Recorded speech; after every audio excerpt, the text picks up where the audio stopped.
Chapter 2540.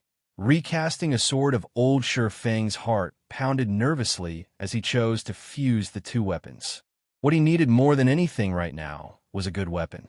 His Abyssal Blade and Killing Ray had been excellent weapons and better than most, if not all, of the various superpowers weapons before level 100. However, the various superpowers had begun collecting more top-tier weapons now that players had crossed that threshold. In fact, top-tier weapons had become so common that weapons of the Abyssal Blade and Killing Ray's caliber were now a standard for players of his strength. Because of this, the Abyssal Blade and Killing Ray were now his shortcomings, particularly the Abyssal Blade. If he hadn't acquired multiple pieces of fragmented legendary equipment and an extraordinary bloodline, the various superpowers Apex experts would have long since surpassed his basic attributes. Of course, fusing two weapon fragments in God's domain wasn't an easy task. The process was akin to recasting a weapon, but in this scenario, players had to fuse the two weapons before they could recast them, rather than simply recasting a single weapon. If the forger responsible for recasting the weapons didn't have a certain level of mastery, they could destroy both weapons. Of course, only the weapons would be destroyed. The fragments would remain, although one wouldn't be able to use them as weapons. After Sure Fang agreed to fuse the Abyssal Blade and Cruel Darkness, both weapons instantly shattered, transforming into a cloud of ink-black dust. The cloud then solidified into the form of a rough sword hilt and blade. The two fragments looked nothing like they had a moment ago, but they both radiated frighteningly powerful auras that even made Sure Fang shudder. For a moment, he faintly saw the phantom of a dragon head, spreading its jaws and threatening to devour him. They're just fragments, yet their auras are so powerful. Sure Fang stared at the two weapon fragments in astonishment. The combined aura was even stronger than that of the Abyssal Blade when it was fully liberated. Sure Fang found it really hard to imagine just how powerful the original weapon had been before it had broken. He estimated that it should have at least been legendary rank. He couldn't help the envy he felt. If he were dealing with a legendary weapon, he would have to be very careful. On the off chance that he made a mistake and the recasting failed, not only would he lose the Abyssal Blade, but he'd also have to search for more materials to try again. Naturally, he needed legendary ranked materials. Legendary materials were incredibly rare in God's domain. Even the various superpowers of his previous life had struggled to collect a single set of legendary materials to recast a legendary weapon, not to mention Zero Wing. When he had first obtained Cruel Darkness, he had intended to seek out Celiora for help with the recasting. A Grandmaster Forger was capable of producing legendary items. After all, recasting a legendary item from weapon fragments should be a piece of cake for her. When he evolved the Abyssal Blade to Tier 3, however, even the Candlelight trading firm's defensive magic array had very nearly failed to contain the magic weapon's unrestrained aura. If recasting this weapon caused too much of a commotion and caught the public's attention, it could spell his doom. What lay before him was a magic weapon, and he was likely to face a backlash once the recast was complete. If that happened, he'd be at his weakest and vulnerable to attack. If the various superpowers happened to have experts stationed near White River City, he'd be doomed. Naturally, Celiora, as an NPC, wouldn't try to protect him. At best, he'd have to rely on the city's NPC soldiers to fend off any hostile players, but by the time they responded to an attack, they'd be too late. Sure Fang's worries weren't unfounded. Such instances had happened quite a few times in the past. Many players had assumed that they'd be safe in NPC cities when they upgraded their magic weapons. But in the end, other players had taken their lives, and they had still suffered their magic weapons backlash. After all was said and done, their characters had been crippled. Not wanting to take the risk, Sure Fang decided to recast the weapon himself within Stone Forest City's walls. Fortunately, he was already an intermediate master forger. Even without Celiora's help, he qualified to recast a legendary weapon. He then pulled a bunch of magic crystals from his bag and gradually fused the two weapon fragments. As the magic crystals disintegrated into mana and flowed into the fragments, the magic arrays carved on them began to regenerate. Unlike the recasting process, Fusing the fragments was simple. Players merely needed to supply enough mana. The process was a slow one, although there was almost no room for unforeseen complications. Time quickly passed.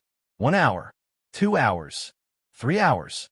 After 4 hours, the fusion process wasn't even halfway complete. Crap, what kind of weapon is this? Shurfeng's head ached as he watched the weapon fragments hungrily devour magic crystals. He had already spent 40,000 magic crystals over the past 4 hours, yet the fusion process hadn't even reached 50%. These weapon fragments were practically bottomless pits for mana. Fusing these weapon fragments would likely require enough magic crystals to bankrupt a second-rate guild. If he hadn't returned to the Eastern Continent with over 200,000 magic crystals, the equivalent of a full day's income for the Starlight Fortress, he wouldn't have had enough. Just as he was about to take more magic crystals from his bag, he received a call request from Gentle Snow. After so long apart, not only had Gentle Snow reached level 109, but she also now radiated a special kind of mana. Shurfeng would have assumed she had unlocked her mana body's full potential if he hadn't known better. He had to admit that he was impressed with her management of Stone Forest City while he had been gone. Not only had Gentle Snow perfected the city's defenses, but the guild also now had 130 Tier 3 experts. Zero Wing had already started raiding 100-man, level 100 team dungeons, and the guild's main force members had updated plenty of their weapons and equipment. Now, their equipment standards were only slightly weaker than the Hell Legion's experts. Guild leader, a group of Dark players recently contacted me. They say they are from the Dark World, and they wish to meet with you. Apparently, they wish to help us with our current predicament, Gentle Snow reported. Players from the Dark World? Shurfeng was a little surprised to hear the news. The Dark World was a very special other world in that it hadn't formed naturally. Rather, ancient gods had created the Dark World, and it was dominated by the laws of darkness. The Dark players that resided in this other world were a far greater threat than any Dark players on the main continent. When the Dark World had connected to the main continent during Shurfeng's previous life, the Dark power's influence on the main continent had already reached its peak. Level 100-plus neutral maps had become battlefields for Dark and normal players, and many had fallen. Even some kingdoms and superpowers had been annihilated. However, before the planar gate between the Dark World and the main continent had activated, no one had been able to leave the other world, other than the key holder. As far as Shurfeng could remember, only Flaming Light held the key, and it was obvious that he hadn't yet activated the planar gate. Yet, players acting as residents of the Dark World were looking for him. He found a situation strange. Do you wish to meet them? Gentle Snow asked. This is interesting. Yes, I'll meet with them. Have someone receive them for now, and I'll head over once I've finished here, Shurfeng replied, gazing at the weapon fragments before him. All right, I'll inform them, Gentle Snow said, nodding before she disconnected the call. Shurfeng then returned his attention to fusing the two weapon fragments. 60,000, 80,000, 90,000. When he sacrificed the 100,000th magic crystal, he heard the chime of a system notification. System, fusion complete. Please begin recasting the weapon.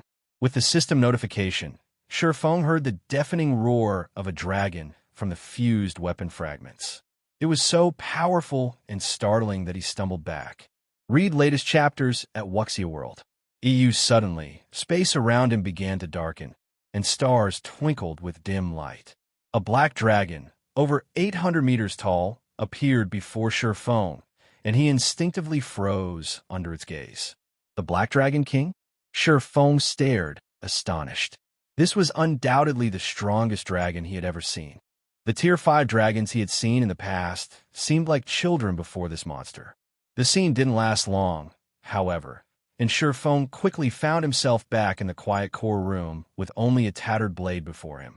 Countless, night-black particles circled the old weapon. System, you have 5 hours to recast the weapon before you. Attempt to recast a weapon fit for your use as much as possible. If the weapon's completion rate is lower than 70%, the recasting process will be deemed a failure. Chapter 2541, blade reshaping 5 hours. Shi Feng's expression darkened when he read the system announcement. While 5 hours wasn't exactly a short time, it wasn't particularly long, either. It might be enough time if he were recasting an ordinary weapon, but he had to recast a potential legendary weapon. Furthermore, if the completion rate wasn't high enough, the weapon's attributes could be severely affected. He might end up turning a peerless weapon into just another top-tier weapon. With the 5 hours the system had provided, he only had a very limited number of times he could attempt the recast as well. Recasting weapons in God's domain wasn't as complicated as creating one from scratch. Players only needed to reshape and refine the weapon. However, Shi Feng didn't have a design to work with, so he would have to determine the new weapon structure on his own. To make matters worse, he didn't know what materials the fragments had been forged with, which made it nearly impossible to take advantage of those materials' benefits. He'd have to work by trial and error, and achieving an ideal result would still be a major challenge. It seems I'll have to base the recast on the Abyssal Blade for now. Glancing at the system timer, Shi Feng took a deep breath and activated the Philosopher's Hand, temporarily boosting himself to Advanced Master Forger. He then began to reshape the tattered blade into that of the Abyssal Blade. Any other player would find this task to be a nightmare and a disaster. But Shi Feng, who had played God's Domain for more than a decade now, was a different story. Although he had never touched upon the forging arts during his previous life, he was knowledgeable about them. He had spent time chatting with many master forgers about how to best recast a weapon in his past. Once mainstream players had reached level 120, recasting weapons had become a common matter for the various players. Many level 120-plus Dark Gold weapons had been recast from epic weapons fragments, and once players collected all of the necessary fragments, they could recast them into an epic weapon once more.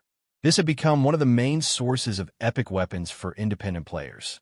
After innumerable recasts, players had discovered that one of the best ways to recast a weapon was to reshape it into one of the weapon fragment forms when they didn't know the original weapon structure.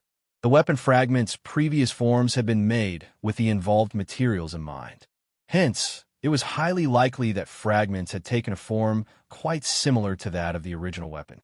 All players needed to do was make some minor adjustments to the new weapon structure. Shi Feng wasn't familiar with Cruel Darkness, so reforming the weapon in its form was out of the question. Fortunately, he was quite familiar with the Abyssal Blade, a weapon he had obtained not long after rejoining God's Domain. In fact, he was more familiar with its form than his other weapons. Shi Feng spent around 30 minutes reshaping the rough blade into something that highly resembled the Abyssal Blade, although this new weapon had a considerably longer blade. It couldn't even be considered a one-handed sword anymore, but a two-handed sword. Appraise. Shi Feng began the appraisal, satisfied with his work, and as he did, the magic arrays covering the weapon activated, drinking in the ambient mana like a beast in the desert. The mana density around the long blade steadily rose. Shi Feng watched, excitement blooming in his chest. He hadn't actually thought his first attempt would be a success. With this, making adjustments to the weapon would be much easier. However, not long after that thought, the system reported the appraisal results, and he wasn't sure whether he should laugh or cry when he saw them. System, weapon completion rate 40%. Do you wish to keep this outer shape? Even with only a 40% completion rate, the new Abyssal Blade could gather so much mana around it, and its aura had become incredibly powerful. He didn't even dare imagine how powerful the sword would be if he reached a 70% or higher completion rate.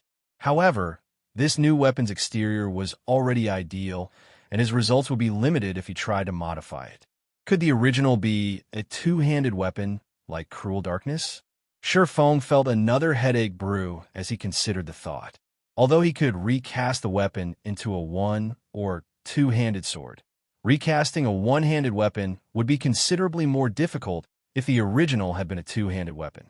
While swordsmen could use two-handed swords, Shi Feng wasn't as familiar with that fighting style.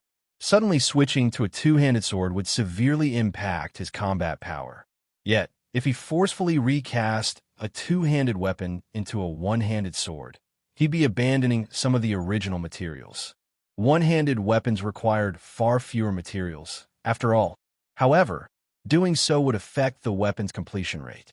With fewer materials, the weapon wouldn't be as powerful as it once had been, and depending on the materials he abandoned, the weapon's composition could be at risk, causing disharmony between the materials. He'd have to take all of these factors into account when recasting this weapon into a one-handed sword. Normally, only experienced Grandmaster Forgers could accomplish such feats. Not only did they have abundant experience, but they also possessed advanced skills that allowed them to discern the golden ratio among their materials. This was why Grandmaster Forgers could craft legendary items. After giving the matter some thought, Shi Feng decided to conduct some experiments. He initially sacrificed 10% of the weapon's materials, but it left too few remaining, and the ratio was uncoordinated. The result was only a 23% completion rate, and the weapon was far weaker than the first recast. He had then sacrificed 20% of the materials, which was, again, too much, and, as a result, the sword lacked strength. This time, the completion rate was a measly 16%. Shi Feng attempted the recasting 8 more times. Although each reshaping attempt took less time, he never earned more than a 60% completion rate. Even his best attempt had stopped at 58%, a long way from the required 70% completion rate. As he continued to reshape the weapon, time flew by. He paused when he had little over an hour remaining of the 5-hour time limit. Factoring in the time he'd need to refine the weapon, he didn't have much left for reshaping attempts. Do I really have to give up on recasting a one-handed sword? Shi Feng's mind was a jumble when he realized how little time remained. If he continued to aim for a one-handed sword, he wasn't likely to succeed in the time he had left. Ultimately, his recast would fail, and he'd have to search for more legendary materials to try again. Unfortunately, collecting a set of legendary materials with Zero Wing's current strength was a fool's dream. By the time Zero Wing managed to find them all, he would likely have found another weapon to suit him. However, even a high-quality two-handed sword would be useless to him, and he wouldn't likely have a chance to recast the final product into a one-handed sword again. He had only found a fragment of the Abyssal blade by chance. Who knew when he would come across another? Damn it! Abandoning 17% isn't enough, but 18% is too much. I don't have enough time for more precise experiments, either. Shi Feng could not help but hesitate as he watched time slip away. After multiple experiments, Shi Feng was certain that the golden ratio lay between 17% and 18%. He estimated that he'd need another 5 or 6 attempts to find the true golden ratio. But with only 1 hour left, he had time for, at most, 2 more reshaping attempts. It wouldn't be long before he'd have to refine the weapon. If he waited, the final product would be garbage, even if he reached a sufficient completion rate. I have no choice but to gamble, Shi Feng thought, gritting his teeth. He then retrieved the Ice Dragon's claw he had obtained from the Ice Dragon Heathwaite and refined it. Read latest chapters at Wuxia World. The Ice Dragon's claw was a legendary material, and Heathwaite had only dropped 2. He had already used one to summon the Silver Dragon in the Starlight Fortress, which only left him with 1. He had been saving it to forge a customized epic weapon for one of his guildmates. Doing so would be quite easy, even without an epic weapon design. And if he had a design, he could forge a fragmented legendary weapon with the Ice Dragon's claw. Since he couldn't verify the material's golden ratio, abandoning too many materials for the final product would be too complicated. Hence, he had no choice but to make up for the gap with the Ice Dragon's claw. It took Shi Feng 10 minutes to refine the claw, transforming it into a dark blue crystal. He merged the crystal with the Abyssal blade, which added a white glow and a bone-chilling aura to the new weapon. Once the dark blue crystal had completely merged with the Abyssal blade, Shi Feng appraised the sword. Please succeed. Shi Feng silently prayed as he watched the system appraise the reshaped Abyssal blade. Chapter 2542, New Abyssal Blade. As the system began to appraise the weapon, the magic arrays on the new Abyssal blade simultaneously lit up. Not only did these arrays illuminate the entire room, but they also gathered the room's mana around the weapon. The Abyssal blade emitted another deafening dragon roar that echoed throughout the room. Roar! It was so powerful that Feng stumbled away from the weapon, and the magic arrays around the room's walls brightened, creating an additional barrier. Boom! The roar shook the dual-layered barrier violently, and it seemed as if the barrier would shatter at any second. As the roar faded, peace returned to the room, following which a chill swept through the room, and even Feng, who had very high magic resistance, shuddered in the cold air.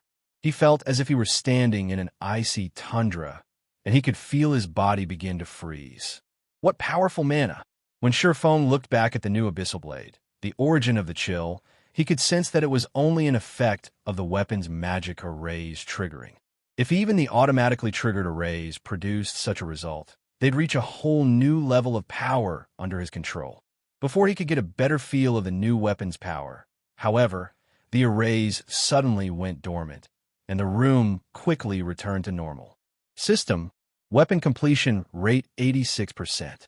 Do you wish to keep this outer shape? 86%? Feng stared at the system notification in astonishment. He hadn't actually believed that his gamble would pay off, and in spades at that.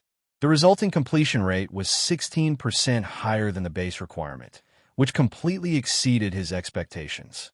Once a weapon's completion rate reached the standard in God's domain, a higher percentage would yield hardly any bonuses to the displayed attributes. Rather, it would improve the weapon's hidden effects. Naturally, the higher the completion rate, the stronger the hidden effects would become. An 86% completion rate was by no means a low value.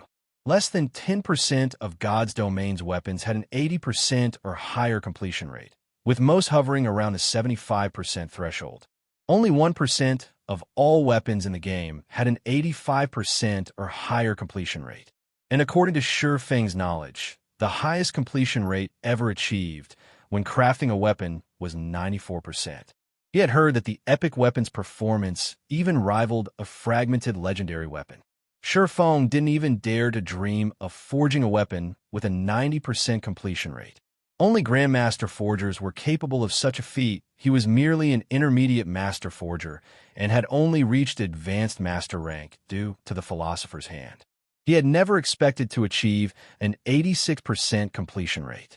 He immediately chose to keep this shape, and, as he confirmed his decision, the new Abyssal blade gently landed on the central platform. Amazing! So, this is the power of the merged fragments? Surprise flashed in Feng's eyes as he took up the new Abyssal blade. The old and new Abyssal blades looked roughly the same on the outside, but the new weapon was much heavier than the old one. However, despite the increased weight, Feng felt far more compatible with this weapon than he ever had with the hilt in his hand. It felt as if the sword were an extension of his body. He could even feel the ambient mana flow through the weapon. With the new Abyssal blade in his hand, his mana sensitivity underwent a qualitative transformation. He wasn't a magical class player, and his mana sensitivity couldn't compare to theirs. Mana sensitivity might not be particularly useful for physical players, but it was useful to experts, especially those who were adept at manipulating magic arrays. Not only could players control magic arrays far more easily with greater mana sensitivity, but they could also locate arrays' weak points with less effort. Moreover, once one's mana sensitivity reached a certain level, players could shatter their opponent's skill or spell by manipulating the flow of mana in the air. They could even prevent opponents from using skills or spells at all. System, you have 30 minutes remaining. Please complete the recasting process as soon as possible. If the process fails, the weapon will disintegrate. Too close. I nearly ran out of time. Feng breathed a sigh of relief when he heard the system notification, and he started to refine the new weapon. The refining process was much simpler than the reshaping process. He merely needed to add the blade's edge and polish the sword's magic arrays. As both an intermediate master magician and a temporary advanced master forger, these were simple tasks for him. He completed the process in less than 20 minutes. The instant Feng finished the new weapon, he heard the sound of another system notification. System, weapon recasting successful. Please name your new weapon. Abyssal blade. Sherfone replied without hesitation. System, naming successful. Recast weapon will be named the Abyssal Blade. Do you wish to activate auto appraisal? Appraise. Sherfone answered. Letting the system appraise the weapon might not mean much to ordinary players, but to Sherfone, a master forger, it was a relatively useful tool that would grant him some forging proficiency. In fact, master forgers during his previous life had sometimes taken recasting commissions for free to gain more forging proficiency. As long as they were successful, the forger responsible would be awarded an abundance of proficiency. A master forger might save 1 or 2 days of work with one successfully recast weapon. System, appraisal of the Abyssal Blade is complete. Weapon completion rate is at 86%. Weapon rank is designated as Fragmented Legendary, rewarding 30,000 forging proficiency. The notification stunned Sherfone. Wonderful! It's upgraded to Fragmented Legendary rank. Sherfone looked at his new weapon, ecstatic. Although he had guessed that there was a high possibility of the end product reaching Fragmented Legendary rank, he couldn't help his joy after hearing his guess verified. A Fragmented Legendary weapon. He had quite a few Fragmented Legendary items on him, but none were weapons. They were only equipment pieces and accessories. The increased combat power they could provide was nowhere near that of a Fragmented Legendary weapon, and although he had been thinking of hunting one down for himself, acquiring such a weapon was easier said than done. Furthermore, he would have to find a compatible one-handed sword. Now that he finally had a Fragmented Legendary weapon that suited him perfectly, why wouldn't he be excited? Sherfone immediately called up the Abyssal Blade's attribute panel. Normally, recasting a weapon significantly changed the weapon's attributes. The new weapon would no longer be what it once had been. Abyssal Blade, one-handed sword, magic weapon, Fragmented Legendary rank, equipment requirement, strength 3,000, agility 2,000, attack power 210% of strength attribute, attack speed 2% of agility attribute. All attributes increases according to user's level. Ignore levels plus 35 attacks have 70% chance to cause 250% damage, 40% chance to cause 300% damage. Every attack increases damage by 2% to a maximum of 30%. When equipped, strength increased by 50%, agility increased by 50%, intelligence increased by 35%, endurance increased by 50%, attack speed increased by 50%. All effects of weapon-related skills increased by 20%. All item level requirements reduced by 10 levels. If wielder belongs to a swordsman-related class, all skill levels plus 6. Increase free ability points received for every increase in level by 2 points. Equipment Tier 3. Can be evolved. Devour 4 God Crystals to evolve to Tier 4.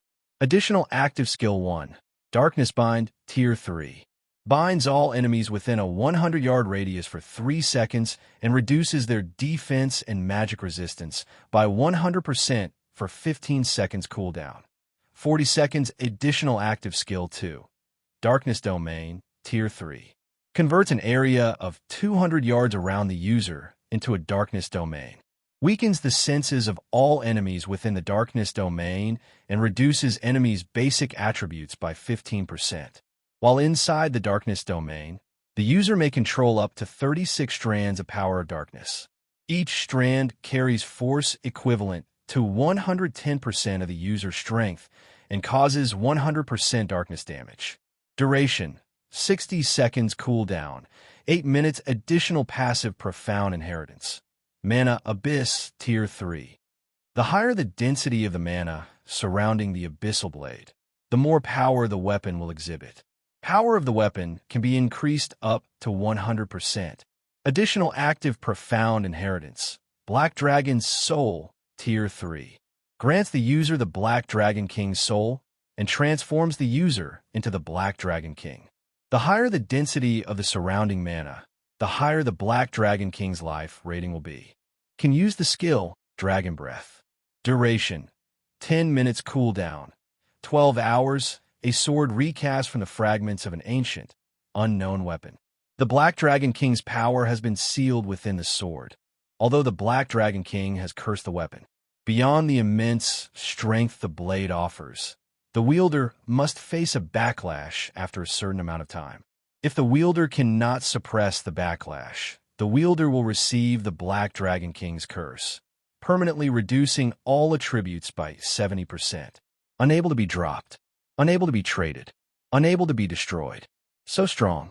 Not even Fire Dance's 1,000 transformations can compare to this.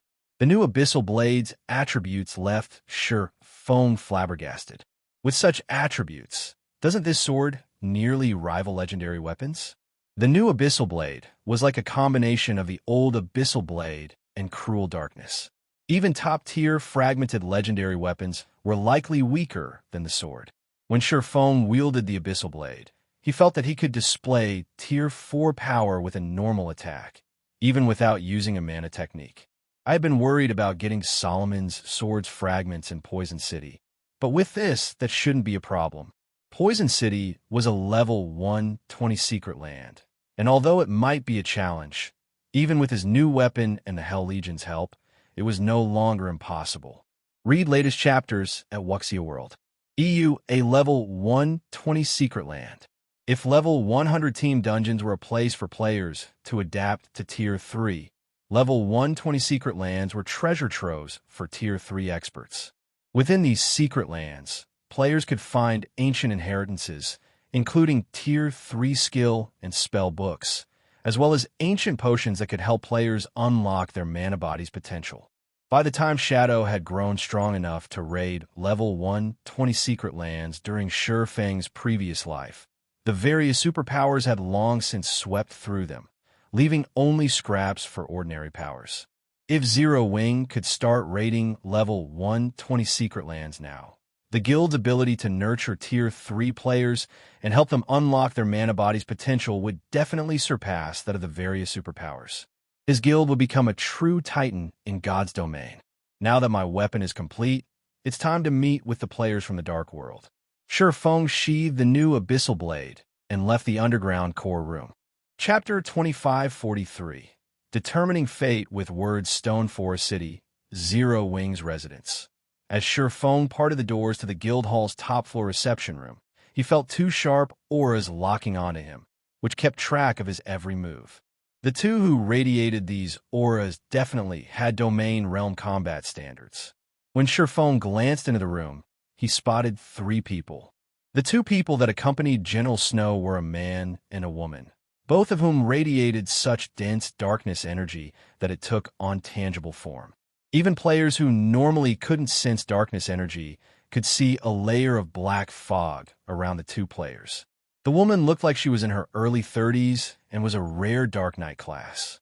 She was also a member of the rarer Dark Wolfkin race. Her aura was only slightly weaker than General Snow's, who wore a piece of fragmented legendary equipment. The elderly man beside her garbed himself in pitch-black robes and held a black staff. He had long, pointed ears and tainted the room's mana with an icy, dark aura. Ordinary Tier 2 magical class experts would find the mana here difficult to manipulate. A fallen half-elf? A hint of surprise flashed in Sure Feng's eyes. Mana loved the elven race, and they were born with an extraordinary affinity for manipulating it. However, God's domain had a group of elves that had fallen to darkness in pursuit of mana's limits. They were known as Fallen Elves, and all natural elves relentlessly hunted them down. Fallen Elves were unusual in God's domain, and players that successfully converted to the Fallen Half-Elf race were even rarer. Of course, any superpower would target a Fallen Half-Elf for recruitment. Fallen Half-Elves had an even stronger affinity for mana than ordinary Half-Elves, and their affinity for and control over the power of darkness was especially impressive. They could practically rival pure elves. Elves might not compare to dragons, but they were one of the top races in God's domain, with far greater growth potential than human players. By becoming a Fallen Half-Elf, one would have the growth potential to rival true elves, and after Tier 3, each subsequent tier would grant a Fallen Half-Elf a qualitative boost to their strength. Furthermore, any player that converted into a Fallen Half-Elf proved they had very high combat standards. As long as they received enough resources, they were almost guaranteed to reach Tier 5.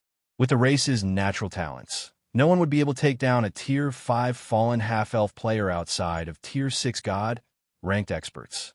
As far as Sherfone could remember, players only had a chance of completing the trial to become a fallen half-elf after they had unlocked their mana body's full potential. Yet this elderly guest of his hadn't, and had still successfully converted. Allow me to introduce you, Guild Leader. These experts from 2 of the Dark World's top 3 guilds. They've come to discuss the issue of Demon's Heart with Zero Wing, Gentle Snow announced as Sherfone entered the room. The Dark World was incredibly vast, roughly as large as 3 ordinary empires. The other world was even larger than the Fire Dragon Empire, one of God's domain's 4 great empires. 3 guilds ruled over the Dark World: Dark Rhapsody, Deity Society, and World Domination. They had all received support from major corporations during the game's early stages and had secretly poached quite a few experts from the various super first-rate guilds and super guilds. Since then, these 3 guilds have been steadily developing their strength in the Dark World, and now each could rival a super guild. Zero Wing's 2 current guests were representatives from Dark Rhapsody and Deity Society. Seeing that you've come without warning, I'm assuming you're in quite a rush. Please, just speak your mind. Sherfone addressed the 2 players before him. He had a rough understanding of Dark Rhapsody and Deity Society. Although they hadn't been powerful enough to rank as 2 of the 6 great dark guilds in the past, they had still been strong enough to rival super guilds. When a main continent and the Dark World had connected, the 2 guilds had each annihilated a superpower, using the victories as stepping stones to secure a foothold on the main continent. These 2 guilds' strength could not be underestimated. You are just as straightforward as the rumors say, Guild Leader Blackflame, the female Dark Knight said, smiling. This trip hasn't been an easy one, so let's be forthright. Elder Gold and I are here on behalf of our respective guilds, and we hope to sign a contract with Zero Wing. A contract? Regarding what? Sherfone asked. I'm afraid you still don't realize how terrifying Demon's Heart can be. Guild Leader Blackflame, particularly its Vice Guild Leader, Flaming Light. He holds the key to activate the passage between the Dark World and the main continent. After the humiliation the guilds suffer at your hands, he's almost guaranteed to use it in the Cold Spring Forest. All of the Dark World's players will swarm the area, and Stone Forest City isn't likely to survive the coming storm. The fallen half-elf, whom the female Dark Knight had referred to as Elder Gold, said. However, our guilds don't wish to serve as Flaming Light's hired thugs, and, as such, we have come to negotiate with Zero Wing. That's right. The contract we have in mind is very simple. If the passage to the Dark World opens in Cold Spring Forest, our guilds will not take any action against Zero Wing or Stone Forest City. The female Dark Knight continued, chuckling. I'm sure this will alleviate a considerable amount of pressure your guild and city will face. How you depend on the rest of the Dark World's denizens will depend on you, Guild Leader Blackflame. And what do you want in return? Sherfone asked. The 2 dark guilds' proposal didn't surprise Sherfone in the slightest. Demon's Heart might have some influence in the Dark World, but it was nothing compared to the other world's top 3 guilds. It was now obvious that Demon's Heart intended to use the Dark World as its spearhead, and some of the Dark World's players weren't happy about playing that role. They would have to expend their resources to fight the main continent's powers, yet only Demon's Heart would gain an advantage. Hence, Dark Rhapsody and Deity Society had come in search of a partnership with Zero Wing, which owned a guild city in Cold Spring Forest. It is nothing significant.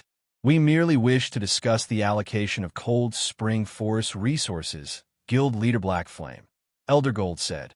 Both of our guilds are large organizations, and we require an extraordinary amount of resources.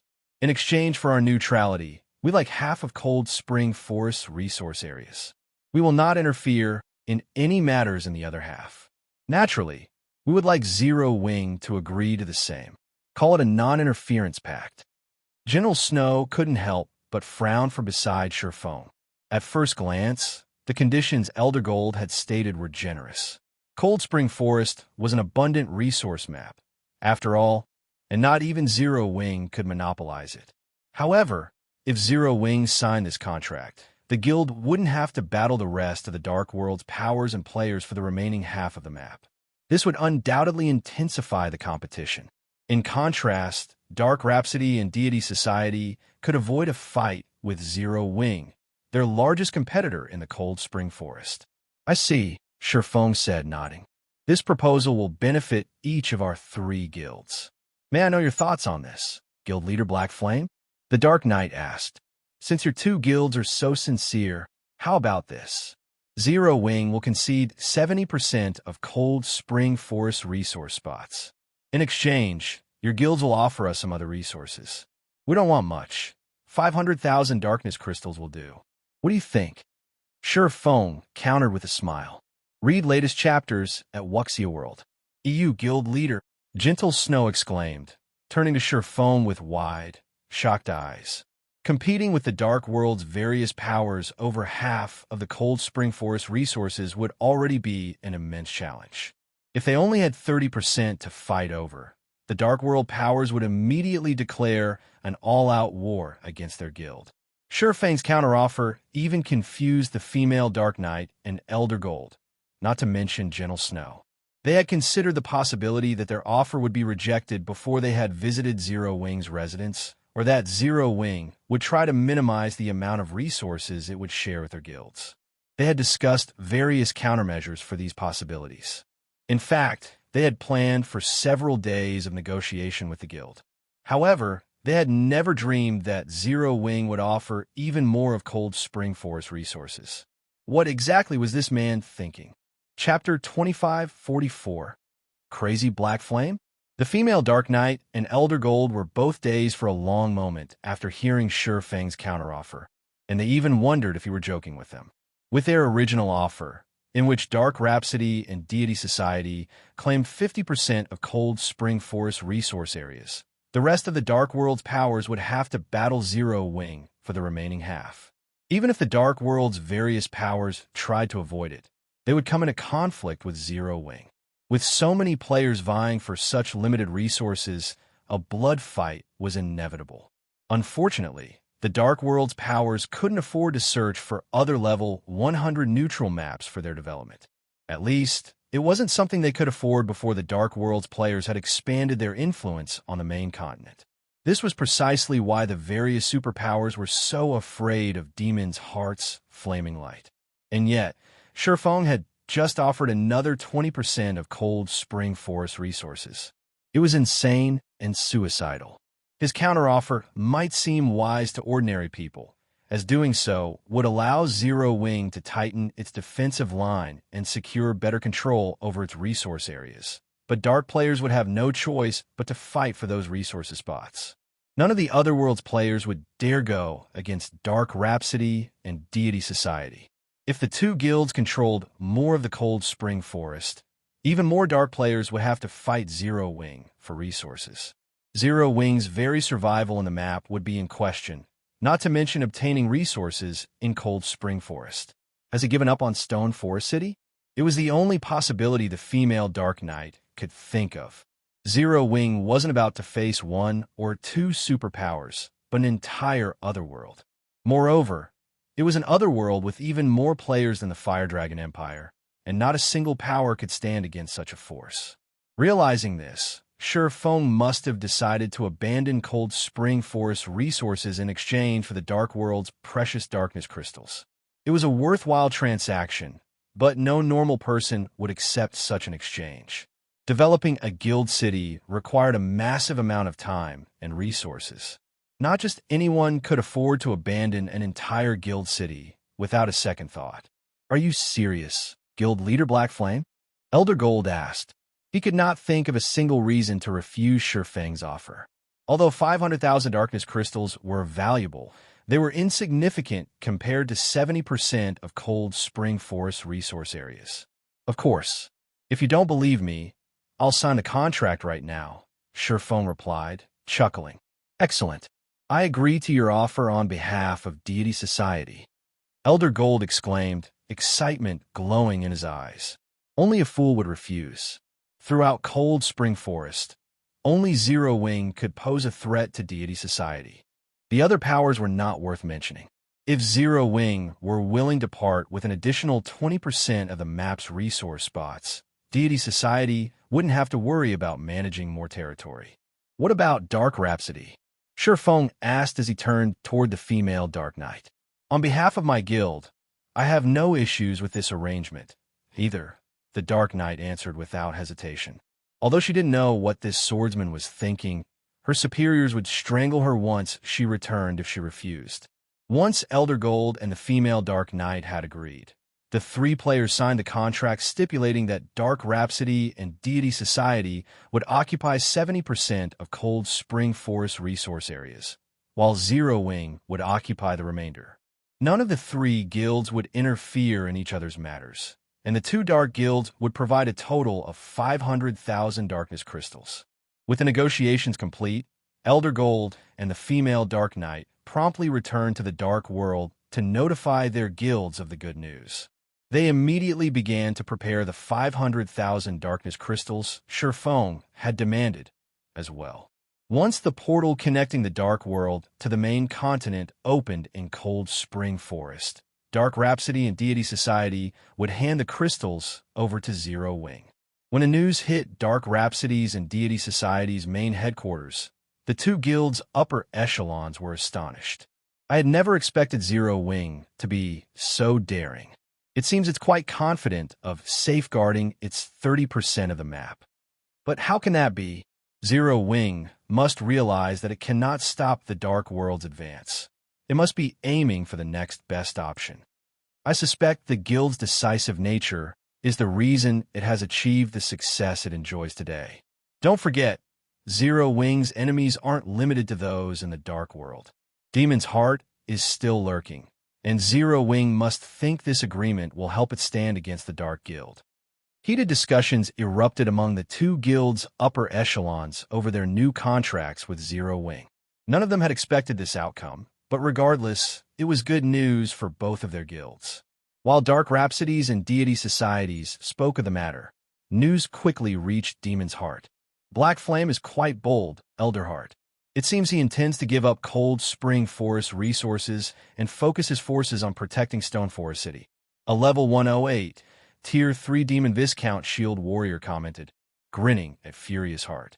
Shifeng had so arrogantly strutted through Demon City, and now, because of Flaming Light's single move, his guild was forced to part with 70% of its resource areas in Cold Spring Forest. It was a joyous outcome for Demon's Heart. Did he think he'd get off scot-free after provoking Demon's Heart? Furious Heart said, snorting. If he thinks he can protect Stone Forest City by handing over 70% of Cold Spring Forest resource spots, he should think again.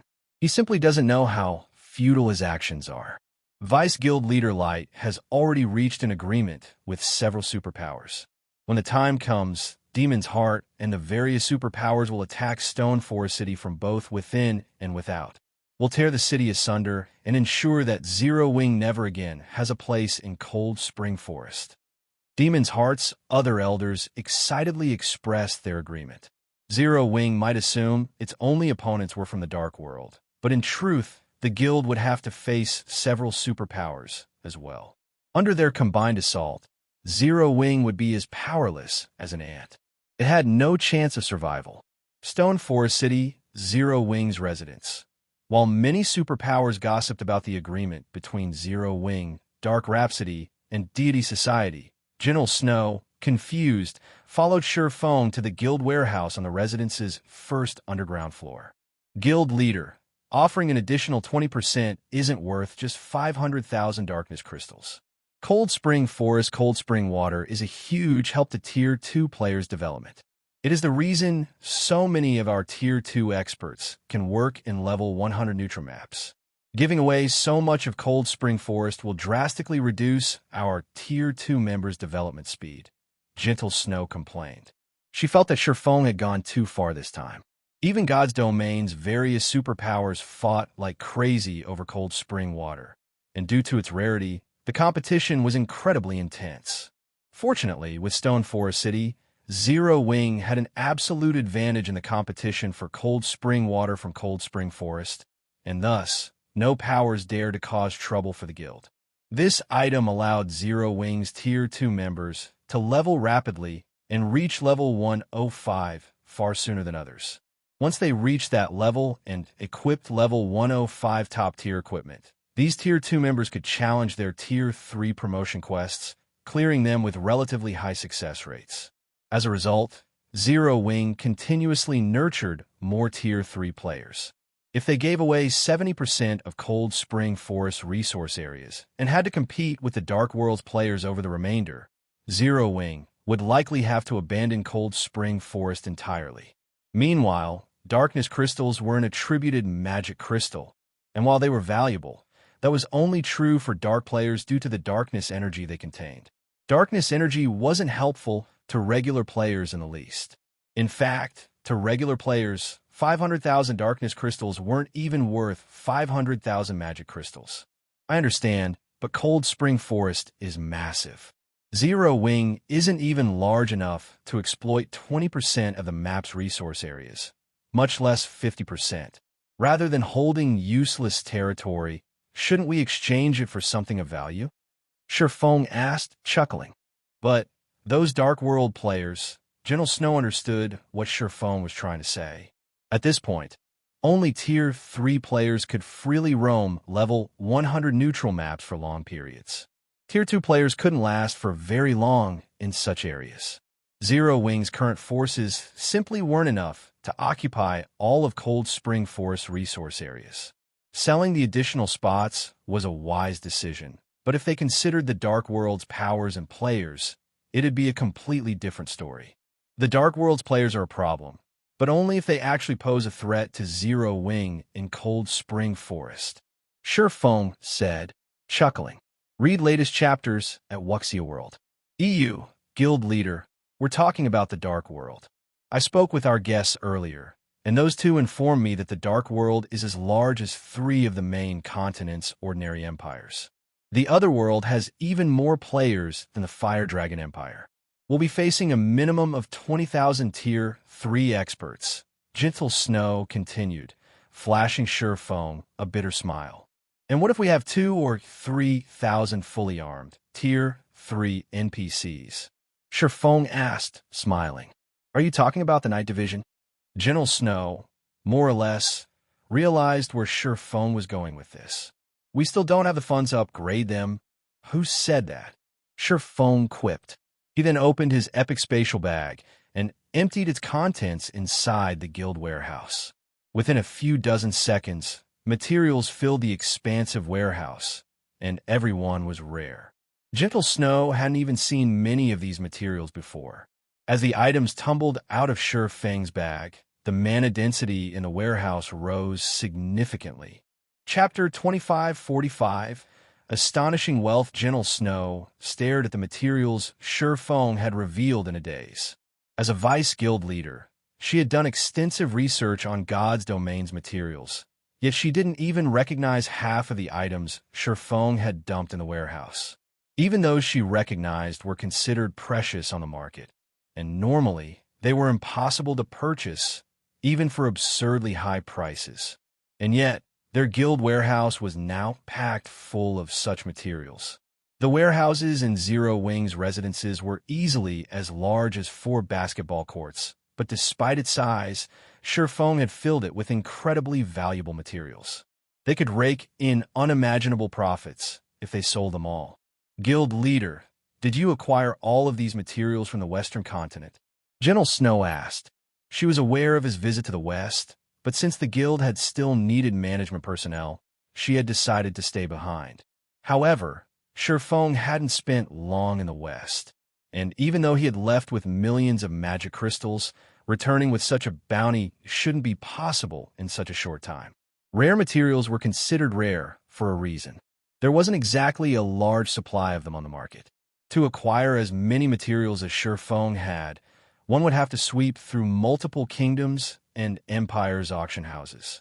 Moreover, once the various powers discovered that someone was purchasing certain rare materials in bulk, prices would skyrocket. To avoid that outcome, most purchased materials in small quantities over a long time. MHM. We spent quite a long time collecting these materials, Shifeng said, nodding. Smiling, he continued, how about it?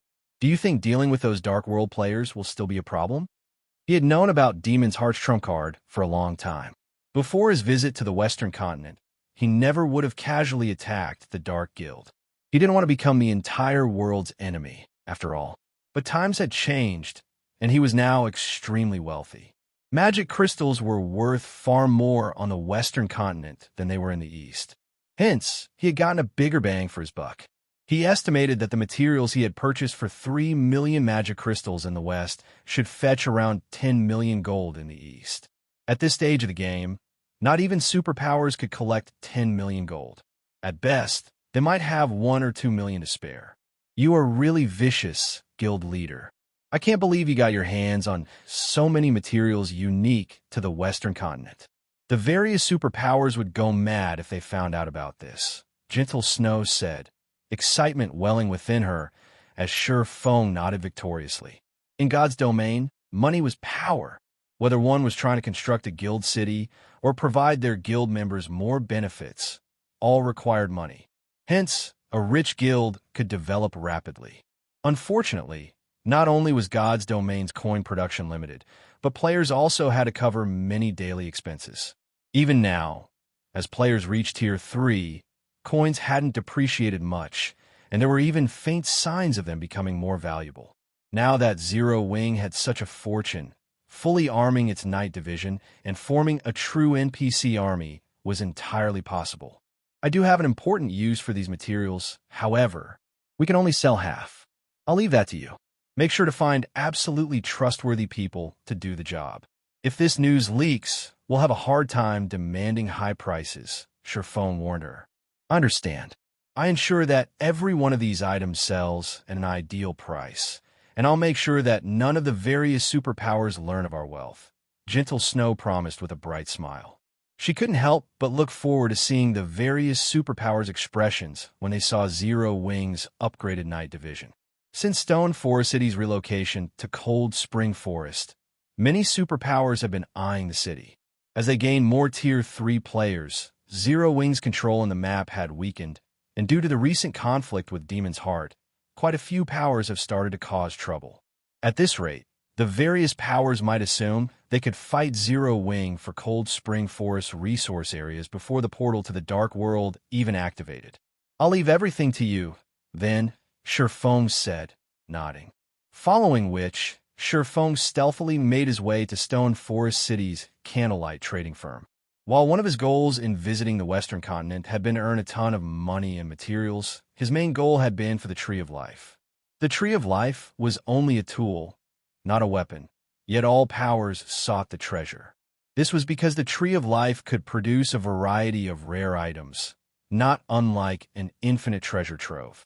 Even super guilds would go crazy to obtain a Tree of Life main branch, since they could produce fruits of life, a legendary material that could resurrect the dead.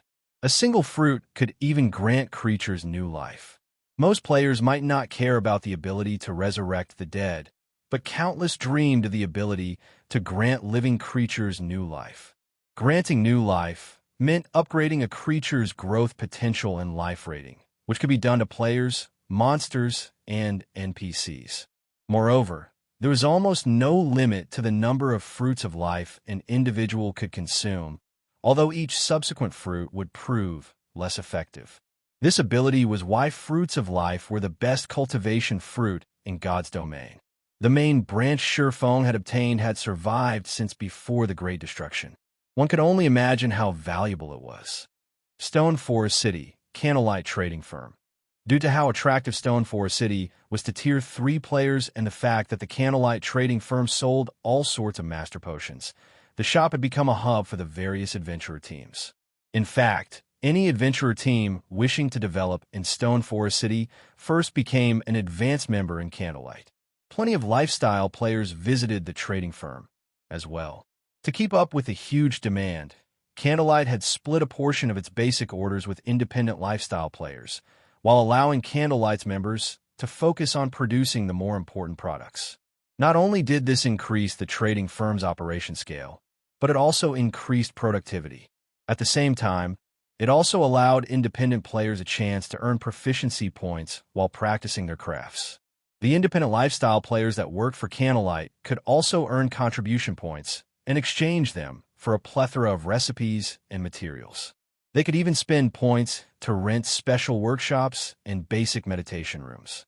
Due to such lucrative benefits, many independent lifestyle players with high standards had decided to develop in Stone Forest City. When Shifeng entered the Candlelight trading firm, he found that the first floor hall was practically full of adventurer team players and lifestyle players. The trading firm was no less popular than auction houses in NPC cities.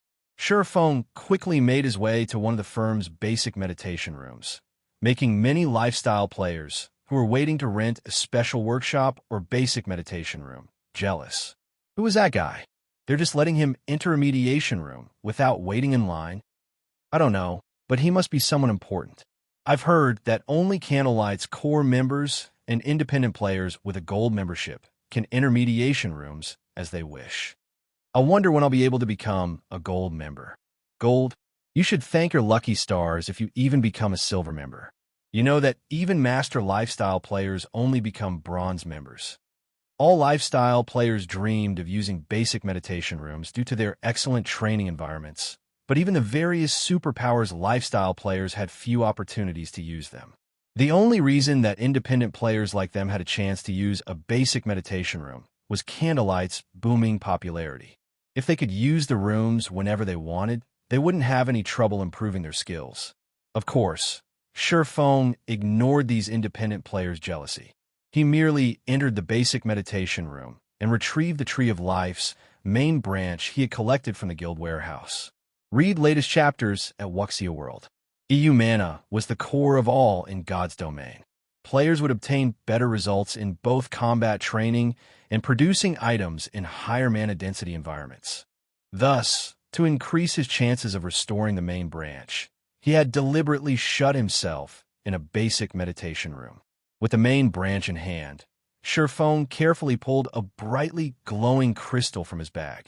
The instant it touched the air, it illuminated the room, and he felt the crystal radiate warmth. This crystal was none other than the Star of Light, a legendary material he had obtained from the demon god's temptation. This should be enough mana.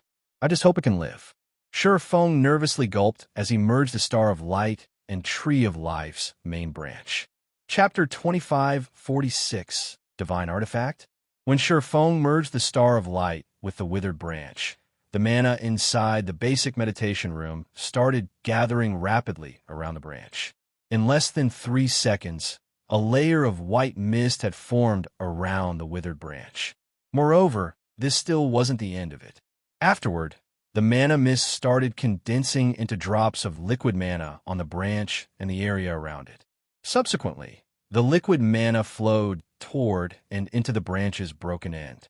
And with each drop of liquid mana that entered the withered branch, the branch quivered, giving off ripples of energy as if some kind of creature was awakening. It seems the results are quite good. Shifeng grew elated when he sensed the ripples of energy from the withered branch. Previously, when he saw that the withered rate of the branch had reached 94%, he had somewhat despaired of reviving the branch already. Fortunately, there was no failure when trying to revive a Tree of Life's branch. One merely needed to provide it with a continuous supply of high-density mana and life energy. So long as that condition was met in sufficient quantity, the branch would grow into another Tree of Life. The only problem was that the quantity and density of mana and life energy required would vary depending on a branch's withered rate. Meanwhile, the materials capable of supplementing the mana and life energy that a 94% withered main branch required were incredibly rare. Fortunately, Shifeng had been lucky on his trip to the western continent this time and secured himself a Star of Light. Without it, he really wouldn't have any hope of resuscitating the withered branch he had. Following which, time passed by rapidly. Before he knew it, 8 hours had passed already. During this period, the withered branch had continuously condensed and absorbed liquid mana. Combined with the Star of Light's essence, The branch was now brimming with life energy. In fact, it had even started leafing. As green leaves kept sprouting on the branch, the life energy it radiated grew denser. Now, the entire room was brimming with life. It just awoke, yet the life energy it's giving off is already so dense. What is the rank of this tree of life? Sherfone was a little surprised when he sensed the life energy filling the room. If players rest in this room, their recovery rate will most likely more than double. In God's domain, even after players reach Tier 3, they still wouldn't be immune to the corrosive energies in level 100+ maps. They would merely be more resistant to these energies. After the corruption reached a certain point, they would still have to return to cities to rest. Otherwise, they would collapse from hunger or exhaustion or simply outright die. This was also the reason behind Stone Forest City's rapid development. However, even if players returned to a city to rest, they would still take a very long time to recover to their peak. While wealthy players also had the option of consuming mana-rich food and beverages to accelerate their recovery, these only improved the recovery rate by a few dozen %. If players rested inside this room, however, their recovery rate would increase by at least 100%. This was simply incredible. After all, expert players of God's domain consumed food and beverages that accelerated their recovery rate on a regular basis to have more time grinding and exploring. Those of guild upper echelons would even take ancient potions to increase their recovery rate, which was extremely expensive. The cheaper ones cost around 20 or 30 gold per bottle, while expensive ones cost over 100 gold. Ancient potions were all consumables whose effects lasted only 4 to 6 hours. However, combining the effects of ancient potions and food that boosted recovery rate could just barely double players' recovery rate. Now, however, a Tree of Life's branch that had just been revived could grant this effect merely by being present inside a room. If news of this spread, the various powers of God's domain would definitely go crazy with envy. After all, an ancient potion granted its effects to only one person. The Tree of Life's branch, however, could aid all the players resting inside the room it was in. Setting all else aside, this branch alone would already give Zero Wing's main force members a huge lead over the various superpowers experts when it came to leveling up and improving their strength. Meanwhile, as Sherfone was reeling in astonishment from the passive effects the Tree of Life's main branch displayed, the branch in question suddenly released an emerald glow. It then transformed into a sapling. The instant the sapling took shape, Sherfone felt an indescribably heavy pressure on him. The sapling had actually sucked the basic meditation room drive mana. If not for Sherfone having fully unlocked his mana body, the sapling's action would have most likely killed him. Unable to hold back his curiosity, Sherfone promptly called out the sapling's attribute panel. Crap, it's actually a divine artifact. Sherfone was stunned when he saw the statistics displayed before him. Ancient Tree of Life's sapling, fragmented divine artifact rank, a sapling brimming with life energy. The sapling also contains a trace of the world's aura before the Great Destruction. This sapling is capable of producing 17 drops of water of life daily, 3 nuclei of life every 3 days, and 1 fruit of life every 7 days. This sapling can survive only in places with high mana density. Capable of growth. Requires a large amount of dense and pure energy to grow. Current growth rate 0%. Previously, he had merely speculated that the branch he obtained was a divine artifact because it had existed since ancient times, and the environment in ancient times was many times better than the environment in the current God's domain. However, he never thought that the main branch would actually turn out to be a divine artifact. Although it was a fragmented one, it was still a bona fide divine artifact. It wasn't some powerful legendary item labeled as a divine artifact. Divine artifacts could bring entire races to prosperity. They were existences that even ancient gods would fight tooth and nail for. Even the almighty war god's temple had only 2 divine artifacts in its warehouse. If news of this sapling got out, let alone players, even the NPC powers of God's domain would most likely take action. particularly the dark powers, which would definitely destroy Stone Forest City. In fact, they wouldn't mind drowning an entire empire in flames to get their hands on this sapling. Hence, while Feng was indeed ecstatic to see that the sapling turned out to be a fragmented divine artifact, his emotions were complicated as he looked at the sapling. Moreover, resuscitating a Tree of Life's branch wasn't the most difficult part about growing a Tree of Life. After all, so long as players found the right materials to supply the branch with mana and life energy, they would be able to revive it. Even if players didn't get the right materials on their first attempt, they could simply try again and eventually succeed. The truly challenging part of growing a Tree of Life was keeping it alive. Read latest chapters at Wuxia World. The Tree of Life had extremely stringent living conditions. If players failed to meet these conditions, let alone getting the Tree of Life to develop, it wouldn't be strange if the tree died. Then, players would have to find more materials to resuscitate it. One of the main conditions to keep a Tree of Life alive was to plant it in a location with sufficiently dense mana. Originally, Feng had thought he could rely on Stone Forest City's environment to grow his Tree of Life. After all, even if he managed to revive his branch, it would only become a sapling. The amount of mana a sapling required wasn't as much as what a mature Tree of Life needed. In fact, with Stone Forest City's mana environment, he was confident he could grow even a legendary ranked sapling. However, for the fragmented divine artifact ranked sapling before him, he discovered that even one of the city's basic meditation rooms couldn't supply the sapling's mana requirements. It seems that if I don't upgrade Stone Forest City, I can't even touch this Tree of Life. Feng revealed a bitter smile as he looked at the sapling hovering before him. He then contacted Gentle Snow and asked, "Snow, how are things coming along on your side?" Chapter 2547, Foundations Ready, Reconstructing Stone Forest City. I already had my men make the necessary preparations. However, quite a few superpowers are selling the Western Continent's materials right now, so we'll have to wait a while to get a better price. Gentle Snow answered upon hearing Feng's question. Although the Western Continent's rare materials were very precious on the Eastern Continent, there were still some superpowers that sold them. To get a better price for the materials Feng brought back, and to avoid significant price fluctuations, they had to not only split the materials across numerous kingdoms and empires, but also consider the timing and sell only the materials that were unavailable or in low supply. Only by doing so would they be able to get the best price for their materials. For the current Zero Wing, though, handling these matters wasn't a problem at all. Stop waiting.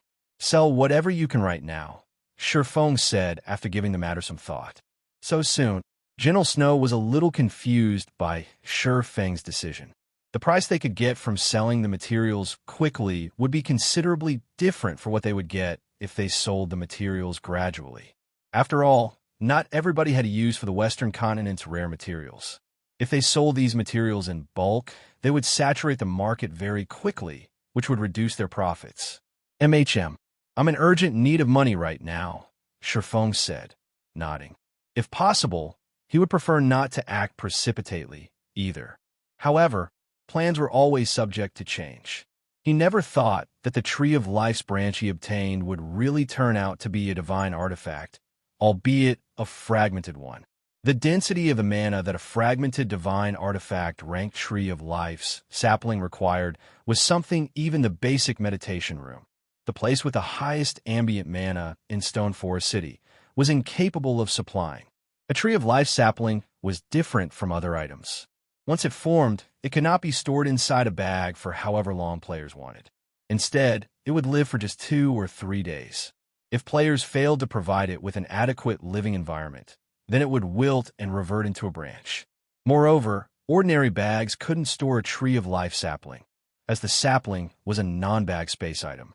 Fortunately, Feng had the epic spatial bag, which was capable of storing non-bag space items. Otherwise, he would have no choice but to leave the sapling to die inside the basic meditation room. Meanwhile, in God's domain, there were only 3 methods to increase the mana density of a city. The first method was to build constructions that raised the density of mana. However, aside from the mana tower, players had to find the designs for other similar constructions on their own. Moreover, designs for constructions capable of raising a city's mana density by a significant margin were incomparably valuable, easily surpassing fragmented legendary items in value. Any power that obtained such a design would definitely choose to use it themselves instead of selling or trading it away. Zero Wing did not possess such a design at the moment, so this route was not viable. The second method was just as difficult to fulfill as the first method, and that was to install a better power source in the city's core magic array, which would raise the mana density inside the city. The third method was the one most used in the past, and that was to raise the rank of the city. When a city's rank increased, the standard of its core magic array would improve as well. As a result, the city's mana density would increase significantly. The promotion of a guild city required a sufficiently large player population and painstaking work. It wasn't something that could be achieved swiftly. However, it was also the easiest way to raise the mana density of a city. Currently, in terms of prosperity and security standards, Stone Forest City already met the requirements of an intermediate city.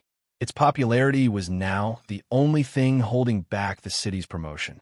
Normally, the city would take a lot more time to accumulate the required popularity. However, there is a shortcut to raising a city's popularity: erecting advanced constructions. Building an advanced construction in a guild city would instantly grant the city a large amount of city popularity. In Stone Forest City's current state, the addition of just one advanced construction would be sufficient to elevate the city to the intermediate city standard. At that time, not only the city size, but also the mana density inside the city would increase by a large margin. However, Sherfone currently did not possess an advanced construction design. All he had was the design for the Freedom Hotel, a peak construction. Although a peak construction would grant much more popularity than an advanced construction would upon completion, its construction cost was also a lot higher. Building a peak construction required not only extremely rare materials, but also a lot of coins. Not to mention, the construction cost would differ, depending on the size of the peak construction. As far as Sherfone knew, the material costs aside, even the cheapest peak construction cost 1 million gold. Fortunately, all the materials necessary to construct the Freedom Hotel were already on hand. The only thing he lacked was funds. Currently, Zero Wing had less than 150,000 gold to spare. That was nowhere near the amount necessary. The only reliable way that Sherfone could think of to earn a large sum within 2 or 3 days was selling the Western continent's materials. I understand. I'll try to sell all the materials the various kingdoms and empires lack as soon as possible. If it's still not enough, I can also sell materials that are already available on the market, General Snow said, nodding when she saw the serious look on Sherfang's face. I'll leave it to you, then, Sherfang said before disconnecting the call. He then left the Candlelight trading firm and personally conducted the preparation work necessary to construct the Freedom Hotel. As one of the few peak constructions available in God's domain, the Freedom Hotel was not easy to build. It required not only a large number of master architects, but also a large number of master magicians. Without the technical expertise of a master magician, one shouldn't even think of constructing the Freedom Hotel. This was also the reason why Sherfang had not been in a hurry to construct the Freedom Hotel even after obtaining its design. Meanwhile, as Sherfang was gathering the necessary workforce to construct the Freedom Hotel, the various superpowers members, who were keeping an eye on Zero Wing's every action, were stupefied by this situation. What's Black Flame trying to do? The Dark World's invasion is about to start, yet instead of making preparations for battle, he's having a bunch of architects run around the city? Maybe he is going to construct additional defensive structures to reassure Stone Forest City's players? I heard that this incident more than halved Stone Forest City's profits. Once the Dark World's players invade, instead of generating profits, Stone Forest City might end up a money pit instead. If Black Flame knew something like this would happen, why did he provoke Demon's Heart in the first place? Does he think a few defensive structures will be enough to stop the Dark World's players? Let alone Zero Wing's Guild City. Even a Guild City operated by 5 superpowers wouldn't be able to stop all of the Dark World's players. The various superpowers secretly ridiculed Sherfong when they saw him running around the city busily. The Dark World invasion was imminent, yet Sherfong was actually doing something as futile as constructing a few additional defensive structures instead of trying to recruit superpowers to help him repulse this invasion. In this situation, Zero Wings members also could not help panicking. Previously, they had been very confident in Stone Forest City's defenses. After all, no power had ever managed to break through the city's defenses thus far. Now, however, their opponent was not a single power, but an entire otherworld instead. No one knew whether Stone Forest City could hold its ground against such a force. Meanwhile, over in the Black Dragon Empire, Gentle Snow wore an ecstatic expression on her face as she oversaw the sales of materials. System: the Demon Heart Flower, 1 stack. You placed at the auction house has been sold. After deducting the procedural fees, 20 gold, 27 silver have been deposited into your bag space. System: the Magically Refined Iron, 1 stack. You placed at the auction house has been sold. After deducting the procedural fees, 55 gold, 21 silver have been deposited into your bag space. System: the Crimson Timber you placed at the auction house has been sold. After deducting the procedural fees, 89 gold, 76 silver have been deposited into your bag space. It had only been half an hour since she gave the sell order to her subordinates, and the materials they put up for auction were already being hotly contested. She had expected to gain only 400,000 gold from the first batch of materials they had prepared to sell. Now, despite having sold less than half of the first batch, they had already made over 350,000 gold. The demand for the materials far surpassed her projections. What Gentle Snow did not know was that, while superpowers were indeed selling the Western continent's materials, these superpowers were selling only a small portion of their stockpile. They had kept the majority for their own use. Meanwhile, these small amounts of materials might be useful for the individual player or adventurer team, but they were hardly of any use to a large guild, which would rather ignore them than waste time bidding over scraps. However, Gentle Snow was selling materials necessary for producing master potions and level 100+ weapons and equipment, and in impressive amounts.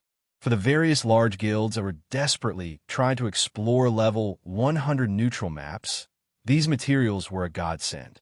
Hence, for a time, the various large guilds were crazily competing against each other over the materials Gentle Snow and her subordinates sold. And in less than half a day, they had sold half of their stockpile of materials, netting more than 4 million gold, nearly double their expected profits. Read latest chapters at Wuxia World. EU this outcome astonished even Sherfong. It's no wonder those first-rate powers that were capable of intercontinental travel eventually developed into superpowers. This is simply a jackpot. Sherfong sighed ruefully when he received the 11 million gold from Gentle Snow's subordinate. In Sherfang's opinion, even selling the materials for 4 or 5 times their original price would already have been plenty exaggerated. After all, ordinary players couldn't afford the materials he brought back. Only the various major powers would have the means to purchase them. Now, however, he had earned more than 10 times the original cost of these materials. If he could make a few more business trips like this, he would most likely have enough money to drown an entire superpower to death. However, while Sherfong was indeed surprised by this outcome, he did not stop working. After making sure the area he stood on was sealed off from the public, he took out a thick, ancient tome from his bag. This tome was none other than the Freedom Hotel design. System: you now possess all the necessary construction materials and land to construct the Freedom Hotel. Do you wish to start its construction? Chapter 2548, Freedom Hotel Surprise Appearance upon receiving the system notification. Sherfong took a deep breath and chose to construct the Freedom Hotel. Immediately afterward, he received another system notification. System: please choose the size of the Freedom Hotel you wish to build. A small one will cost 1,200,000 gold, a medium one will cost 1,500,000 gold, and a large one will cost 2 million gold. Sure enough, it really is expensive. Sherfong was flabbergasted when he saw the prices listed. Although he had known that peak constructions cost a ton to build, he still found it difficult to accept after seeing the prices with his own eyes. With 2 million gold, one could easily construct 2 or 3 guild cities. It was an astronomical amount of money, even for superpowers, enough to let a first-rate guild achieve rapid development. Now, however, this sum was necessary just to construct a small Freedom Hotel. It was no exaggeration to say that peak constructions were things that only the various superpowers could afford. Other powers would only be able to use the design as a decoration. Constructing the real thing would be beyond their means. After seeing these prices, Feng chose to construct a large Freedom Hotel without hesitation. Originally, he had planned to construct only a small Freedom Hotel for the sole purpose of upgrading Stone Forest City into an intermediate city. However, since he had gained a much larger harvest than he initially expected from selling the Western continent's rare materials, he naturally had no need to be stingy with his coins. After all, the difference between a small Freedom Hotel and a large Freedom Hotel was massive.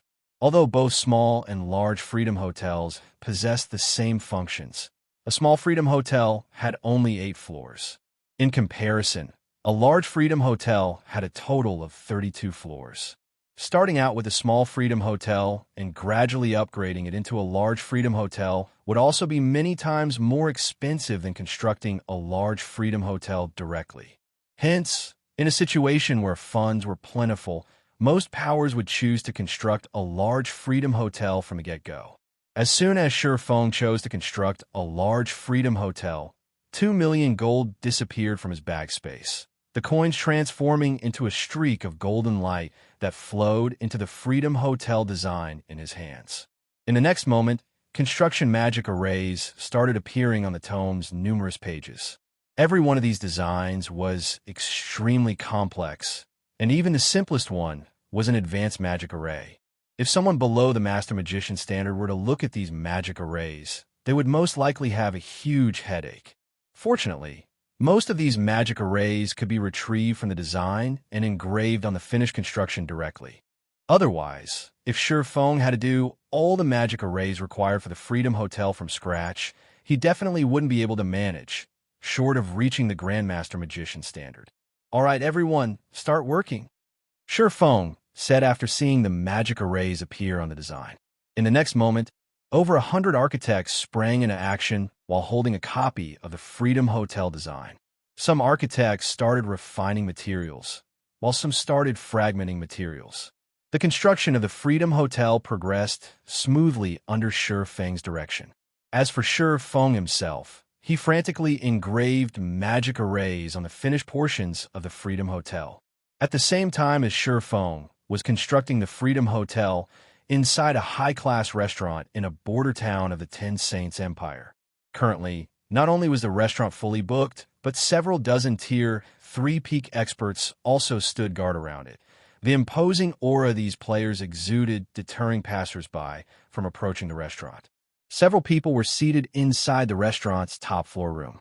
If the upper echelons of the Ten Saints Empire's various superpowers were to see these people, they would definitely receive a fright.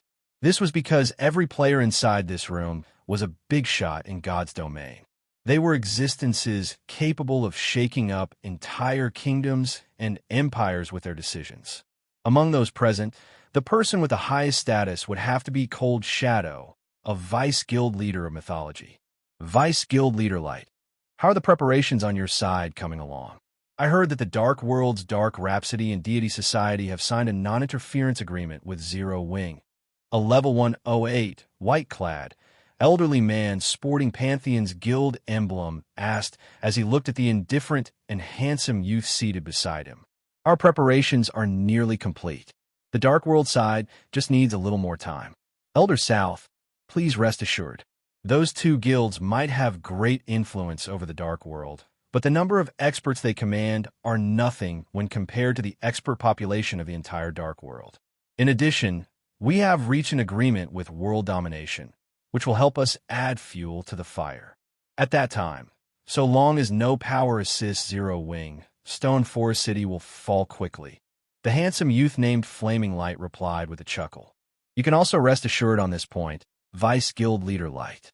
Starlink has already sent greetings to the various powers operating around Stone Forest City. They definitely will not assist Zero Wing in fending off the Dark World's experts, Lu Xinglua said, smiling.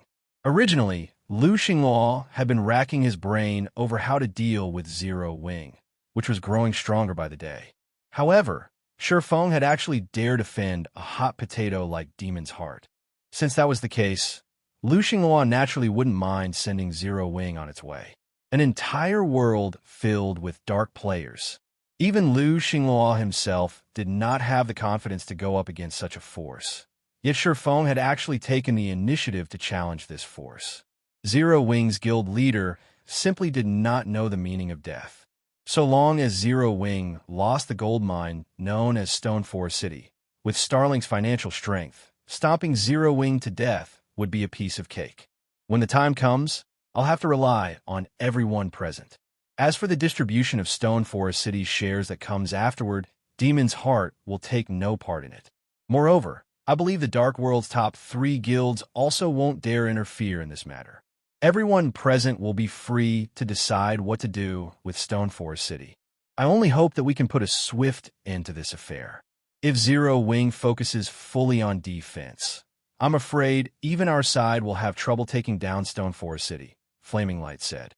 You don't have to worry about this point, Cold Shadow said suddenly. I have already promised Stone Forest City's various adventure teams that I will purchase their materials at a high price and also let them exchange for a limited number of combat runes. I believe Stone Forest City's adventurer teams will no longer sell their materials to Zero Wing. Without the materials of these adventurer teams, Zero Wing won't be able to sustain its daily operations. Once the Dark World's portal opens, Zero Wing won't even be able to gather materials on its own. In that case, Zero Wing will implode in a matter of days. Upon hearing Cold Shadow's words, everyone present could not help but gasp in shock at her ruthlessness. Combat runes were items unique to the Western continent and were something the Eastern continent's various powers have been dreaming of obtaining in order to raise the combat power of their members by a large margin. If an entire team were equipped with combat runes, it would have a much easier time raiding team dungeons and field bosses. Due to the effectiveness of the combat runes, the Eastern continent's various superpowers were sparing no expense to purchase them, with some going as far as using magic crystals for payment. Adventurer teams didn't even get a chance to purchase these combat runes. Now that Cold Shadow was offering to let Stone Forest City's adventurer teams exchange for some combat runes, those adventurer teams would definitely accept her offer without hesitation. With this, Zero Wing would truly have to fend off the Dark World's invasion by itself. Due to this matter, the members of Stone Forest City's adventurer teams were currently holding secret discussions. At the same time, they were also gathering materials to exchange for Mythology's combat runes. They were not selling any of the materials they harvested from Cold Spring Forest to Zero Wing at all. Read latest chapters at Wuxia World. Zero Wing really knows how to hold its breath. Our adventurer teams have clearly stopped supplying it with materials, yet instead of raising its purchasing price, it is actually constructing something new. Does Zero Wing really think it can survive the Dark World's invasion with just a few additional defensive structures? Maybe Zero Wing is trying to make a quick buck before it falls. After all, so long as the Dark World's portal opens, everything will be over. As the adventurer team, players looked at the magic array enveloping the Freedom Hotel, which was under construction. They could not help speculating about it among themselves. So what if Zero Wing's black flame was strong?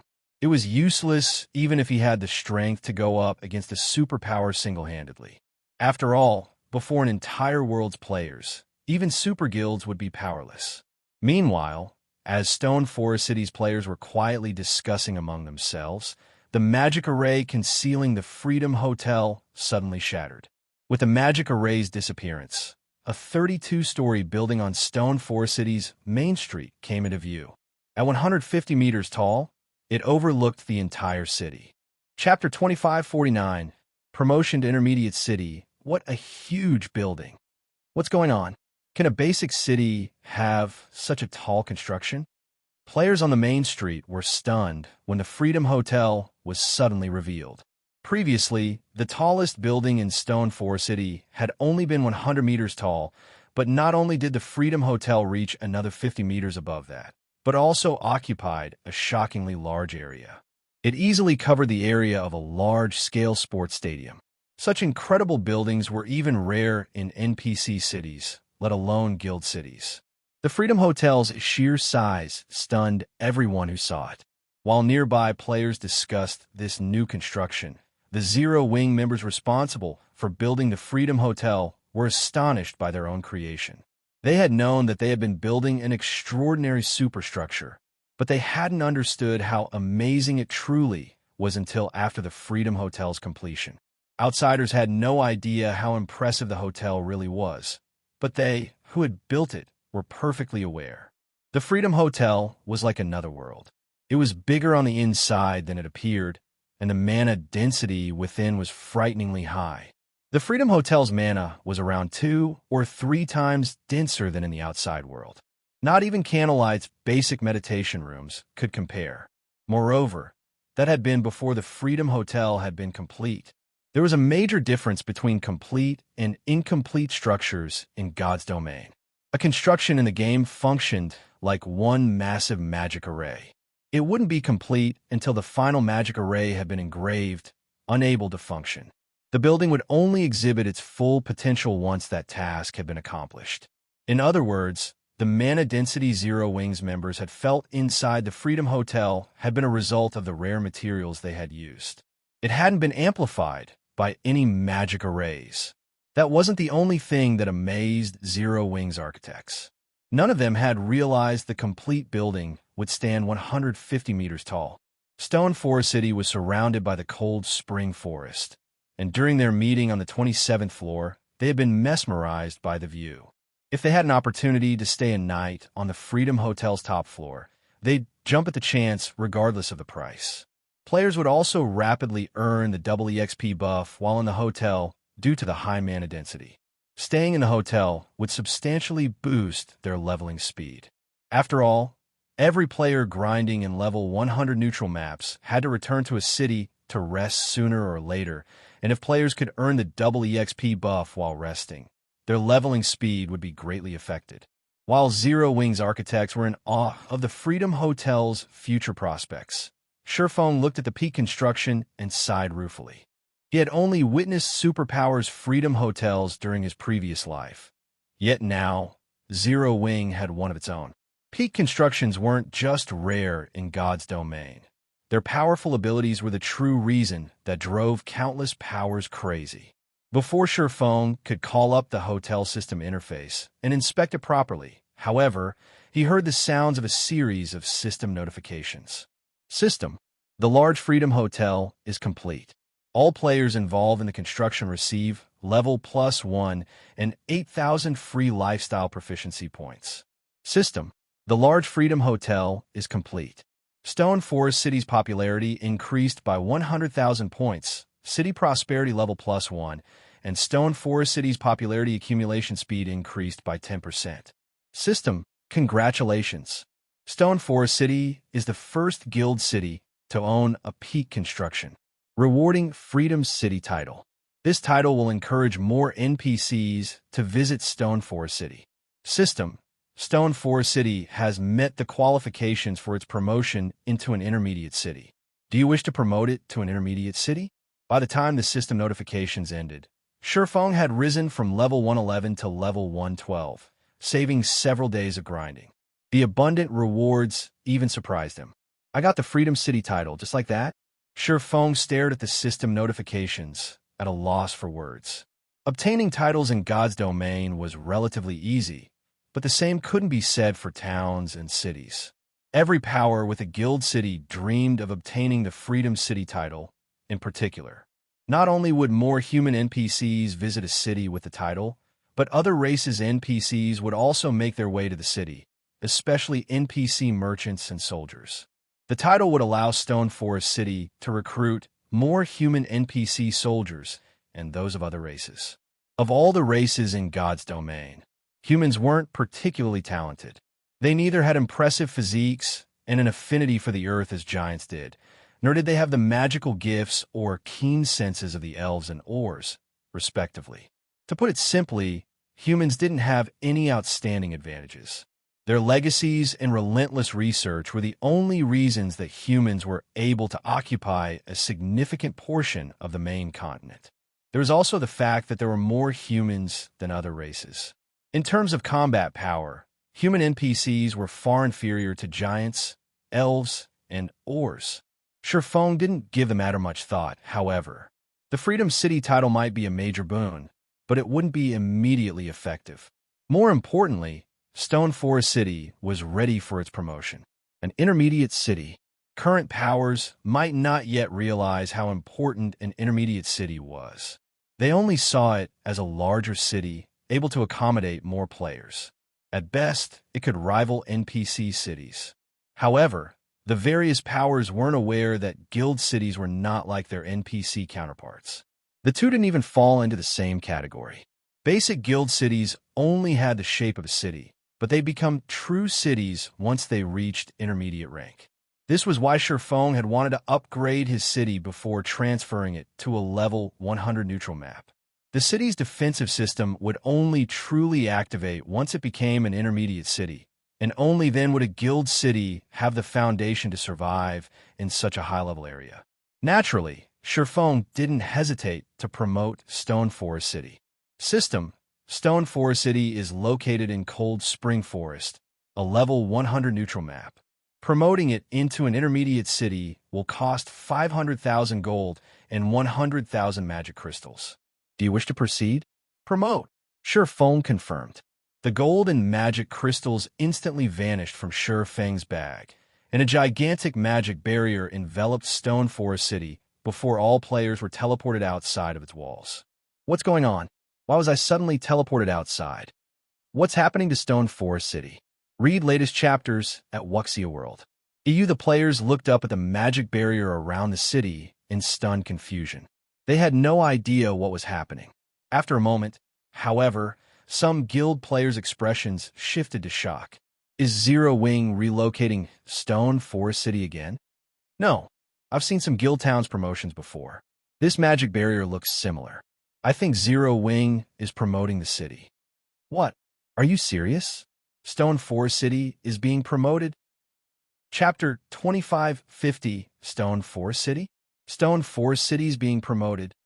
When they heard someone mention Stone Forest City's promotion, the crowd, which had been forcefully teleported out of the city, fell silent as everyone stared at the magic barrier in astonishment. Guild Town's promotions had already become a common sight, but not a single guild had upgraded its city to intermediate rank. The promotion requirements were just too high, and fulfilling them required a long time. And yet, when the various superpowers only had a few basic guild cities under their control, and none were in level 100 neutral maps, Zero Wing was promoting Stone Forest City. Stone Forest City has actually met the promotion requirements. Zero Wing really lucked out. With an intermediate city's defenses, even the Dark World's players will have a hard time taking it down.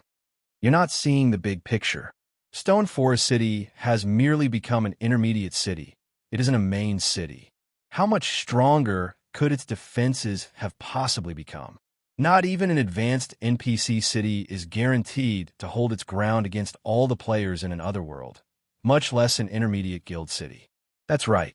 As long as those players capture Stone Forest City, Zero Wing will regret promoting its city even more. Although everyone was surprised by Stone Forest City's promotion to intermediate rank, they didn't think it was good news for Zero Wing. The Dark World still posed a threat. The news quickly reached the various superpowers' upper echelons. They fell into heated discussions about the situation. Ten Saints Empire, Crimson Emperor's residence, upper echelons lounge. And here I thought Zero Wing would do something outstanding. So, its trump card turns out to be an intermediate city. A fierce man in the lounge disdainfully commented as he read the latest report on Stone Forest City. He had already reached level 108 and radiated a lethal aura. The man turned his gaze on the woman in white resting nearby and continued, "Illusory. It seems your gamble won't pay off. Does Zero Wing truly think an intermediate city can stop the Dark World's forces and various superpowers join assault? The Grand Elders aren't pleased with you after your strong objections to partnering with Demon's Heart.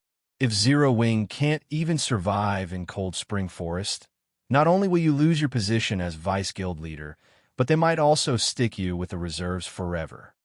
I merely offered a suggestion. Wasn't the guild leader responsible for the final decision? Illusory Words shot back, rolling her eyes. Earnestly, she continued, I still can't shake the feeling that Zero Wing won't go down so easily. This is just like the shock I felt when Black Flame and his team actually broke into Demon City. Besides, even if Crimson Emperor doesn't participate in the assault, we have nothing to lose, right? We might not lose anything, but Dark players will rule God's domain in the future. Demon's Heart's development speed is astounding. Based on our reports, Demon's Heart has secretly allied with several powers that are just as strong as super guilds.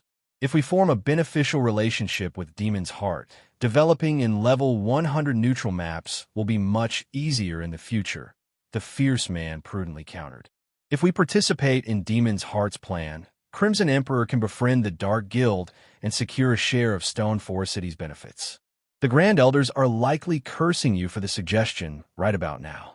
This should have been a chance for Crimson Emperor to profit, but that chance is gone. They'll definitely make you pay for it. Don't blame me for this. There's no harm in being careful. The guild leader likely agreed to my suggestion, thinking the same. God's domain is too unstable right now, and the atmosphere among the various superpowers is growing tenser. Once the Dark World connects to the main continent, we'll reach a tipping point. I wouldn't even be surprised if we see superpowers fall, Illusory Words said, smiling bitterly. Initially, she hadn't wanted to dissuade her guild from allying with Demon's Heart and attacking Zero Wing with the other superpowers. She actually agreed that Zero Wing was doomed this time. However, when she recalled Sure Fang's performance in Demon City and his mythical display in the Dark Den, she hadn't been able to keep silent against partnering with Demon's Heart. Others might think her suggestion had been ludicrous, but only those who had personally experienced the shock of watching Sure Fang single-handedly stop a Tier 5 Demon King's attack would understand how frighteningly powerful the swordsman was. You'll have to explain yourself to the Grand Elders. They just instructed me to visit Stone Forest City with our main force. If Zero Wing's position is lacking, we'll cooperate with the other superpowers, the Fierce Man said, shrugging helplessly. They're acting already? Illusory Words was a little surprised. Is Demon's Heart on the move? They had only received news of Stone Forest City's promotion a few minutes ago, yet the guild's Grand Elders had already decided to abandon Zero Wing if the situation turned south. Not even the guild leader had opposed the decision. The guild leader and Grand Elders must have received some shocking news about Demon's Heart to drive them to act. They never would have changed their minds so quickly otherwise. I suspect that's the case, the Fierce Man said before standing up. He then asked, Do you want to come with us? Yes. Illusory Words nodded. If I don't, the Grand Elders will likely view my suggestion as even less reliable. Following which, the Fierce Man and Illusory Words made their way towards Stone Forest City with Crimson Emperor's main force members. 2 hours after players had been forced out of Stone Forest City, the barrier around it began to crack. Within seconds, it shattered and vanished, revealing a completely new guild city. When the players resting in the nearby forest saw the new city, they were utterly dumbfounded. Stone Forest City's walls had undergone a heaven-defying transformation. Originally, the city walls had only been around a dozen meters tall, but now they were more than 30 meters. The walls had also been rebuilt with completely different materials. It looked like an iron beast had curled itself around the city. Moreover, magic runes covered the entire length of the walls, giving them a strangely heavy feeling. Read latest chapters at Wuxia World. The city's buildings had also changed significantly.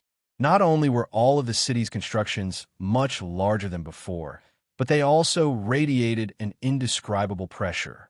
Even from over 1,000 meters away, players felt as if something or someone had locked onto their auras. Even more shocking was the Mana Stone Forest City radiated. Players had already been amazed by the mana density in Stone Forest City. It was no exaggeration to claim that no other guild city in God's domain was its match in this regard.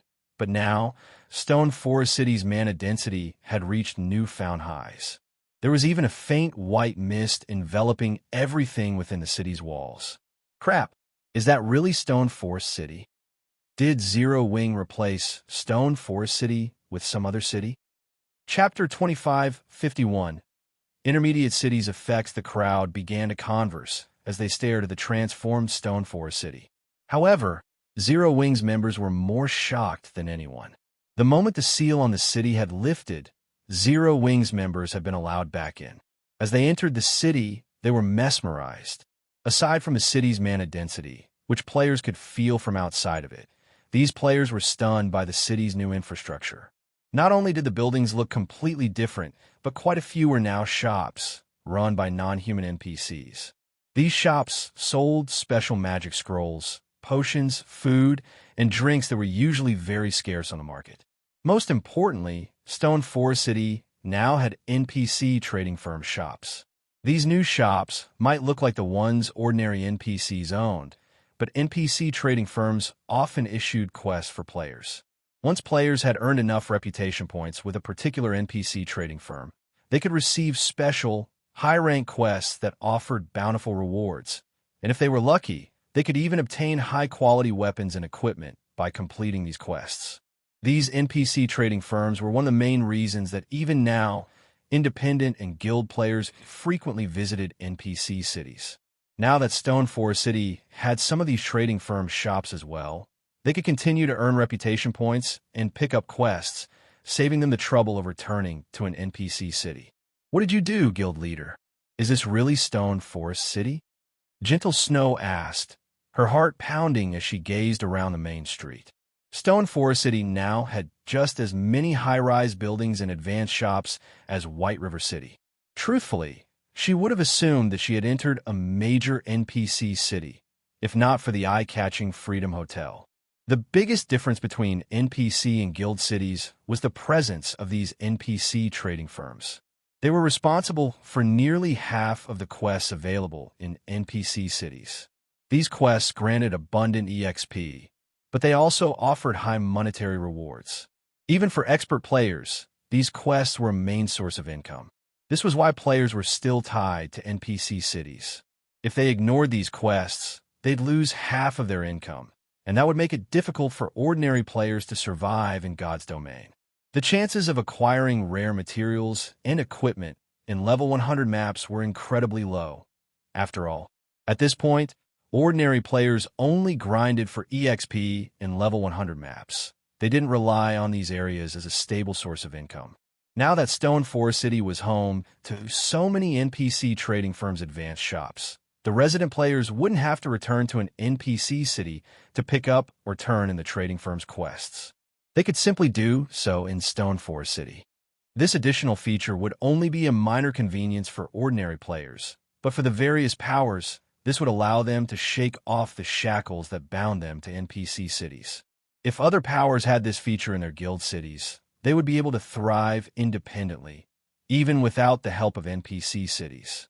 They could develop wherever they wished. Of course, this is Stone Forest City. Once a guild city reaches intermediate rank, it gains the ability to survive independently in the fields, Shurfeng said, smiling at Gentle Snow's ecstatic expression. There might only be one rank between a basic city and an intermediate city, but it was like the difference between heaven and earth. This was why he had been so eager to upgrade Stone Forest City to intermediate rank. As an intermediate city, Stone Forest City could thrive perfectly well, even if Zero Wing lost Star Moon Kingdom. At this stage of the game, the competition in NPC cities had grown intense, and they were no longer under player control. As a result, managing NPC cities had become incredibly troublesome, and there was a risk of other powers taking over. In contrast, players had full control over guild cities. If other powers wanted to take one over, they'd have to capture it. However, Shurfeng considered the Freedom Hotel's completion as far more important than Stone Forest City's promotion. The hotel would be the key that would lead a guild city to prosperity. Not only was the Freedom Hotel's mana incredibly dense, but players could also set up teleportation arrays within. Unlike NPC cities, there were no return scrolls for guild cities, and gaining them was a major challenge. Freedom Hotels, however, could meet that challenge. Any of the Freedom Hotel's guests could purchase return scrolls and teleport to it at any time and from anywhere. This feature was immensely convenient for players that didn't have a residence or house within the city. Aside from the convenience it offered combat players, the Freedom Hotel would be significantly helpful to lifestyle players. Not only would players accumulate the double EXP buff when resting in the hotel, but they would also earn the double lifestyle proficiency buff. Unfortunately, they couldn't accumulate the proficiency buff quite as fast as the double EXP, but it was a precious bonus to lifestyle players. Tools and potions that increased one's lifestyle proficiency acquisition rate were still insanely expensive on the market, far out of ordinary players' budgets. Guild Leader, our members are in place. Should we open Stone Forest City now? Gentle Snow reported once she had calmed down. To cope with the Dark World invasion, they had dispatched a large fraction of the guild's manpower to Stone Forest City. Even though the city was now much larger, they could still manage it without issues. Moreover, Gentle Snow was eager to show the city off to the public. Once Stone Forest City reopened, independent experts would likely have a hard time sitting still. They might even decide to join Zero Wing after discovering the city's changes. Zero Wing was now the only guild to break free from NPC kingdoms and empires, and with the city's help, the guild's members could level up far faster than other players. Read latest chapters at Wuxia World. EU, let's wait. We can open the city once I'm done with the Freedom Hotel, Shifeng said. The Freedom Hotel? Gentle Snow was a little confused. The hotel had already been constructed. What more needed to be done? Shifeng didn't explain, however, and instructed her to refine Stone Forest City's management and entrance fee collection. He then headed to the nearby Freedom Hotel. Once he stood in the hotel's inner courtyard, which he had built personally, Shifeng retrieved the ancient Tree of Life's sapling from his bag. The mana density here should be the highest within the city. If not even this is enough, I'll be out of options. Chapter 2552, Fragmented Divine Artifacts Effects, as Shifeng exposed the Tree of Life's sapling to the air in the quiet courtyard. The mana in the area rampaged, frantically gathering around the sapling. After a moment, Shifeng felt a pulse of life from the sapling, and its aura grew powerful enough to be visible. The surrounding plants began to grow with astonishing speed as the green energy reached them. Success! Shifeng released a hell breath as he watched the sapling's reaction. If this courtyard's mana hadn't been dense enough to accommodate the sapling, he would have had no choice but to give up on it and try to nurture the young tree after promoting Stone Forest City into a main city. However, upgrading a guild city to that rank was incredibly difficult. Not only did the ruling guild need to be powerful enough, but it would also need a lot of time to develop its city. Carefully, Shifeng planted the sapling in the center of the courtyard. He had designed the courtyard and specifically reserved a plot of land in its center for the Tree of Life. To be precise, he had designed a small island in the center of a lake within the courtyard. Not only had he engraved a mana-gathering magic array into the lake bed, but he had also embedded plenty of mana stones into the soil. As a result, the lake water brimmed with mana. Overall, the lake alone had a daily upkeep of nearly 200 mana stones. The various superpowers of his past had considered this the standard configuration for growing a Tree of Life. The necessary mana stones required to maintain the Tree of Life alone would have been more than enough to give current first-rate guilds a heart attack. Ordinary powers simply couldn't afford to play with Trees of Life. Fortunately, he had the Philosopher's Hand. After Shifeng planted the sapling, the air in the courtyard seemed to vibrate. The tranquil, cool atmosphere became scorchingly hot for a time. It even got to Shifeng. After about 3 seconds, the sapling shot up into a large emerald tree.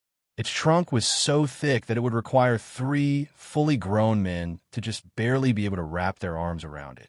The instant the tree reached maturity, dense life aura spread throughout the inner courtyard, tinting everything with a faint shade of green. The high temperature also began to fall to a pleasant warmth. Sherfong felt as if he were standing in the middle of a field on a warm, sunny day.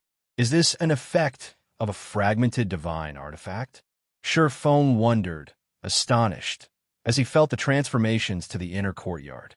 Just planting the tree of life had filled the courtyard with life energy, and it was incredibly dense. Bathing in the aura, Sherfong could sense the foreign energy within him rapidly disappear, and his mind felt unusually refreshed. This sensation wasn't like the calm indifference players experienced when around highly dense mana. Rather, Sherfang's mind felt pure and rejuvenated. It was as if all of his thoughts had been given clear, distinct paths, and he knew exactly what to do. If players could practice combat techniques here, they would have a much easier time learning them. Players needed a clear understanding of the techniques to practice and better execute them. After all, it's a pity that I can't let just anyone enter this courtyard. Sherfong gave the Tree of Life a bitter smile. The Tree of Life had already taken root, and any player could discover the tree's identity with an ordinary identification skill. If news got out that Stone Forest City housed a fragmented divine artifact ranked Tree of Life, not even NPC powers would leave Zero Wing in peace, much less players. Everyone would do everything in their power to steal it. Even so, Sherfong was very satisfied with this outcome. The Tree of Life's bonus effects weren't his goal, but the items it would produce. He urgently needed both the Water of Life and the Nuclei of Life. The tree would also produce the Fruits of Life, which were godly tools for NPCs and players' development. Now, he just needed to wait for the Tree of Life to produce these items. With the matter of the Tree of Life resolved, Sherfong contacted Gentle Snow to ask, "Snow, how are the arrangements on your side coming along?" "Everyone's in position. After our discussion, we've set the entrance fee to 20 silver. Any player capable of exploring level 100 neutral maps is an expert, so they should be able to afford that price," Gentle Snow said. Even at 10 silver per person, Stone Forest City's player population had maxed out. Now that Stone Forest City was an intermediate city, not only had the mana density within its walls increased, but NPC trading firm shops were also available. Hence, Gentle Snow and her subordinates had agreed that even if they doubled the entrance fee, Stone Forest City's player population might still skyrocket. The quest the NPC trading firms offered provided a significant portion of players' income, which was why so many experts insisted on keeping their base of operations in NPC cities. 20 silver? You guys are vicious. Sherfong was a little surprised to hear the new entrance fee. Moreover, based on the woman's expression, she must still consider the price a little low. Revealing a bitter smile, Sherfong continued, "That seems fair, but we're trying to develop Zero Wing as quickly as possible, and to do that, we'll need to attract as many experts to the city as we can. Normally, expert players have their own private teams, which include players of low standards. If those players cannot survive in Stone Forest City, their expert friends will go elsewhere." Stone Forest City was much larger than it had been, and it would even have plenty of room to spare if 7 or 8 million players visited. They no longer had to limit access to experts to develop the city. The more players within the city, the more prosperous it would become. In turn, more NPCs would visit, particularly those of other races. Furthermore, money was no longer a problem for the guild now that Zero Wing was capable of intercontinental travel. Rather than focus on money, they should try to grow Zero Wing's strength. Zero Wing wasn't nurturing as many Tier 3 players as it had been, and if they wished to attract more within a short time, they'd have to recruit more expert players. In that case, should we stick with 10 silver? Gentle Snow asked. After listening, she agreed with Sherfang's reasoning. Most of the city's previous visitors had been experts from the various guilds and members of powerful adventurer teams. Independent experts only made up a small minority of Stone Forest City's player population. However, she hadn't paid much attention to the matter since Stone Forest City had only been able to accommodate so many players. Now that mainstream players had reached level 100, it would be unwise to increase the city's entrance fee too much, as they needed to recruit more players in a Zero Wing and nurture more Tier 3 experts. No, lower it to the minimum 5 silver, Sure Phone decided. F5. Gentle Snow stuttered, stunned. Stone Forest City was now an intermediate city. Maintaining the original entrance fee would already be a major concession. She didn't even want to imagine what would become of the city if they lowered the entrance fee to 5 silver. MHM, just set it to 5 silver, Sure Phone said, nodding. It's about time we make some changes in Zero Wing. Read latest chapters at Wuxia World. EU Sure Phone then instructed Gentle Snow to open the city to the public after adjusting the entrance fee. Meanwhile, the numerous independent and guild players outside of the city were growing impatient. They all shared their guesses about Stone Forest City's abrupt promotion. Is Zero Wing really going to make us wait outside for an entire day? I doubt it. There's too many of us out here. The entrance fees alone will be more than enough to make any power jealous. How could Zero Wing possibly pass on so much money? Look, Stone Forest City is open. Chapter 2553. Shocking Stone Forest City in Cold Spring Forest Inner Area, a 100-man team of superbly equipped, level 107 plus experts ate up the ground as it followed the forested path towards Stone Forest City. The weakest of the team's mounts was Secret Silver Rank, and as the team boldly flew down the small path, all players in their way stepped aside, none daring to hinder the team's advance. Even the various major powers members moved aside. Players didn't just move out of the expert team's way because of their imposing auras, but because of the guild emblem these players wore. It was Crimson Emperor's emblem, and not even God's Domain's major powers could afford to offend the guild. Remember what the Grand Elders told you, Illusory. You are not to act unnecessarily once we're in Stone Forest City. The fierce man riding a 6-clawed warbear and leading Crimson Emperor's main force warned Illusory words, who had been silent during their entire journey. Although he didn't know what made her think Zero Wing could stop Demon's Heart's assault, the guild's word was law. If Illusory words leaked any information to Zero Wing, and the various powers or Demon's Heart discovered it, she would put their guild in a very awkward position. I at least have that much common sense. I'm only going to take a look. You don't need to worry, Illusory words said, chuckling. Personally, she didn't think Zero Wing stood much of a chance against the various superpowers in Demon's Heart. She only thought the guild wouldn't go down so easily. She simply wanted to visit Stone Forest City to verify her assumption. When the two fell silent, a tall, beautiful female swordsman with short hair rode forward and matched paces with Illusory Word's mount. Unlike the other experts on the team, she wasn't wearing Crimson Emperor's guild emblem. Are you sure it's all right to take us with you? Vice Guild Leader Illusory, the short-haired woman asked. If Sure Phone were present, he'd be quite surprised. This short-haired swordsman was none other than Graceful Monarch from the Dark Den's Extreme Light Shelter. Relax. We're just going to take a look. We're not conducting some secret operation. Now that the Extreme Light Shelter and Crimson Emperor are allies, it's only a matter of time before you'll start developing on the main continent. It's best that you view the situation with your own eyes. Cold Spring Forest will likely become one of the main battlegrounds between regular players like us and dark players, and there are quite a few superpowers in Stone Forest City right now. Such a grand occasion doesn't happen every day, Illusory Words said, smiling. I can rest easy then, Graceful Monarch said, nodding and breathing a sigh of relief. By now, she understood how insignificant the Dark Den was in God's domain, and after witnessing Crimson Emperor's residence, she realized what it meant to be a true superpower.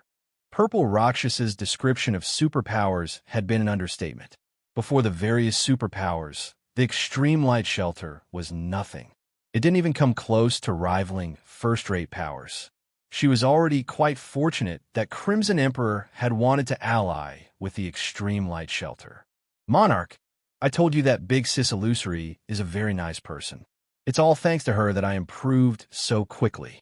Since she's agreed to bring you and your team along on this trip, you'll definitely grow a lot stronger.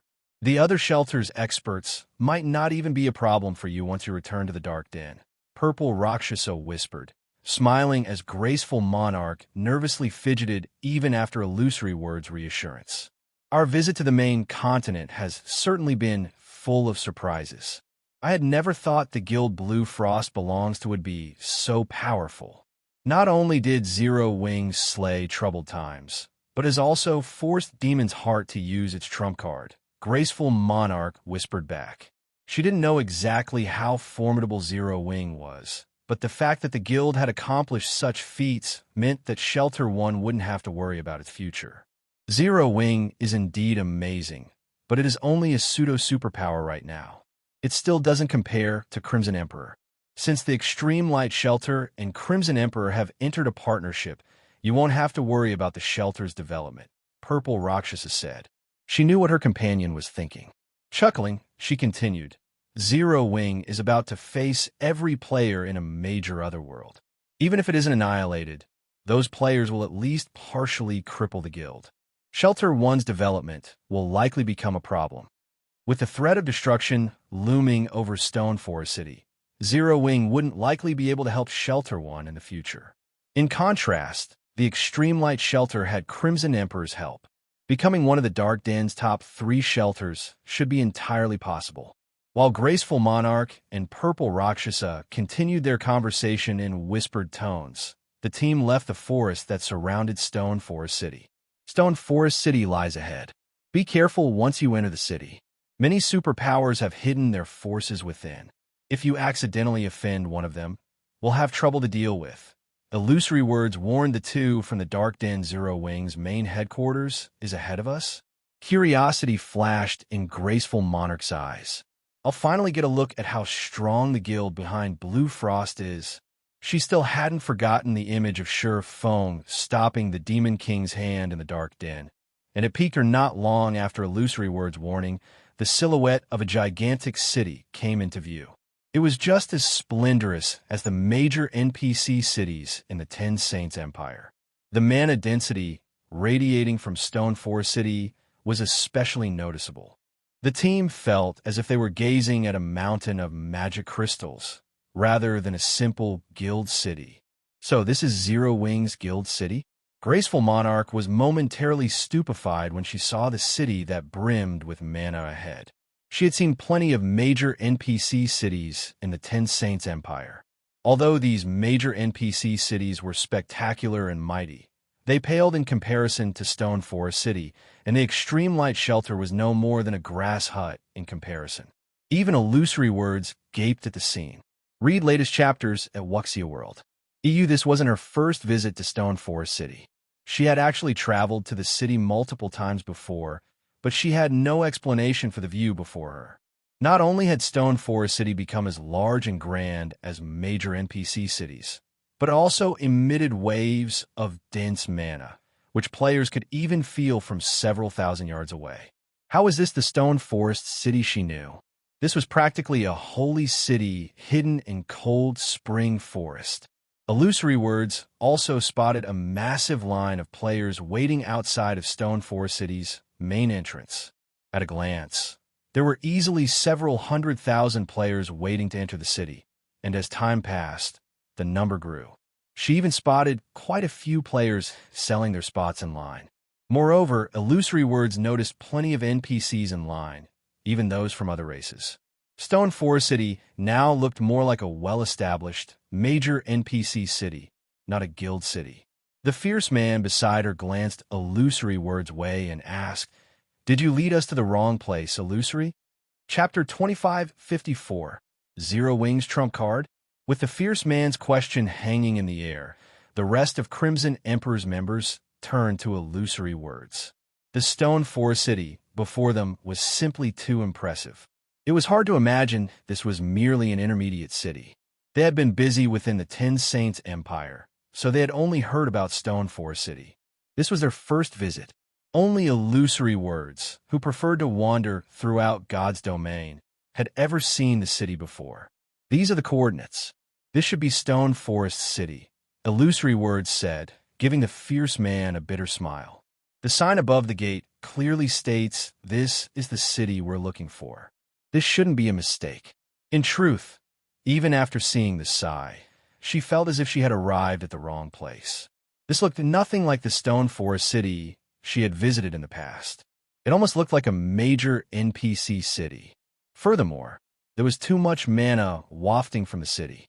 Not even the holy city of Titan had such dense mana. Stone Forest City looked nothing like a player-owned city. Crimson Emperor's members snapped out of their daze and examined the city before them. Just as illusory words had said, this was undoubtedly Stone Forest City. Crimson Emperor's members weren't the only players shocked by Stone Forest City's new appearance. Some of the various major powers experts that had come to investigate the upgraded city were just as astonished by what they found. No one had ever thought a guild city would change so drastically when it grew from a basic city to intermediate rank. Black Flame really is amazing. With so much mana in the city, players will still choose to rest here, even with the Dark World's imminent invasion. With the entry fees alone, Zero Wing won't have any financial worries for a while. Galaxy Past, the Star Alliance's guild leader, enviously commented as he gazed in awe at the splendorous city before him. Once upon a time in Starmoon Kingdom, the Star Alliance had stood toe-to-toe with Zero Wing. However, while the Star Alliance had been nursing headaches over its daily income, Zero Wing was swimming in money. Nowadays, the various guilds' main source of income was the entrance fees they collected in their guild towns and cities. But as more towns and cities rose up in neutral maps, the competition between them grew intense. To maintain an edge over their competition, most guild towns and cities had reduced their entrance fees to a painful low. Stone Forest City, on the other hand, wouldn't have such worries. As the sole guild city in a level 100 neutral map, it had no competition whatsoever. It could set whatever entrance fee it wished, and plenty of players would still visit the city. That's for sure. Zero Wing will make a killing. You've just arrived, so you might not realize how insane the guild is, but Zero Wing is only charging 5 silver per person to enter the city. I've heard that it's the lowest price you can set for an intermediate city. Other guild cities in neutral maps charge at least 2 silver per person, but they're nothing compared to Stone Forest City. Many of my friends are planning to shift their base of operations to Stone Forest City, and I'm sure they're not alone in that idea. I suspect we'll see the number of players trying to get an increase by at least tenfold. An independent Tier 3 Shield Warrior in front of Galaxy Past in line said, nodding in agreement. 5 silver. Flourishing Willow, the Tier 3 female ranger behind Galaxy Past, stared at the Shield Warrior with wide, shocked eyes, doubting his claim. First-rate guilds like the Star Alliance had no choice but to reduce their entrance fees due to how much competition they faced, but Stone Forest City was unique.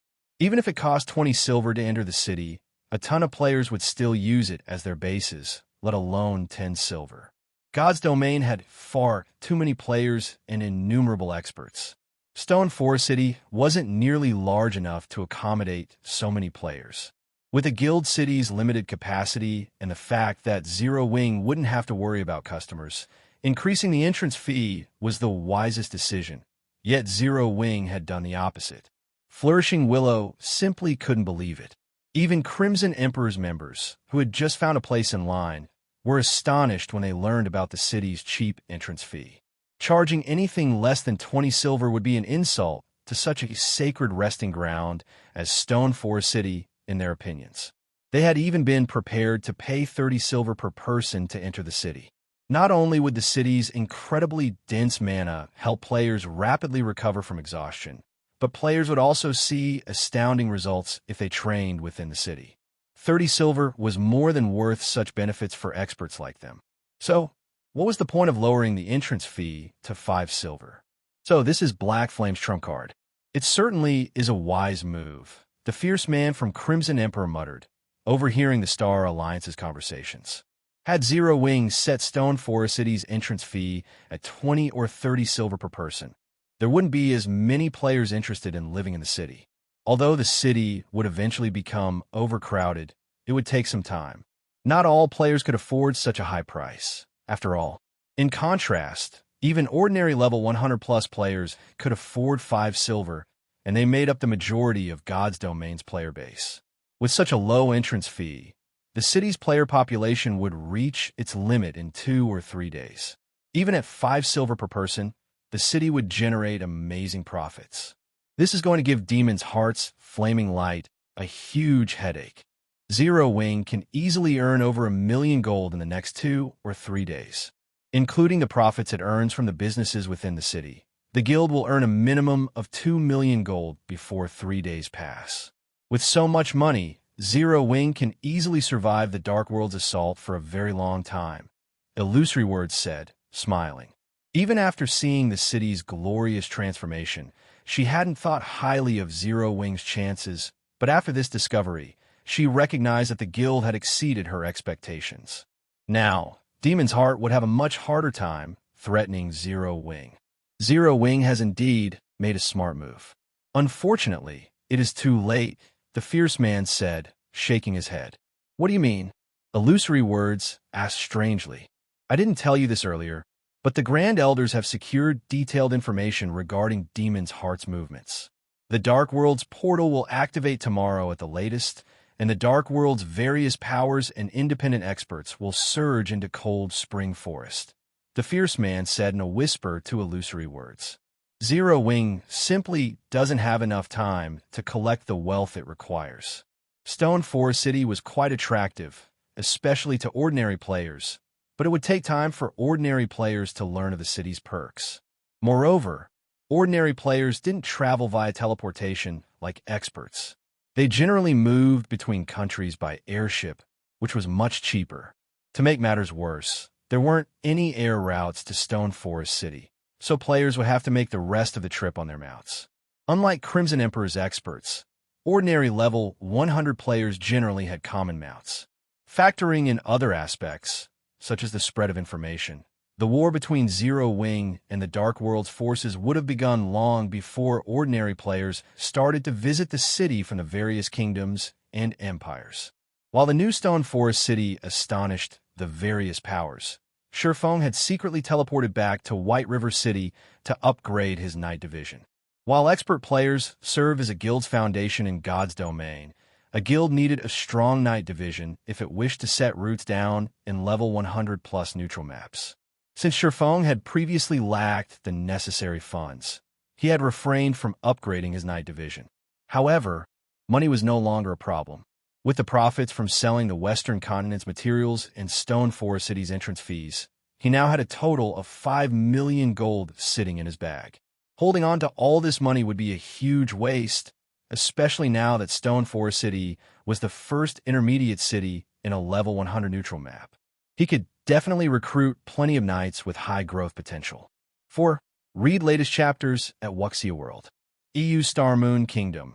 White River Cities Adventurers Association. News of Stone Forest City's upgrade had already reached the masses, and practically every player in the Adventurers Association was discussing the matter when Sherfong arrived. Many independent players expressed their eager intentions to develop near the city, particularly those with their own fixed parties or teams.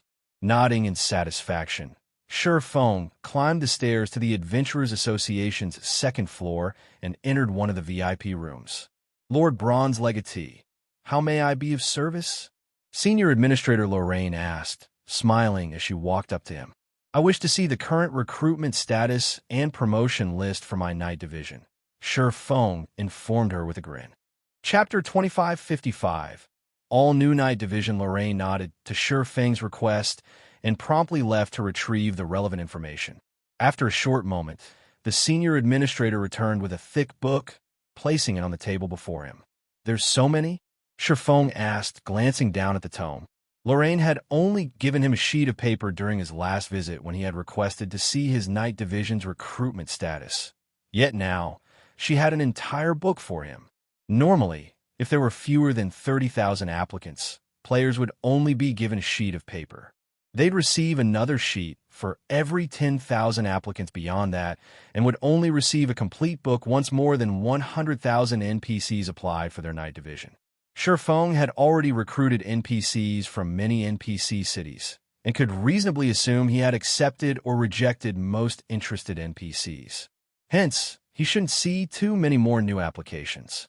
Receiving another 50,000 would be a miracle, and yet more than 100,000 new NPCs had applied.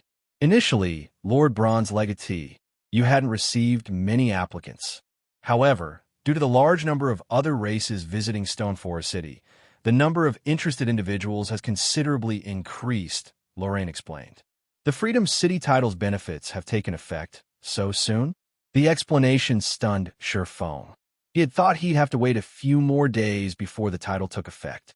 He had just promoted Stone Forest City and assumed the system would make him wait.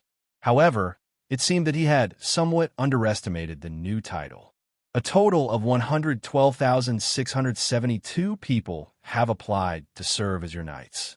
Among them, 83,241 are human, 27,412 are Orcish, 1,836 are elven, and 183 are giants. This book has the records of all of these applicants' information, Lorraine continued, ignoring Sherfang's muttering.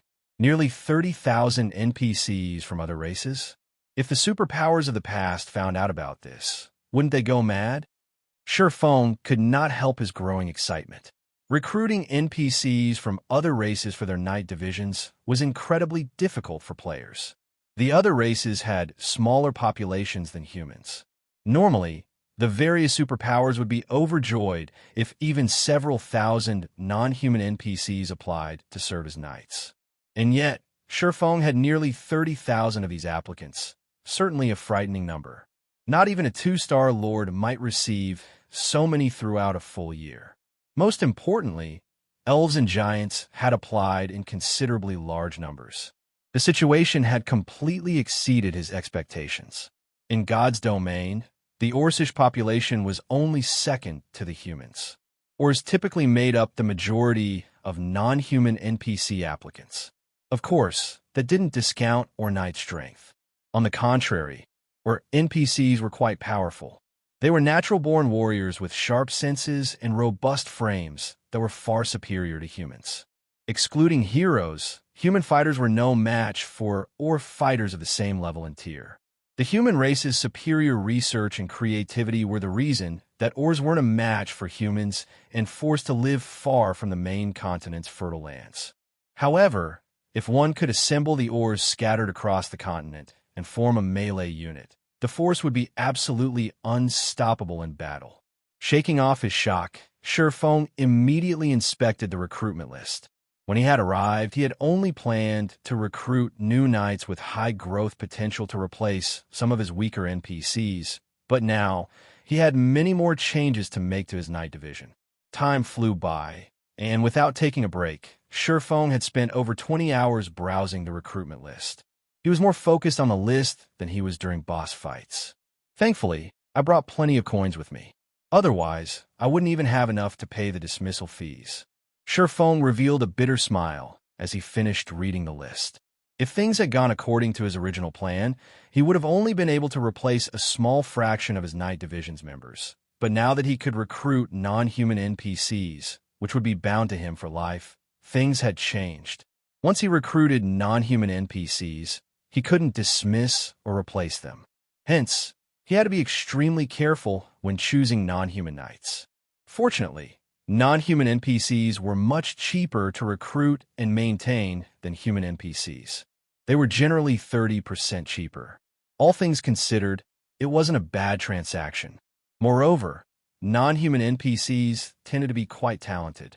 In fact, more than half of the non-human NPCs in God's domain were Bronze Knight Standard or above, which was one of the reasons that the various powers of the past had preferred non-human NPCs.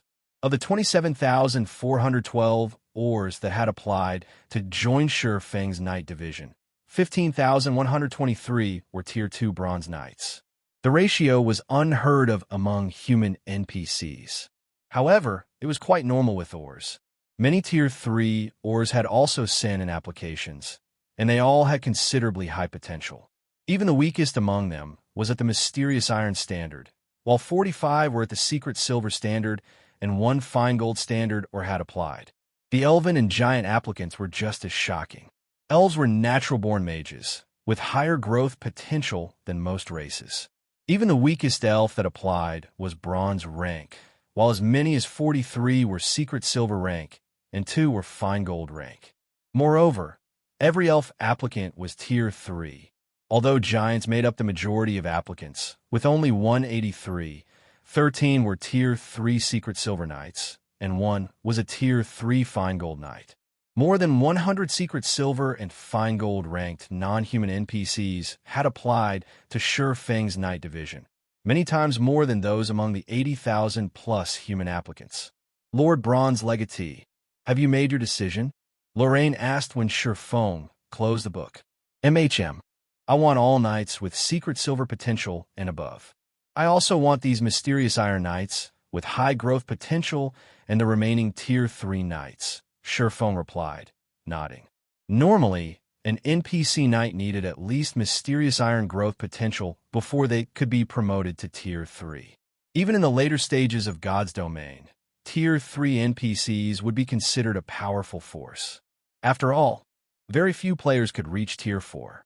Even if they did, a group of Tier 3 NPCs, backed by a city's magic array, wouldn't be an easy opponent. If enough Tier 3 NPCs formed a battle array, they could slay Tier 4 players. This was why, even after reaching Tier 4, players could only afford to act conceited in the fields. Very well. There are 152 applicants with secret silver potential or above. Including the rest, there are a total of 326 Tier 3 knights.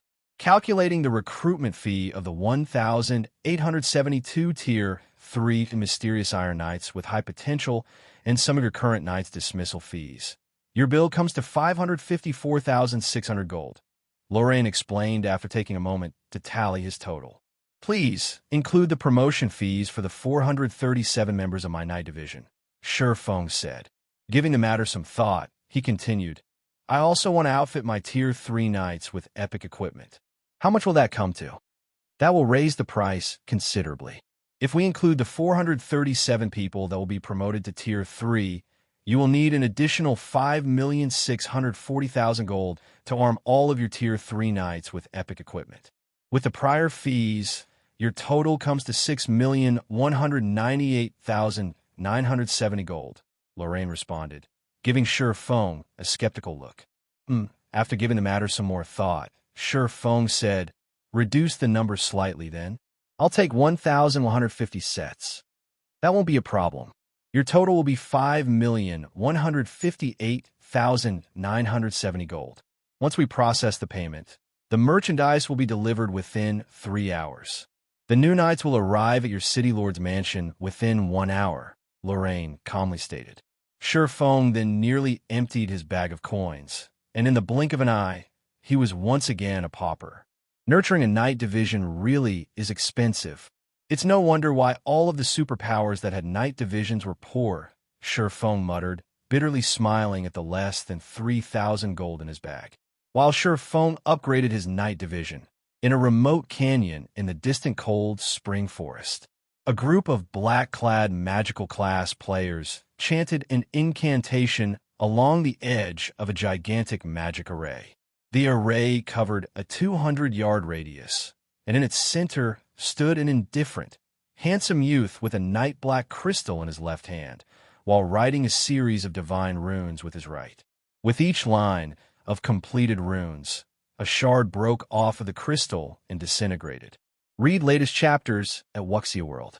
EU when the crystal was nearly gone. The youth completed the final line of divine runes. Suddenly, the sky above the magic array split, and a colossal door dropped from the spatial tear. The door was over 100 meters tall and covered in ancient runes, radiating a mighty aura that made everyone nearby shudder. Once the door landed, it began to part down the middle. Excellent. It's complete. Flaming Light exclaimed as the door began to open. He then glanced at the middle-aged man standing nearby and said, Heart, notify the various powers and tell them that the door is open. Whether they cherish this opportunity or not is up to them. Understood. Furious Heart respectfully responded, crossing the threshold with his team. Chapter 2556, Crazy Freedom Hotel Cold Spring Forest, Stone Forest City. As news regarding Stone Forest City spread to more independent players, the number of small adventurer teams visiting the city continued to increase. Less than a day after the city's reopening, it had become somewhat crowded, and even more players had lined up to enter the city. A 6-man party of cloaked players, all radiating darkness energy, stood among the long line, and none of the nearby players even dared to take half a step closer to them. Those players' killing intent is so strong. Not even dark players, who constantly slaughter others in the fields, have such intense hostility. Who are those people? Their killing intent isn't the only thing that's intense. Look at their equipment. They might have concealed the glow effect, but all of their items are engraved with magic runes. Their equipment should be fine gold rank or higher.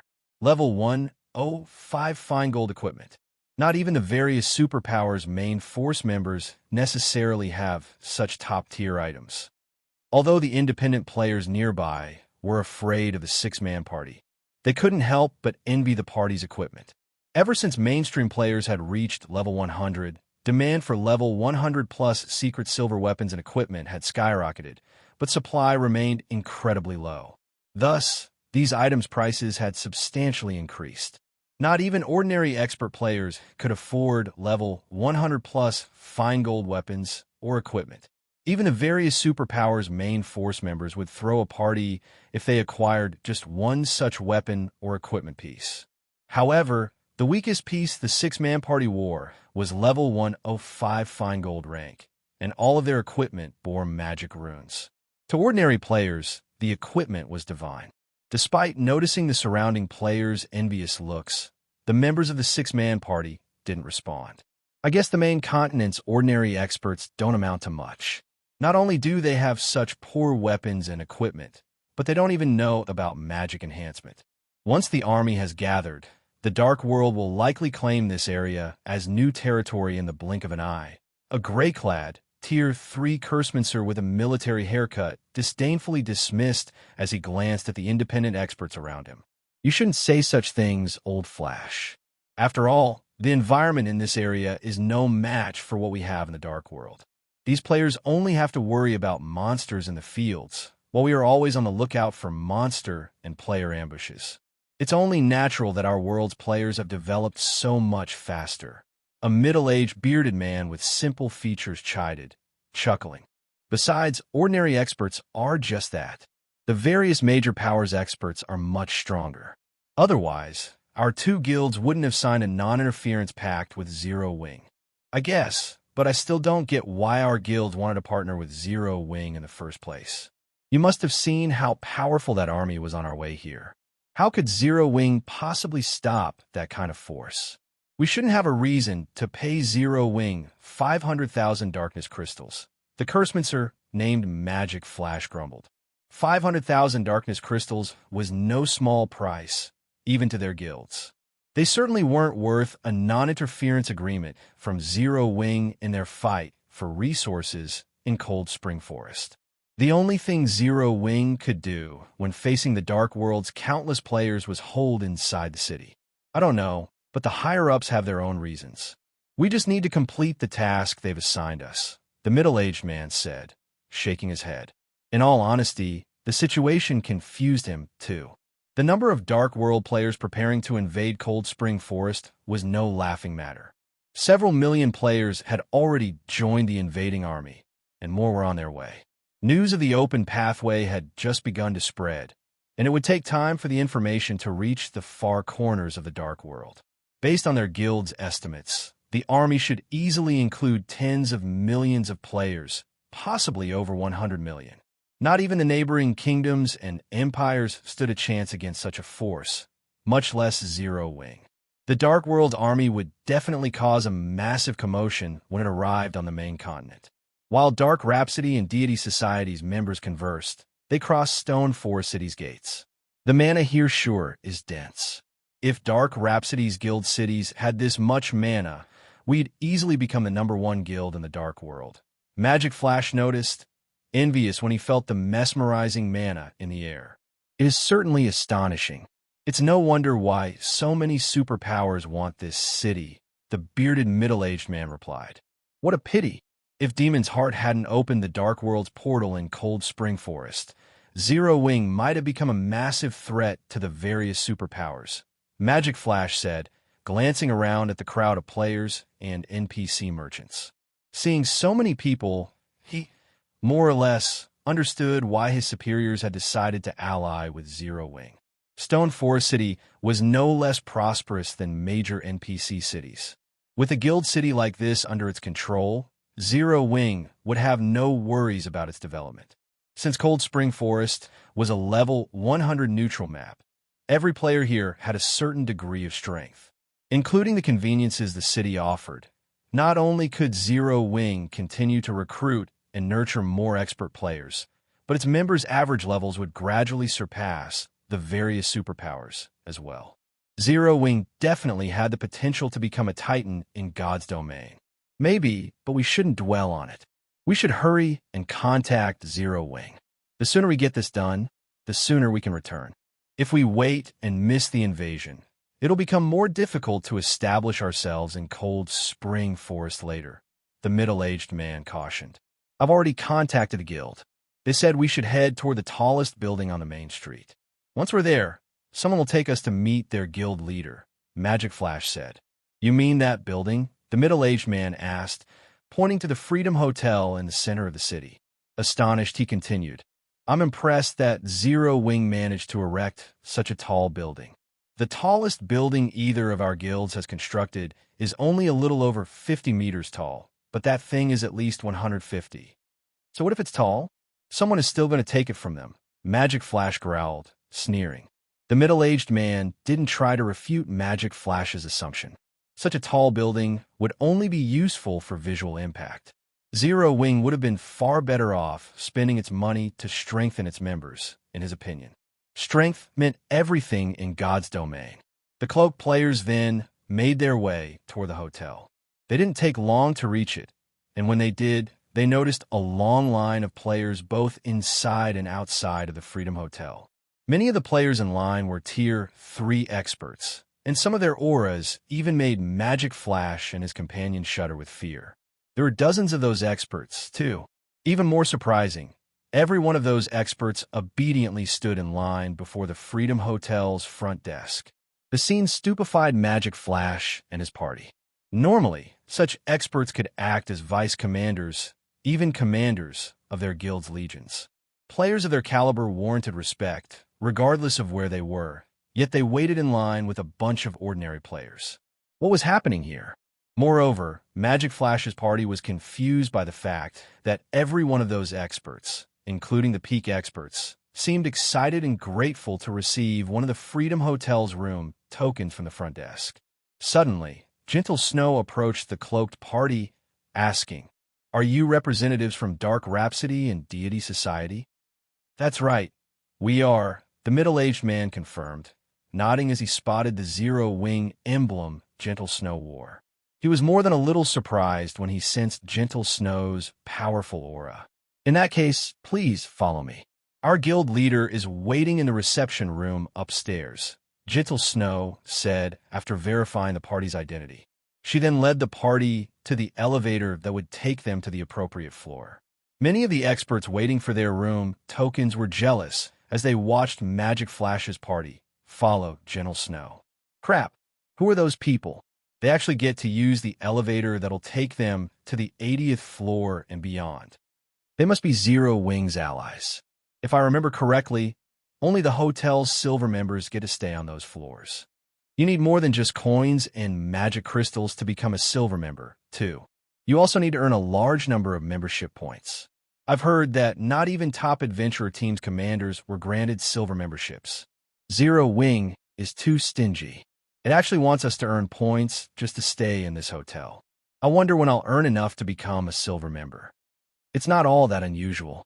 There are only a limited number of rooms available, after all, and I've heard that the advanced rooms on the 80th floor and above are amazing. Not only is the recovery speed there 30% higher than in normal rooms, but each room also has its own training room. Players can practice simple combat techniques by themselves in those training rooms. Seriously? You can actually practice your combat skills in the advanced rooms. This won't do. I need to become a silver member as soon as possible. The players waiting in the Freedom Hotel's lobby were indescribably jealous as they watched Magic Flash's party enter the elevator. Their reactions confused the dark players. A short moment later, the group arrived on the Freedom Hotel's top floor. Read latest chapters at Wuxia World. The instant Magic Flash and the others set foot on the Freedom Hotel's top floor, their minds felt serene. To be precise, they felt mentally refreshed, as if their thoughts had found their own unique paths. They could now conceptualize ideas without confusion. So this is Zero Wing. Magic Flash and the others couldn't help but gasp when they felt the change. They had already been astonished by the Freedom Hotel's mana, but compared to this environment, the lobby was nothing. If they could train on this floor, they'd see results dozens of times faster. They might even be able to break into the Void Realm. Our guild leader is inside. Please go in, Gentle Snow said, not surprised in the slightest to see the 6 players' astonished expressions. She simply smiled as she opened a reception room's doors. Chapter 2557. Astonishing Foundation's Gentle Snow's request yanked Magic Flash and the others from their reverie, and they walked into the VIP reception room with awkward expressions. As they entered the room, however, they were, once again, left speechless. The refreshed sensation they had enjoyed in the hall had been amazing, but it was amplified several times the moment they set foot in the reception room. The strange energy in the room was clearly denser than in the hall. If they could train inside this reception room for a few days, their combat standards would reach the next level. Even the various powers would treat a room like this like a sacred training ground, barring entry to anyone other than core members. And yet, Zero Wing used it as a reception room. Extravagance. This was too extravagant. A male swordsman reclined on one of the sofas in the reception room, wearing a simple set of equipment and a black cloak across his back. Opposite of the swordsman was a woman who had barely reached level 100. The woman radiated no aura whatsoever and looked even weaker than ordinary players. However, the Advanced Master Forger's insignia the woman wore was extraordinarily eye-catching. The woman was none other than Melancholic Smile, who had been busy managing the Candlelight trading firm. After long hours of crafting and frantic research, she had successfully become an Advanced Master Forger as well. Guild Leader, this is our current limit. The forging techniques involved are simply too delicate and complex. Crafting a successful product in a short time is impossible, I'm afraid. Melancholic Smile disappointedly insisted as she placed several pieces of equipment on the table between her and Surefoam. The moment she did, Magic Flash and the others' eyes widened in shock. Not only were the several equipment pieces part of the same set, but they also carried the glow of fine gold equipment. In other words, the equipment placed on the table was a fine gold set equipment. Moreover, it was a level 100 plus fine gold set equipment. Even Dark Rhapsody and Deity Society had only found a few sets, yet Zero Wing could craft it, and based on Melancholic Smile's comment, that was a failed product. Meanwhile, as Magic Flash's party entered the reception room, Shurfang's gaze shifted to his guests. You must be Dark Rhapsody and Deity Society's representatives. Please have a seat, Shurfang said. When he noticed that Magic Flash's group couldn't pull their eyes from the failed items on the table, he chuckled and said, It seems you are very interested in this Dark Demon set. After returning to Stoneforest City, he had immediately instructed Gentle Snow to pass the Dark Demon set forging design to Melancholic Smile for research and production. He had enough responsibilities at the moment and didn't have the time to forge the set equipment himself. In contrast, Melancholic Smile could and did devote her free time to forging. Hence, she improved her skills a lot faster than Surefoam could. She had even become an Advanced Master Forger before he had. The Candlelight trading firm also had Cream Cocoa, who focused all of her time on forging since she didn't have any management duties as Melancholic Smile did. She improved even faster than Melancholic Smile and had become the first Advanced Master Forger in Candlelight. Now, the trading firm had two. Unfortunately, the Dark Demon set proved far more difficult to produce than Surefoam had expected, and even after working together, Cream Cocoa and Melancholic Smile had barely managed to craft one fine gold set. Moreover, their production success rate wasn't particularly high. Even after involving all sorts of tools and rare materials, they had only managed to raise their success rate to 50%. I apologize for our earlier rude behavior. The bearded middle-aged man from Deity Society hurriedly apologized. It's just that level 100 plus fine gold set equipment is a truly rare sight. I had never imagined that Zero Wing was capable of crafting such equipment. It surprised me, but rest assured, we won't reveal this secret to anyone. It's fine. This doesn't need to be a secret. Since Dark Rhapsody, Deity Society, and Zero Wing are allies, you don't need to behave like outsiders. If you're interested, I can sell you a few sets, Sherfong nonchalantly offered. Zero Wing's possession of the Dark Demon set forging design had already been exposed. Only, news of it hadn't reached the Eastern continent. Hence, there was no need to keep a secret. Moreover, Sherfong intended to store these fine gold-ranked Dark Demon sets in the guild warehouse, making them available for purchase later. Once he did, there would be no containing the information. Besides, the sooner the public learned about the Dark Demon set, the better. That way, Zero Wing could use the set to attract more experts to join the guild. Are you serious, Guild Leader Black Flame? Magic Flash could not help but ask. That was a level 100 plus fine gold set equipment they were talking about. If he could get his hands on such a set, his combat power would increase by at least 30%. He might even catch up to peak experts of the same level. Of course, Sherfong said, smiling when he saw the passionate light in Magic Flash's gaze. However, it won't be cheap, and I won't sell them for coins. He did not mind selling the fine gold ranked Dark Demon set. This was only a failed product after all, and at this point, most superpowers had at least a few sets of fine gold set equipment. Selling some to Zero Wing's partners wouldn't harm his guild in any way. What do you want for the set, then? Magic Flash eagerly asked. Darkness crystals, Sherfong said. My price isn't very high. What do you think of 15,000 crystals? The various powers still thought only dark players needed darkness crystals, but they didn't realize that as God's Domain's lifestyle players continued to develop, attributed magic crystals would become more valuable. Weapons and equipment crafted with attributed magic crystals would gain additional properties related to the crystals. Such changes wouldn't be visible in the item's attribute panel, but in the hands of Tier 3 players and above, they perform considerably better, especially for players with fully unlocked mana bodies. Fortunately, darkness crystals were relatively easy to acquire in the Dark World. Hence, Sherfong had decided to collect some before the various powers realized their value. 15,000 crystals per set. Magic Flash was shocked. Isn't that a little too much, Guild Leader Black Flame? Level 100 plus fine gold set equipment was indeed very rare and some of the best equipment available in God's Domain right now, but darkness crystals were similarly rare and valuable. In fact, they were worth even more than magic crystals to dark players. Guild Leader Black Flame, is what you say really true? The bearded middle-aged man suddenly interrupted. Huh, why would I lie? I want 15,000 darkness crystals per set. If you wish to buy them, you may do so whenever you wish, Sherfong said. He could not help but feel a little exasperated at the middle-aged man's question. Before Magic Flash could refuse the offer, the middle-aged man from Deity Society continued. Deity Society will buy them. We'll buy as many sets as you're willing to sell us. The older man declared, determined. Have you gone insane, Old Forest? Magic Flash was astonished. What a joke. The Dark Demon set was just a level 100 plus fine gold set equipment. 15,000 darkness crystals will be the maximum anyone would pay for such a set. Yet his companion jumped at the chance to buy them. Magic Flash couldn't think of any sane reason why he'd act like this.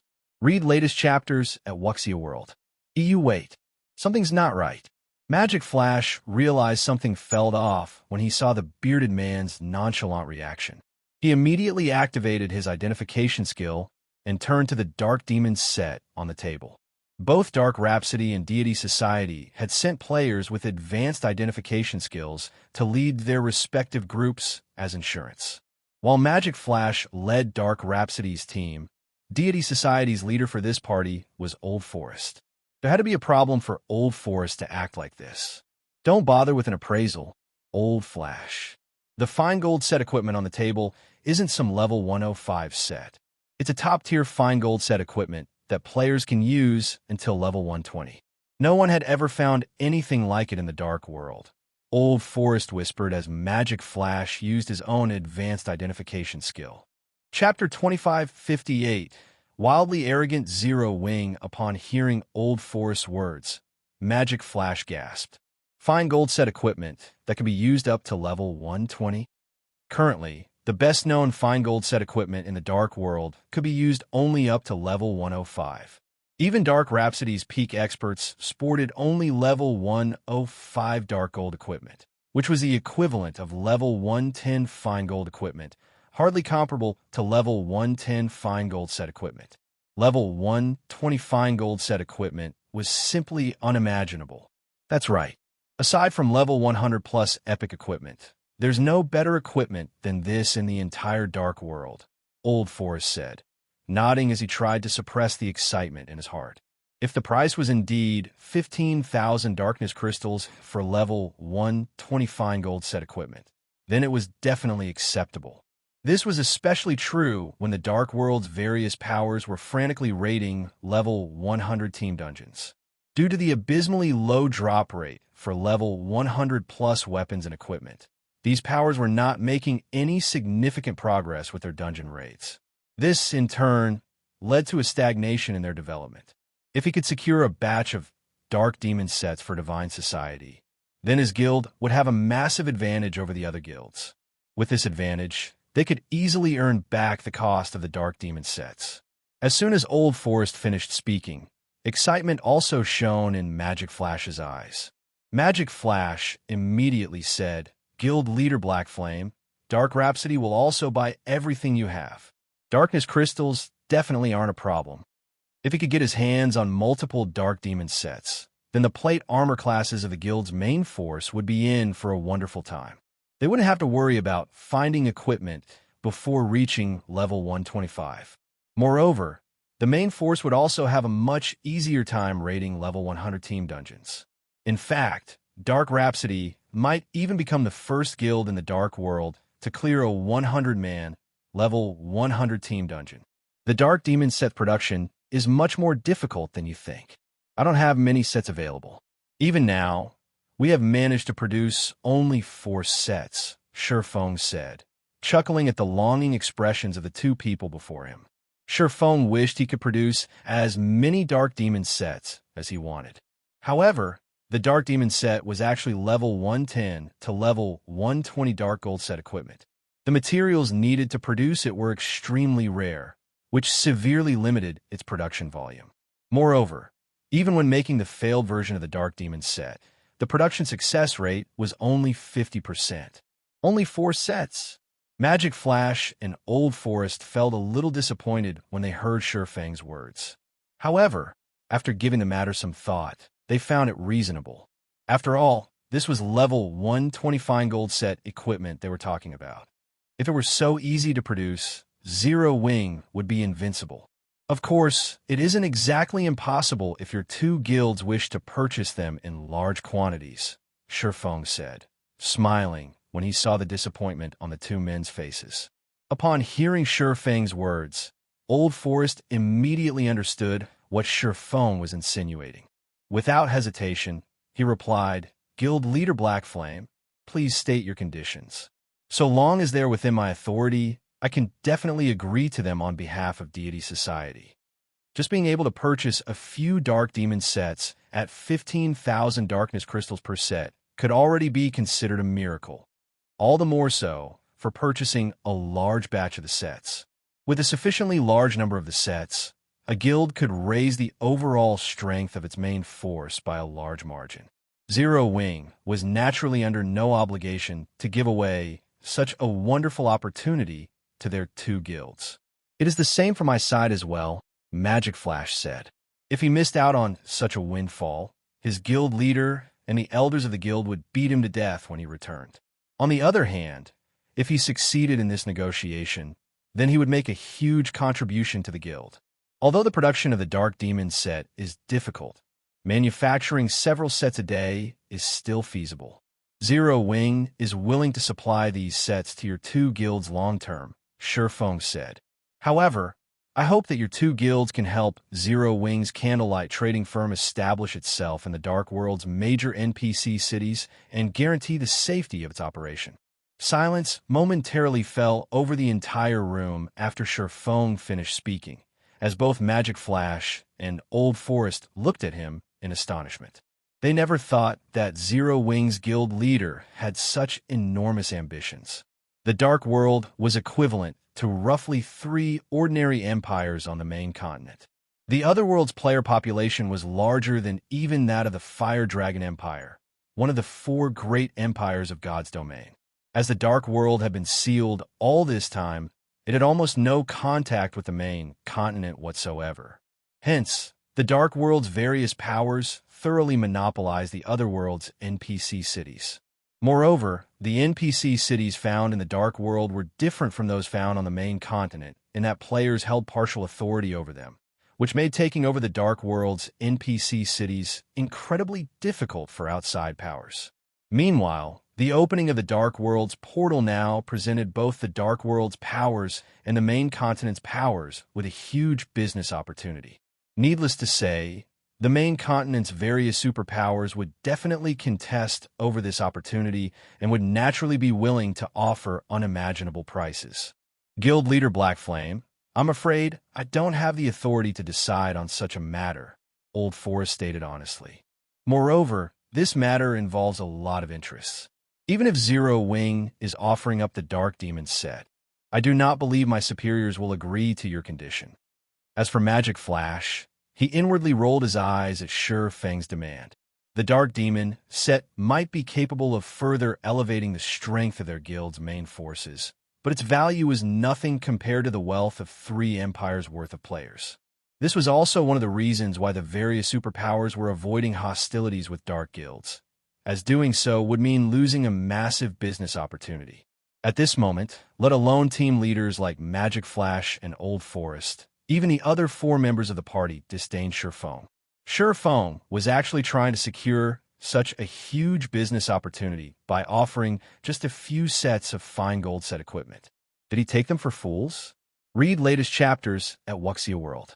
Moreover, Zero Wing was already having problems keeping its position in Cold Spring Forest, yet Sherfong actually wanted to enter the Dark World's various NPC cities.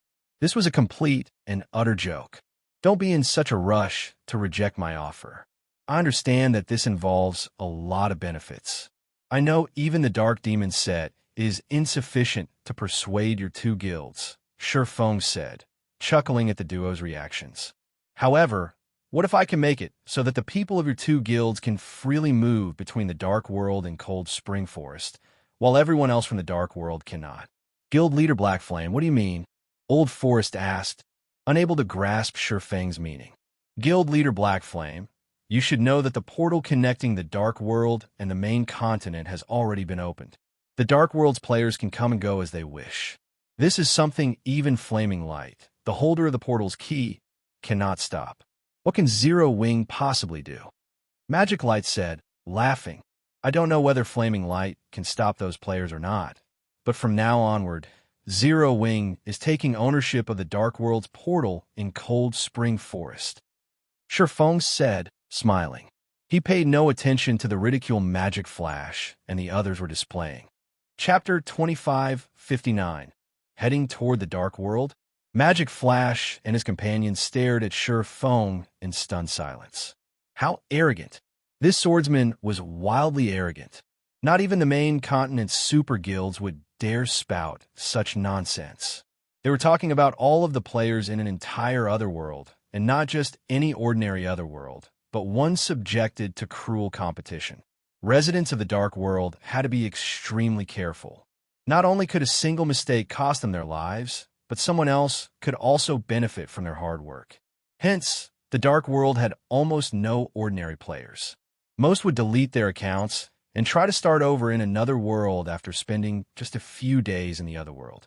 The players that chose to remain were either experts or particularly skilled at survival. When tens of millions of these players swarmed Cold Spring Forest, not even 5 superpowers working together could stop them all, much less a single superpower.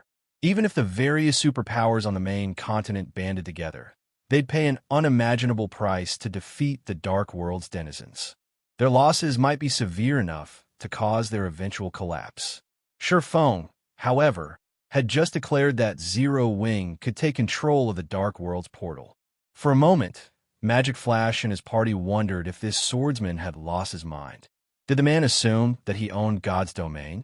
Guild leader Black Flame, I don't mean to doubt you, but this matter does involve too many interests. I do not have the authority to agree to such a deal, Old Forest insisted. After taking in a deep breath, he continued, only my guild leader can preside over this matter. The most I can do is inform him of your offer. I cannot say whether or not he'll agree. That's right. Why don't we return and discuss this with our guild leaders for now? Later, we'll return with the results of those discussions, Magic Flash suggested, nodding in agreement. Inwardly, however, he had already decided that Sherfong was a lunatic. While the Dark Demon set might be valuable, obtaining fine gold set equipment wouldn't be an issue once their guilds began to negotiate alliances with the various superpowers. The only downside was that the various superpowers couldn't provide fine gold set equipment that players could use until level 120. However, it would be more than enough to raid team dungeons and grind for levels. Even as a lifestyle player, Melancholic Smile could tell that Magic Flash and Old Forest were making perfunctory promises, let alone Sherfong, whose 5 senses had already reached their limits. I understand.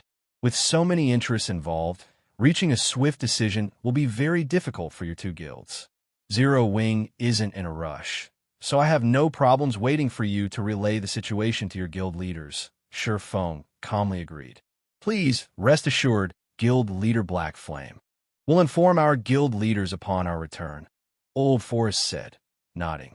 Following which, Magic Frost and Old Forest each handed Sherfong their promised 250,000 darkness crystals before leaving the Freedom Hotel and making their way back to the Dark World. Once they left, Gentle Snow frowned. Guild leader, now that the Dark World's portal has opened, should we restrict our guild members' range of activity? Gentle Snow asked. She hadn't expected the portal to open so quickly. Fortunately, Zero Wing had reached an agreement with Dark Rhapsody and Deity Society regarding the Darkness Crystal's delivery as soon as it did. Otherwise, Zero Wing wouldn't have known when the portal opened and would have lost its opportunity to prepare for battle. That won't be necessary. Since the Dark World's portal is open, we should visit this other world. Contact Fire's team and the Hell Legion and inform them to gather, Sherfong said, chuckling. Are we really going there? Sherfeng's decision surprised her. When Sherfong had declared his intentions to Dark Rhapsody and Deity Society's representatives, she hadn't thought it was nonsense in the least. As long as Zero Wing had enough time, it was entirely possible. Not only did the guild now have the Freedom Hotel, but the guild as a whole also earned a daily net profit of more than 100,000 gold. Moreover, Zero Wing's coin and magic crystal income would continue to increase as Stone Forest City's player population did. With the Freedom Hotel to attract players, more expert players would flood into the city as well. With so many advantages, growing until it ruled Cold Spring Forest with an iron fist was entirely possible. Now, however, including the Hell Legion, Zero Wing only had a little over 500 Tier 3 experts under its command.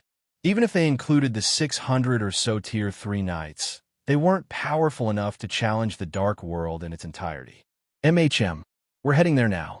If we don't hurry, it'll be too late, Sherfong stated, determination lacing his tone. All right, I'll notify Fire and the others, Gentle Snow answered. Although she didn't understand what Sherfong intended, they shouldn't have any problem surviving. Melancholic, how is the construction of the Crimson Dragon flying ships coming along? Sherfong asked, turning to the Candlelight's manager. Excluding the one in your possession, we have a total of 5 Crimson Dragon flying ships ready. Melancholic Smile proudly informed him. Although more players now had flying mounts of their own, 5 flying ships were more than enough for Zero Wing to rule the skies.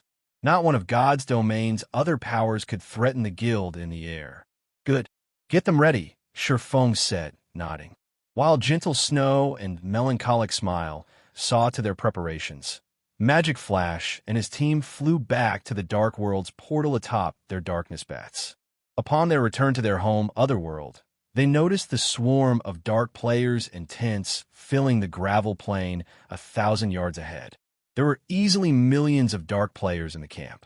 Every one of these dark players practically vibrated with darkness energy and bloodlust, and even the lowest leveled among them was level 105.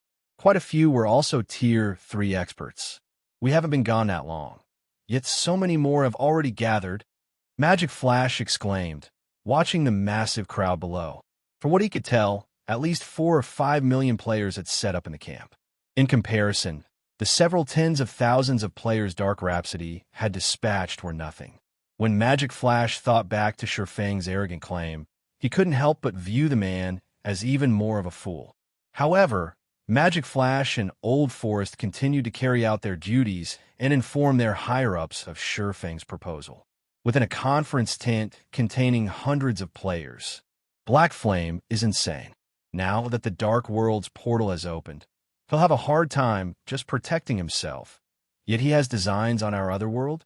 When Blue Rainbow, the female Dark Knight from Dark Rhapsody, heard Magic Flash and Old Forest report, she could not help but laugh. It's probably because he hasn't seen the gathered army yet. Once he does, like the various superpowers from earlier, he'll likely abandon the naive thought, Deity Society's Elder Gold replied, similarly smiling. A few superpowers who had been informed of the portal's opening had sent representatives to the Dark World not long ago. They had wanted to negotiate business deals with the other world's various powers, but when they saw the number of dark players waiting for the impending invasion, every one the representatives had dropped their proposals. Those superpowers representatives had realized that the moment the gathered dark players burst through the open portal, even the neighboring kingdoms and empires would be at risk, let alone Cold Spring Forest. In truth, even the Dark World's top 3 guilds had been surprised by how many players had joined the invading army. They had only estimated that around 20,000 experts would show up, yet more than 30,000 Tier 3 experts had already joined the camp. At this rate, they wouldn't have any problems gathering 40 or 50,000 Tier 3 experts by the time the invasion began. While Blue Rainbow and Elder Gold spoke in hushed whispers, the various representatives in the tent fell silent. Read latest chapters at Wuxia World. Ew. It seems everyone is of the same opinion. In that case, there's no point in continuing this discussion. We can still afford to ignore Stone Forest City, but since the Dark World has mustered such a powerful army, we cannot let the main continent's superpowers take our share of the city. A cold, robust man resting in one of the 3 main seats within the tent spoke up. Standing, he continued, "Let us officially advance into Cold Spring Forest. It's time we show the main continent's powers the strength of our Dark World." As the robust man finished speaking, the various representatives ordered their subordinates to march on Cold Spring Forest. The several million players in the plain began to stomp toward the gigantic door before them, shocking the scouts the main continent's superpowers had sent. These scouts immediately contacted their superiors to inform them of the shocking scene. Meanwhile, in an advanced room on the Freedom Hotel's 29th floor. So, in the end, they're still invading? Yuan Tiexin shook his head and sighed when he read his subordinate's message. Chapter 2560, Darkness Invades. Zero Wing arrived shortly after Yuan Tiexin read his subordinate's message. The door to the quiet room opened. A group of players walked in behind a male half-elf covered in azure sparks. As the half-elf entered the room, all of the fire-type mana began to gather around him as if summoned. As a result, the room's temperature steadily rose. "Shine, what are you doing here?" Yuan Tiexin was surprised to see the male half-elf, Scorching Shire. There weren't many people in the secret pavilion that knew the name Scorching Shine, and those who did were generally members of the guild's older generations. While Scorching Shine's current appearance made him look as if he were in his 30s, he was actually over 50. The man had withdrawn from the secret pavilion's front lines many years ago and was only active behind the scenes. Before Scorching Shine had withdrawn, he had been considered one of the pavilion's absolute monsters. He could even contend with the commander of mythology's strongest trump card legion.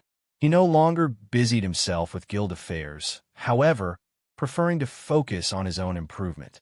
Not even Yuan Tiexin, who had a close relationship with Scorching Shrine, could begin to imagine how powerful the man had become. However, Scorching Shrine's individual strength wasn't the reason he was so well known in the secret pavilion. Rather, it was the Scorched Legion under his command. The Scorched Legion was one of the secret pavilion's trump card legions, and Scorching Shrine had personally nurtured every one of its experts. Although the Legion only had 200 members, they were all geniuses Scorching Shrine had handpicked from the pavilion's new recruits. Initially, the man had set his sights on Purple Jade as well. Unfortunately, she preferred one-handed swords, and Scorching Shrine's knowledge of the combat style was limited. In the end, she hadn't joined his Scorched Legion. The Scorched Legion was still considered a hidden force, secretly fighting on God's domain's front lines. It existed solely for exploring new maps and almost never meddled in guild affairs. Now, however, Scorching Shine and his legion had come to Stone Forest City, which left Yuan Tiexin a little confused. We received the command from Vice Guild Leader Dawn. Now that the Dark World's portal is opened, she specifically sent me to negotiate with the various superpowers targeting the city, Scorching Shine softly explained. Vice Guild Leader Dawn sent you to take charge of the situation? Hearing the news, Yuan Tiexin breathed a sigh of relief. This is good. With you here, I'm sure those superpowers will show restraint. In that case, Zero Wing might have a chance of fending off their combined assault. Yuan Tiexin had been worried that Dawn Jade had given up on Stone Forest City, but now that the Scorched Legion had arrived, the city had gained an additional layer of defense. The Scorched Legion was no weaker than Netherworld Empire's Hell Legion. In fact, in large-scale combat, the Scorched Legion would easily outperform the Hell Legion since none of its members were human. Aside from half-elves, which were particularly skilled with magic, the Legion had half-orc members, who were formidable melee fighters. Their combat power was leagues greater than human players of the same level and tier. Of course, the Secret Pavilion had paid a huge price to ensure that the Scorched Legion's members reached Tier 3 as quickly as possible. Don't get excited just yet. Stone Forest City's recent promotion has made the various superpowers even more desperate to obtain it. Even with my Legion here, we can't guarantee that Zero Wing will keep the right to rule Stone Forest City. However, if Zero Wing is willing to hand over some of the city's shares, I'm sure keeping the city under its control won't be a problem, Scorching Shine calmly stated. Let's not waste any more time. The Dark World's players are already marching on Cold Spring Forest. We need to prepare quickly. I'm not familiar with Black Flame, so you'll have to contact him. That won't be a problem. I'll inform Zero Wing right away, Yuan Tiexin agreed, nodding. He then contacted his connections in Zero Wing. The various superpowers' combined force wasn't the most worrisome. Rather, the Dark World's forces warranted more concern. Not even the Secret Pavilion had expected the Dark World to be so powerful. The Otherworld's invading army had more than 5 million experts, and more than 30,000 of them were Tier 3 experts. The army also had more than 50 flying mounts, and to make matters worse, these numbers only grew as time passed. If this army were allowed to flood in a Cold Spring Forest, the consequences would be dire. Shortly after Yuan Tiexin contacted Zero Wing, however, he froze in shock. Old Yuan, has something happened with Zero Wing? Scorching Shine asked. His curiosity piqued when he noticed his old comrade's stunned expression. Not long ago, Black Flame led a team to the Dark World's portal. He plans to negotiate with the Dark World's players, Yuan Tiexin grimly explained. Negotiate with the Dark World's players? The Newsday's Scorching Shrine as well. He then looked at Yuan Tiexin and asked, Are you sure Black Flame's brain is working properly? What a joke. With the portal to the Dark World open, the Otherworld's players were like a pack of starving wolves that had just spotted fresh meat. They'd pounce on anyone they encountered, not wait for negotiations. This was precisely the reason that the various superpowers had ordered their members to stay at least 10,000 yards away from the portal, afraid that they'd lose their subordinates to these ravenous wolves. Sherfeng, however, was doing the exact opposite. Instead of strengthening Stone Forest City's defenses, he had taken the initiative to contact the Dark World's players personally. He was heading straight for the portal, basically offering himself up, gift-wrapped, to the Dark World's army. Even the various superpowers were stunned when they learned of Sure Feng's plan from their spies in Zero Wing. What was going on? Was Zero Wing about to surrender? Inside another advanced room within the Freedom Hotel. Illusory, it seems Zero Wing will fall, even without the various superpowers' interference, the fierce man from Crimson Emperor said as he read a report from his subordinate. Shaking his head, he continued, "We won't even have to wait 2 or 3 days for this war to conclude. Everything will likely end today." This is insane. We're talking about an entire otherworld of experts. Why would he pull such a crazy stunt? Illusory Words couldn't believe her eyes when she read the report. When Shifeng had tried to challenge an entire city with only several hundred players, she had seen a possibility for him to succeed, but trying to repel all of the players from another world was a fool's dream. This was no longer a force an individual power could hope to overcome. While Illusory Words and many others were puzzled by Sure Feng's most recent ploy, Furious Heart, who had been busy persuading the Dark World's players to act, received the news. Interesting. It seems Black Flame really loves a fight. He must think this battle will be just like the one in Demon City. Furious Heart laughed as he read the report. Hopefully, he doesn't turn and flee after witnessing the Dark World's army. I wouldn't want this to be too boring. Elated, Furious Heart shifted his gaze to the invading army that marched through the portal into Cold Spring Forest. In the face of this army of several million dark players, even a kingdom would fall, much less Zero Wing. Following which, Furious Heart tossed aside the report and led his team through the portal. When the Dark World's players arrived in Cold Spring Forest, a commotion broke out among the army. So, this is the main continent. Crap, there's so many rare ores and herbs nearby. This place is ours for the taking. The Dark players couldn't help their growing excitement as they drank in the beautiful scenery in Cold Spring Forest.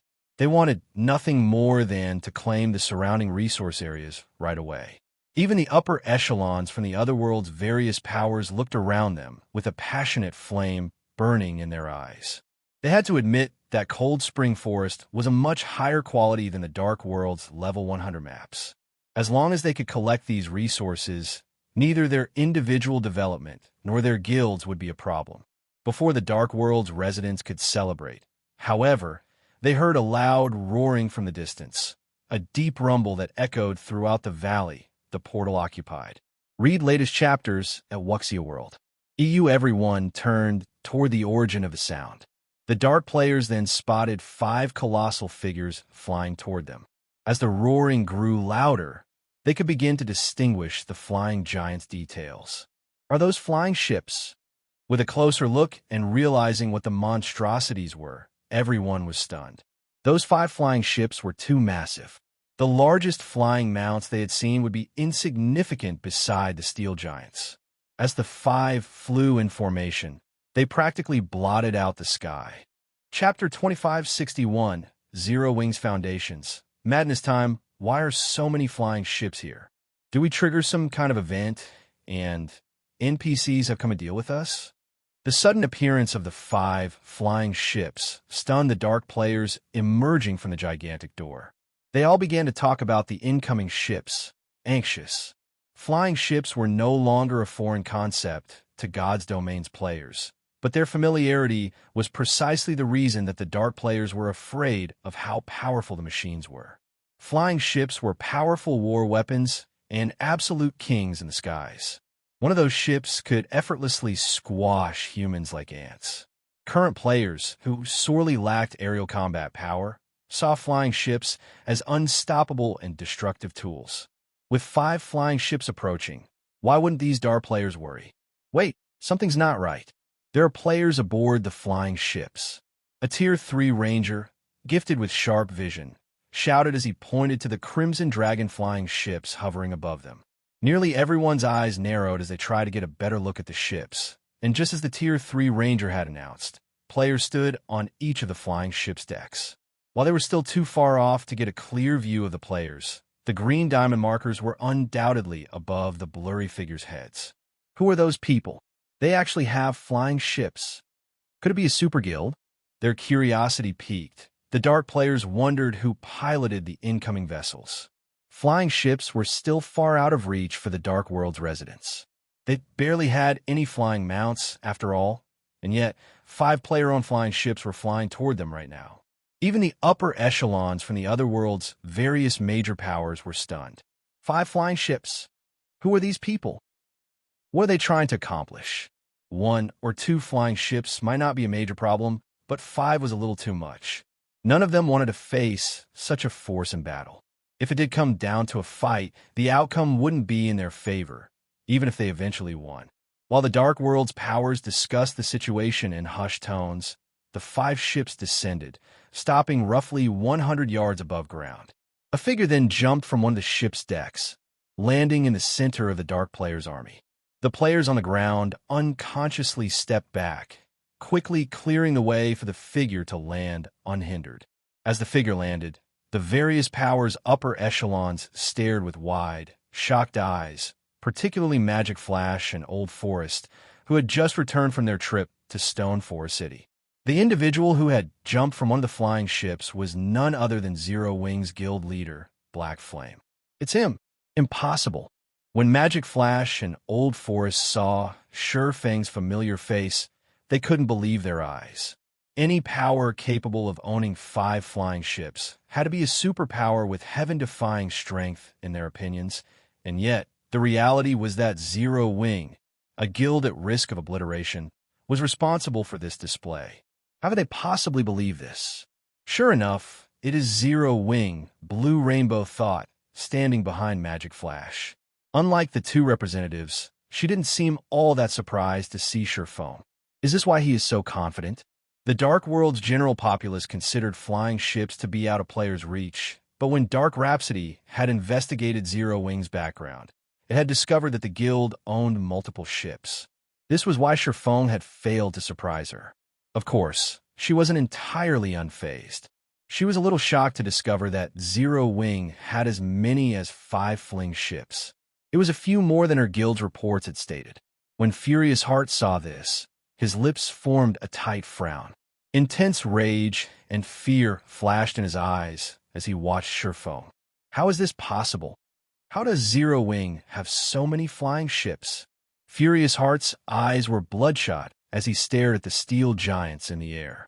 His guild had already been concerned when they received the report mentioning 3 flying ships in Zero Wing's possession. Now that he knew the guild had 2 more than that, Stone Forest City would be much more difficult to deal with. As the Dark World's major powers recognized Sure Fang and were astonished over his guild's foundations, an indifferent, robust man emerged from the crowd. The instant he stepped forward, he attracted all of the major powers' attention, and everyone watched him with respectful gazes. This robust man was Dawn Dominance, World Domination's guild leader. He was a legend in the Dark World. Not only had he single-handedly developed World Domination to become one of the other world's top 3 guilds, but he was also one of the Dark World's top-ranked experts. Dawn Dominance was precisely why Dark Rhapsody and Deity Society were so afraid of the up-and-coming World Domination. He had even been chosen to preside over the earlier war conference. You must be Zero Wing's guild leader, Black Flame. Dawn Dominance addressed Sure Fang. I am Dawn Dominance, World Domination's guild leader. You could say that I'm one of the leaders for the Dark World's invasion into Cold Spring Forest. May I know the reason for your sudden visit, guild leader Black Flame? You're correct. I am Black Flame, and I've come to inform your Dark World players of something, Sure Fang said, nodding. If you wish to persuade us to abandon our conquest of this map, forget about it. The matter was decided the moment the portal opened, Dawn Dominance said.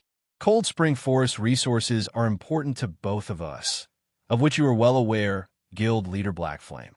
Of course, we also do not wish to antagonize Zero Wing intentionally, but we can only rely on our own strength to get what we need. I hope you understand, guild leader Black Flame. As Dawn Dominance finished speaking, the countless dark players in earshot nodded in agreement. Why should only the main continent's players benefit from cold spring forest resources? If one wished to acquire leveling resources, they could do so with their own power. Read latest chapters at Wuxia World.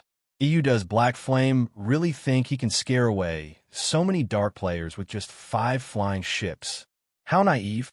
Furious Heart laughed softly as he watched Sure Feng's distant figure. 5 flying ships was an amazingly powerful force, but if Sure Feng thought he could stop several million experts from the Dark World with just this, he was a fool. Moreover, the Dark World invasion army had over 50 flying mounts. Challenging those flying ships was entirely possible. Besides, the various powers present all had their own trump cards, which they could unleash on the steel giants. As Furious Heart's laughter died, however, Sure Feng glanced around at the chuckling dark players and shook his head. Guild Leader Dawn, I believe you've misunderstood something. I never had any intention of negotiation with any of you. I'm only here to tell you one thing. Sure Feng said. From this moment on, this teleportation gate is under Zero Wing's control. Chapter 2562. Challenging the Dark World? Silence fell as Sure Feng finished his declaration. Magic Flash and Old Forest stared at the swordsman with their mouths ajar. They hadn't actually thought he'd been serious. This was insane. They had assumed Sure Feng had been joking back in the Freedom Hotel, and yet the man had just repeated his intentions straight to the Dark World's various powers and independent players. After a moment, every Dark player broke out in riotous laughter. Did this guy come all this way just to tell us a joke? He actually thinks Zero Wing will manage this teleportation gate from now on. Does he really think he can claim ownership by declaring it? Who does this guy think he is? For a time, the countless Dark players expressed their anger and ridicule. Their prior fear and awe had evaporated like fog on a hot day. They wondered how hard Sure Feng had hit his head to provoke the Dark World in its entirety so boldly. What is Black Flame trying to do? Did he give himself a concussion and lose his mind? Doesn't he realize that he basically just declared war on everyone in the Dark World? Blue Rainbow frowned at Sure Feng, who still seemed quite calm. When they had heard Magic Flash and Old Forest report, they had considered Sure Feng's intentions a joke. Now, however, Sure Feng had publicly announced Zero Wing's plan to take control of the teleportation gate. If this was a joke, it wasn't funny. As far as she was concerned, this swordsman either overestimated himself or was on a path of self-destruction. Not even multiple cooperating super guilds would dare spout such nonsense before the Dark World's army, much less a single superpower. Anyone that took control of the teleportation gate would reign over the Dark World. This was beyond foolish. He's dead. He's definitely dead now. Furious Heart laughed maniacally as he watched Sure Feng. Thanks to Sure Feng's announcement, the Dark World's various powers and independent experts would stop at nothing to obliterate Zero Wing, even if Demon's Heart didn't pull any strings. They likely wouldn't let the matter rest until they had removed any trace of Zero Wing from Cold Spring Forest. If they didn't, the main continent's players would look down on them, which was something the Dark World's denizens and powers wouldn't allow. Once the Dark World's collective laughter died down, each of these dark players turned lethal gazes on Sure Feng, killing intent radiating from them in waves. Some Tier 3 experts even unsheathed their weapons, preparing to teach this arrogant swordsman a lesson. What a pity, Guild Leader Black Flame. I had hoped you were smart enough to know when to advance and when to retreat, but it would seem that Dark Rhapsody and Deity Society had thought too highly of you, Dawn Dominance said, shaking his head. He then turned to leave, with no intention of continuing his conversation with Sure Feng. A unit of 5 flying ships might be impressive, but it wasn't intimidating enough to force the Dark World's invading army to back down. While war weapons had frightening power and deadly potential, their attack rates were very low. When there wasn't much of a difference between two sides' combat power, an additional 5 flying ships would prove miraculously effective, but if one side had an overwhelming combat power advantage, the ships couldn't turn the tide of battle. At Tier 3, expert players were more than agile enough to evade flying ships' attacks as long as there was enough distance between them. Furthermore, the invading army had more than 50 flying mounts, just as much aerial combat power as Zero Wing. When Dawn Dominance left, the surrounding Tier 3 experts smirked and moved to surround Sherfone. Nearly 1,000 Tier 3 experts pointed their weapons at the swordsman, their combined killing intent so powerful that the air around them grew cold and cloudy. The Tier 2 Dark players that had come to Cold Spring Forest to join the fun couldn't contain their excitement as they watched. Not even superpowers had so many Tier 3 experts, yet the Dark World's army had so many more. When less than 50 yards separated these Dark experts and Sherfone, figures began to drop from the hovering flying ships, one after another. In the blink of an eye, nearly 500 Tier 3 experts took their places around Sherfone, and every one of them radiated a more intense aura than the Dark World's Tier 3 experts. This, seeing reinforcements arrive, the encroaching Dark players came to a halt. The various major powers spectating upper echelons were similarly astonished. They had never dreamed that Zero Wing could muster such strength. Now that 500 Tier 3 experts had joined the fray, the Dark World's top 3 guilds would be no match for Zero Wing's force, even if they worked together, including the flying ships still looming above them. Engaging in battle now would only invite Zero Wing to slaughter those top 3 guilds. It's no wonder why you dare to spout such nonsense. Zero Wing is actually quite formidable. Dawn Dominance had stopped, turning to glance at the Tier 3 experts around Sherfone, but he shook his head and continued. However, I'm afraid that still won't be enough to defeat the Dark World. As he finished speaking, more Tier 3 Dark players swarmed around Sherfone. In less than 30 seconds, a group of over 6,000 Tier 3 Dark players had joined the encirclement. Even Blue Frost and his Zero Wing companions from Shelter 1, all of whom had participated in numerous battles, couldn't help but frown. Blue, what do you think the guild leader is trying to do? We're not really going to fight against all those people, are we? Best Reincarnation, the leader of Shelter 1's second party, nervously asked. He had watched and fought in multiple wars involving tens of thousands of players, but compared to the Dark World's army, those forces weren't worth mentioning. Not even an army of tens of thousands would be a warm-up for these 6,000-plus Tier 3 experts. If this force entered the Dark Den, they could sweep through the other world without any trouble. Even if every shelter banded together, they wouldn't survive. Meanwhile, Zero Wing had fewer than 500 Tier 3 experts present, and even with monsters like Fire Dance and Hell Rush, their chances of victory were unknown. I don't know, but even if we lose this battle, it'll be helpful in the future. Not just anyone gets an opportunity to face such a powerful force. Blue Frost replied with a bitter smile. He had to admit that while Fang's behavior was insane, his blood boiled with excitement. After all, who, at this stage of the game, would dare challenge such a formidable army? Even the main continent's various superpowers were afraid of the Dark World's invading army, but not Zero Wing. If they lost, they'd lose with their pride intact. This was also a super rare opportunity to clash with a large number of Tier 3 experts, and the experience would definitely bolster their future development. Read latest chapters at Wuxia World. EU as soon as Blue Frost finished his reply. However, Sherfone stepped forward from Zero Wing's defensive circle and faced the Dark World's several thousand Tier 3 experts directly. It seems you still don't understand, Sherfone said, shaking his head at the Tier 3 Dark players around him. Calmly, he continued, Since the very beginning, I told you that I've only come to inform you. I'm not here to negotiate. Since you wish to test my patience, I regret to inform you that you've picked a fight with the wrong person. Sherfone then pulled a token from his bag and started to chant an incantation. It was simple, only consisting of a dozen or so syllables, and would even be easy for a player new to God's domain to chant.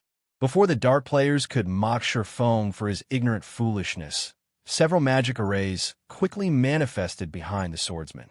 In less than a second, they transformed into a spatial gate, and once the gate was complete, NPCs in exquisite, uniform equipment marched in a Cold Spring Forest like a well-trained army. Every one of these NPCs had at least reached level 120 and Tier 3. Many of them even hailed from other races, and in the blink of an eye, more than 1,000 NPCs had joined the battlefield. Chapter 2563.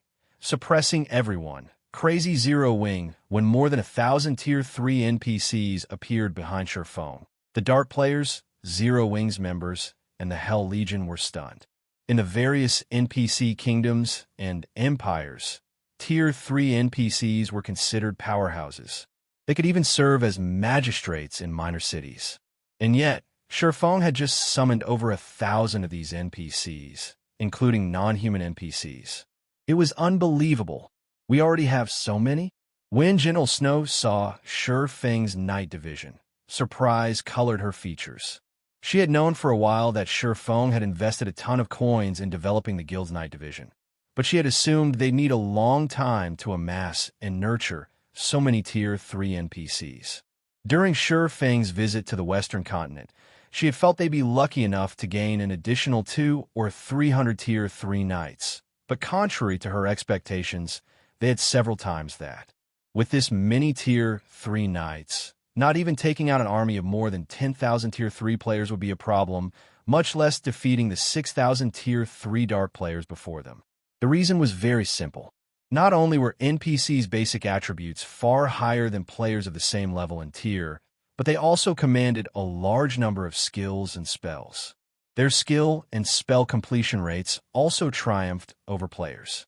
Moreover, as God's Domain underwent more system updates, NPCs' intellect and combat standards would improve. At Tier 3, NPCs could already, more or less, rival Refinement Realm experts, with some surpassing them. This was why even Tier 3 players would receive a one-sided beating if they challenged Tier 3 NPCs. Of course, the biggest difference between the two was NPCs' equipment standards. Acquiring level 100+ fine gold weapons and equipment was currently incredibly difficult for players. But even the weakest of God's Domain's Tier 3 NPCs, at least those not bound to players, wore full sets of dark gold equipment. Most of Zero Wing's Tier 3 knights, on the other hand, wore epic equipment. Even Tier 3 Void Realm experts would have to flee from these knights, let alone Tier 3 Refinement Realm experts. The surrounding 6,000+ Tier 3 Dark players unconsciously began to retreat. The major powers' upper echelons watched on with grim expressions, astonished. None of them had ever thought Zero Wing's strength would be this frightening. When they had learned, throughout their investigations, that Zero Wing had nearly 600 Tier 3 knights, the prospect of dealing with the guild had given them huge headaches. If they wanted to capture Stoneforest City, they knew they'd have to work with the main continent's various superpowers. But not only had they just learned that Zero Wing had 5 Crimson Dragon flying ships, but it also had more than twice the reported Tier 3 knights. Just how were they supposed to fight such a force? Is this why he hadn't hesitated to give away 70% of Cold Spring Forest resource spots? Realization dawned on Blue Rainbow as she watched Sherfone. She had thought the man was insane for giving up so much of Cold Spring Forest and increasing the competition between his guild and the Dark World's various powers. But looking at it now, it seemed she had been sorely mistaken. With so much combat power, no power or player in the Dark World would dare compete with Zero Wing for the remaining 30% of Cold Spring Forest. On the contrary, Dark Rhapsody and Deity Society would have a much harder time controlling their 70%.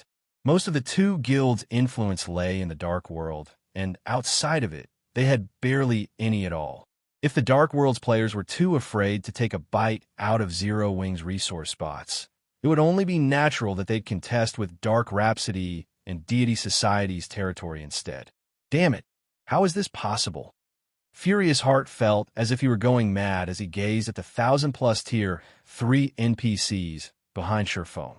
He couldn't fathom how Zero Wing had gotten its hand on so many, and everyone wore excellent equipment too. Against such a force, not even an army of more than 10,000 Tier 3 experts would have an advantage. Moreover, the Tier 3 experts that had joined the invading army belonged to the various guilds and adventurer teams. Commanding them like a proper army would prove very difficult. No one wanted to serve as cannon fodder and die a pointless death. If the invading army had had an absolute advantage, overwhelming Zero Wing's experts with their numbers would have been easy, but now that there was such a radical difference between the two sides' strength, the various guilds and adventurer teams' Tier 3 experts wouldn't be so keen to take action.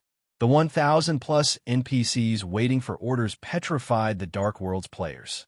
They simply stared at Sure Fong and his NPCs in silence, stupefying Blue Frost's group. Even the Hell Legion's members were astonished. Before coming here, they had accepted their impending deaths. They had been massively outnumbered, after all. Even if they were more powerful individually, they wouldn't be able to kill enough players with their limited stamina and concentration. However, none of them had imagined that the situation would develop as it had. The army of several million, which had boldly marched in a cold spring forest, had come to a grinding halt, and none of the Dark World's players dared to step forward. Everyone stood frozen in front of the teleportation gate. After the silence had dragged on for a while, Dawn Dominance emerged from the crowd, presenting himself before Sure Fong once more. This time, however, the man didn't look down on Sure Fong. Rather, he appeared cautious. Guild Leader Black Flame, you truly are amazing. It's no wonder how you established Stone Forest City in Cold Spring Forest, Dawn Dominance said, applauding Sure Fong in admiration. Since everyone here has recognized your display of strength, on behalf of the Dark World's various guilds and adventure teams, I will declare that we will not participate in Zero Wing's struggle against the various superpowers. Do you find this arrangement agreeable, Guild Leader Black Flame? While Dawn Dominance spoke, the various guilds and adventurer teams' upper echelons nodded in agreement. If Zero Wing had proven as weak as they had expected, they wouldn't have had a problem. But now that they saw how mighty the guild was, they wouldn't fight it. Even if they worked with the main continent's various superpowers, capturing Stone Forest City was impossible. They'd only incur unnecessary losses if they faced Zero Wing in battle. Dawn Dominance, how can you do this? Furious Heart bellowed, enraged, when he heard Dawn Dominance surrender to Zero Wing. To goad the Dark World's various powers into attacking Zero Wing, Demon's Heart had offered world domination a plethora of benefits. However, now that the situation had turned south, Dawn Dominance had decided to give up. With world domination leading the Dark World's surrender, the other world's other powers wouldn't target Zero Wing either. Read latest chapters at Wuxia World. EU before Furious Heart could continue to curse at Dawn Dominance. However, Sure Fong shook his head. Guild Leader Dawn, how many times must I repeat myself before you get it through your head? I'm only here to notify you that Zero Wing will be managing the Dark World's teleportation gate from now on. And in the future, my guild will collect a fee from anyone that wishes to use it. Have I been specific enough now? Sure Fong asked the other guild leader. I don't care if you wish to work with those superpowers against Stone Forest City or not. Dawn Dominance, who had intended to say more, was speechless. Even Furious Heart, who had been angrily cursing in the distance, gaped at Sure Fong. Is this guy insane? Dawn Dominance has already declared that none of us would target Stone Forest City, yet he insists on managing the teleportation gate. Does he really want to make the entire Dark World his enemy? When Magic Flash heard Sure Feng's response, he, too, was at a loss for words. This was the best outcome Zero Wing could hope for, but rather than settling, Sure Fong insisted on owning the Dark World's teleportation gate. He was a madman. Chapter 2564, Crazy? Night Division, take action. Does he really plan to start a war with the entire Dark World? Even Furious Heart, who wanted nothing more than Zero Wing and Sure Feng's annihilation, was confused by the swordsman's actions. He even wondered if he had misheard the man. Instead of settling for a peaceful outcome, Sure Fong continued to insist that he'd wrestle for control over the Dark World's teleportation gate. Even if they banded together, the various superpowers wouldn't dare threaten such a thing. In fact, they hadn't even harbored the thought. The teleportation gate was basically the otherworld player's lifeline, and if a foreign power took control of the gate, all of the Dark World's residents would be subjected to that power's whims. These Dark players simply wouldn't allow such an outcome. They'd fight anyone who threatened to control the teleportation gate to the death. This was why neither Demon's Heart nor the various superpowers had considered doing so. If they tried, not only would they fail, but they'd also throw their lives away in the attempt to control the teleportation gate. And yet, Feng didn't just consider it an option. He fully intended to succeed. As Feng finished speaking, the dark players around him erupted in an uproar. Is Black Flame insane? He's trying to take control of our world's lifeline. We're already giving up so much by surrendering in the fight for Stone Forest City. Yet Black Flame wants a mile after we've given him an inch. Does he really doubt that we'll attack Zero Wing? The fear the Dark World's various major powers and independent players had felt a moment ago vanished. Now, only fury flashed in their eyes. They all wanted nothing more than to show Feng the consequences for his ignorance. The Dark World players began to close in on Zero Wing's guild leader. Their Tier 3 experts, who had decided to avoid a fight moments ago, were now more than eager to teach the swordsman a lesson. 7,000, 9,000, 10,000. In less than a minute, more than 20,000 Tier 3 experts had surrounded Feng. Every one of them glared, radiating rage and killing intent. The guild leader's not serious, right? Evening Lotus worriedly asked from beside Blue Frost as she watched more Tier 3 experts gather around them. With the combined strength of Zero Wing's Tier 3 knights, Tier 3 experts, and the Crimson Dragon flying ship, they could, at most, take on 10,000 Tier 3 experts at a time. Any more, and their risk of dying increased substantially. If they had to face all of the Dark World's Tier 3 experts, they'd be finished. Here, they didn't have the protection of Stone Forest City. Moreover, NPCs were far more troublesome to resurrect than players. Generally, the various powers only used their NPCSW as a deterrent and avoided sending them into battle unless absolutely necessary. Are you serious, Guild Leader Black Flame? Dawn Dominance asked after taking a deep breath, a cold glint flashing in his eyes. While he could ignore the struggle for Stone Forest City, he couldn't ignore Feng's declaration to control the teleportation gate as it involved his guild's continued development. Of course, Feng confidently replied. He hadn't actually considered taking control of the Dark World's teleportation gate before today, but times had changed. He had developed his Night Division far faster than expected, and it was now far stronger than it appeared. Feng wouldn't have been able to do anything about the situation if the teleportation gate had opened anywhere else. Since it had opened in Cold Spring Forest, where his Night Division was based, however, he'd be a fool not to take advantage of it. Due to the Dark World's nature, regular powers and players had an incredibly difficult time establishing themselves in the Otherworld. Not even the various super guilds were guaranteed success. Yet, as luck would have it, the Dark World offered an extraordinary amount of attributed resources, and because of this, the various superpowers of his past had done everything in their power to ally with the Dark World's various powers. However, even after paying astronomical sums, those superpowers had only acquired a small number of attributed resources to use in crafting weapons and equipment. If he were to let this opportunity slip through his fingers, he wouldn't likely find another. Good. It seems you've steeled yourself to make the Dark World your enemy, Guild Leader Black Flame. Dawn Dominance said and smiled.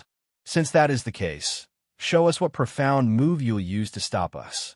Dawn Dominance's head had begun to ache over surrendering his share of Stone Forest City's benefits. A few thousand Tier 3 experts were certainly no match for Zero Wing's current combat power. He'd need the Dark World's entire strength. Normally, however, persuading his homeworld's major powers and independent powers to dedicate themselves to what was essentially a suicide mission would be impossible. Fortunately, Feng had just given him the opening to succeed with an extremely persuasive bargaining chip, the Dark World's very future. This would be more than enough of a reason for the Dark World's masses to combine their strength. Even if Feng's group fell back to Stone Forest City, they wouldn't be able to stop the Otherworld's forces. Why are you still wasting time with him, Guild Leader Dawn? That's right. He only has a little over 1,000 Tier 3 NPCs. Even if we die and lose a level, we can recover quickly and rejoin the fight. On the other hand, those NPCs will be gone for good once they're dead. Let's see if Black Flame keeps acting so arrogantly once we've gotten rid of his NPCs. The various powers experts and independent players riled themselves up and charged at Shurfang's group the moment Dawn Dominance finished speaking.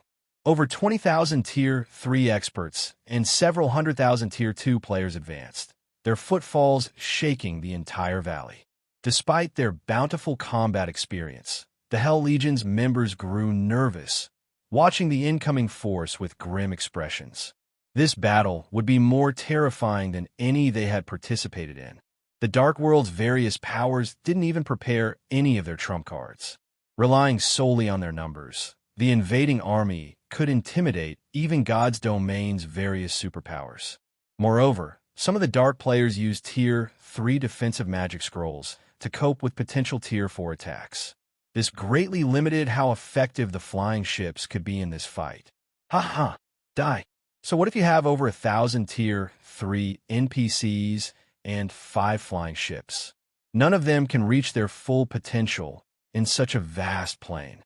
Furious Heart excitedly shouted as he watched the Dark players swarm toward Shurfang.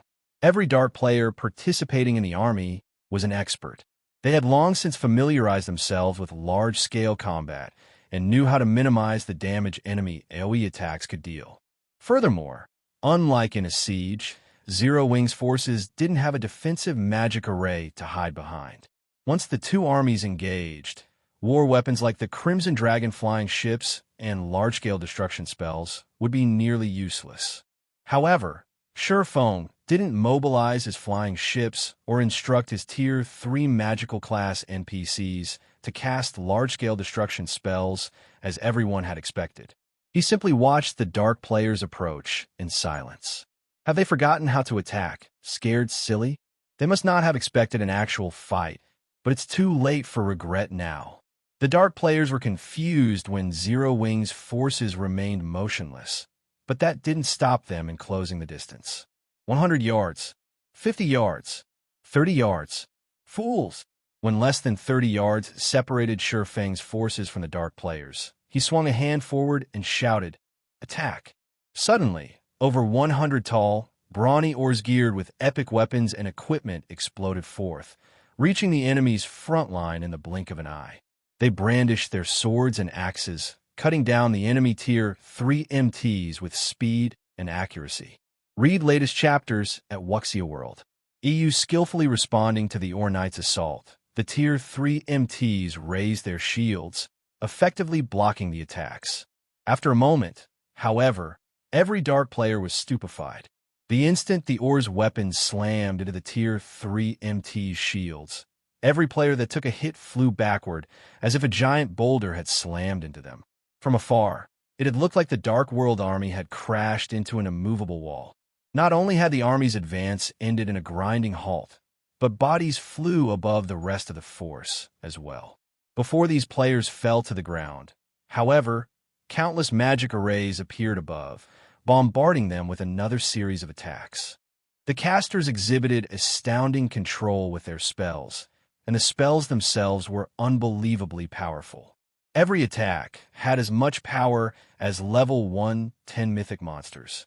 Despite their defensive spells protection, the targeted players lost every last HP in no time at all. Over 1,000 Tier 3 players and several Tier 3 players had died in less than a second, leaving nothing but empty space among the tide of Dark players. The Dark World's denizens hadn't even had a chance to retaliate. Chapter 2565, Frightening Night Division, True Despair. Less than 10 seconds after the battle had begun, the Dark players' confidence shattered. The MTs on the front line were bona fide Tier 3 players, and many of them were well-known experts in the Dark World. They had so much HP and defense that they could stand there, unfazed, as other Tier 3 experts wailed on them. And yet, these same Tier 3 MTs were dying too quickly for the rear line's healers to restore their HPs. They had lost their lives without any chance to retaliate. For a moment, everyone watching wondered if those MTs had deliberately worn bronze equipment in a battle.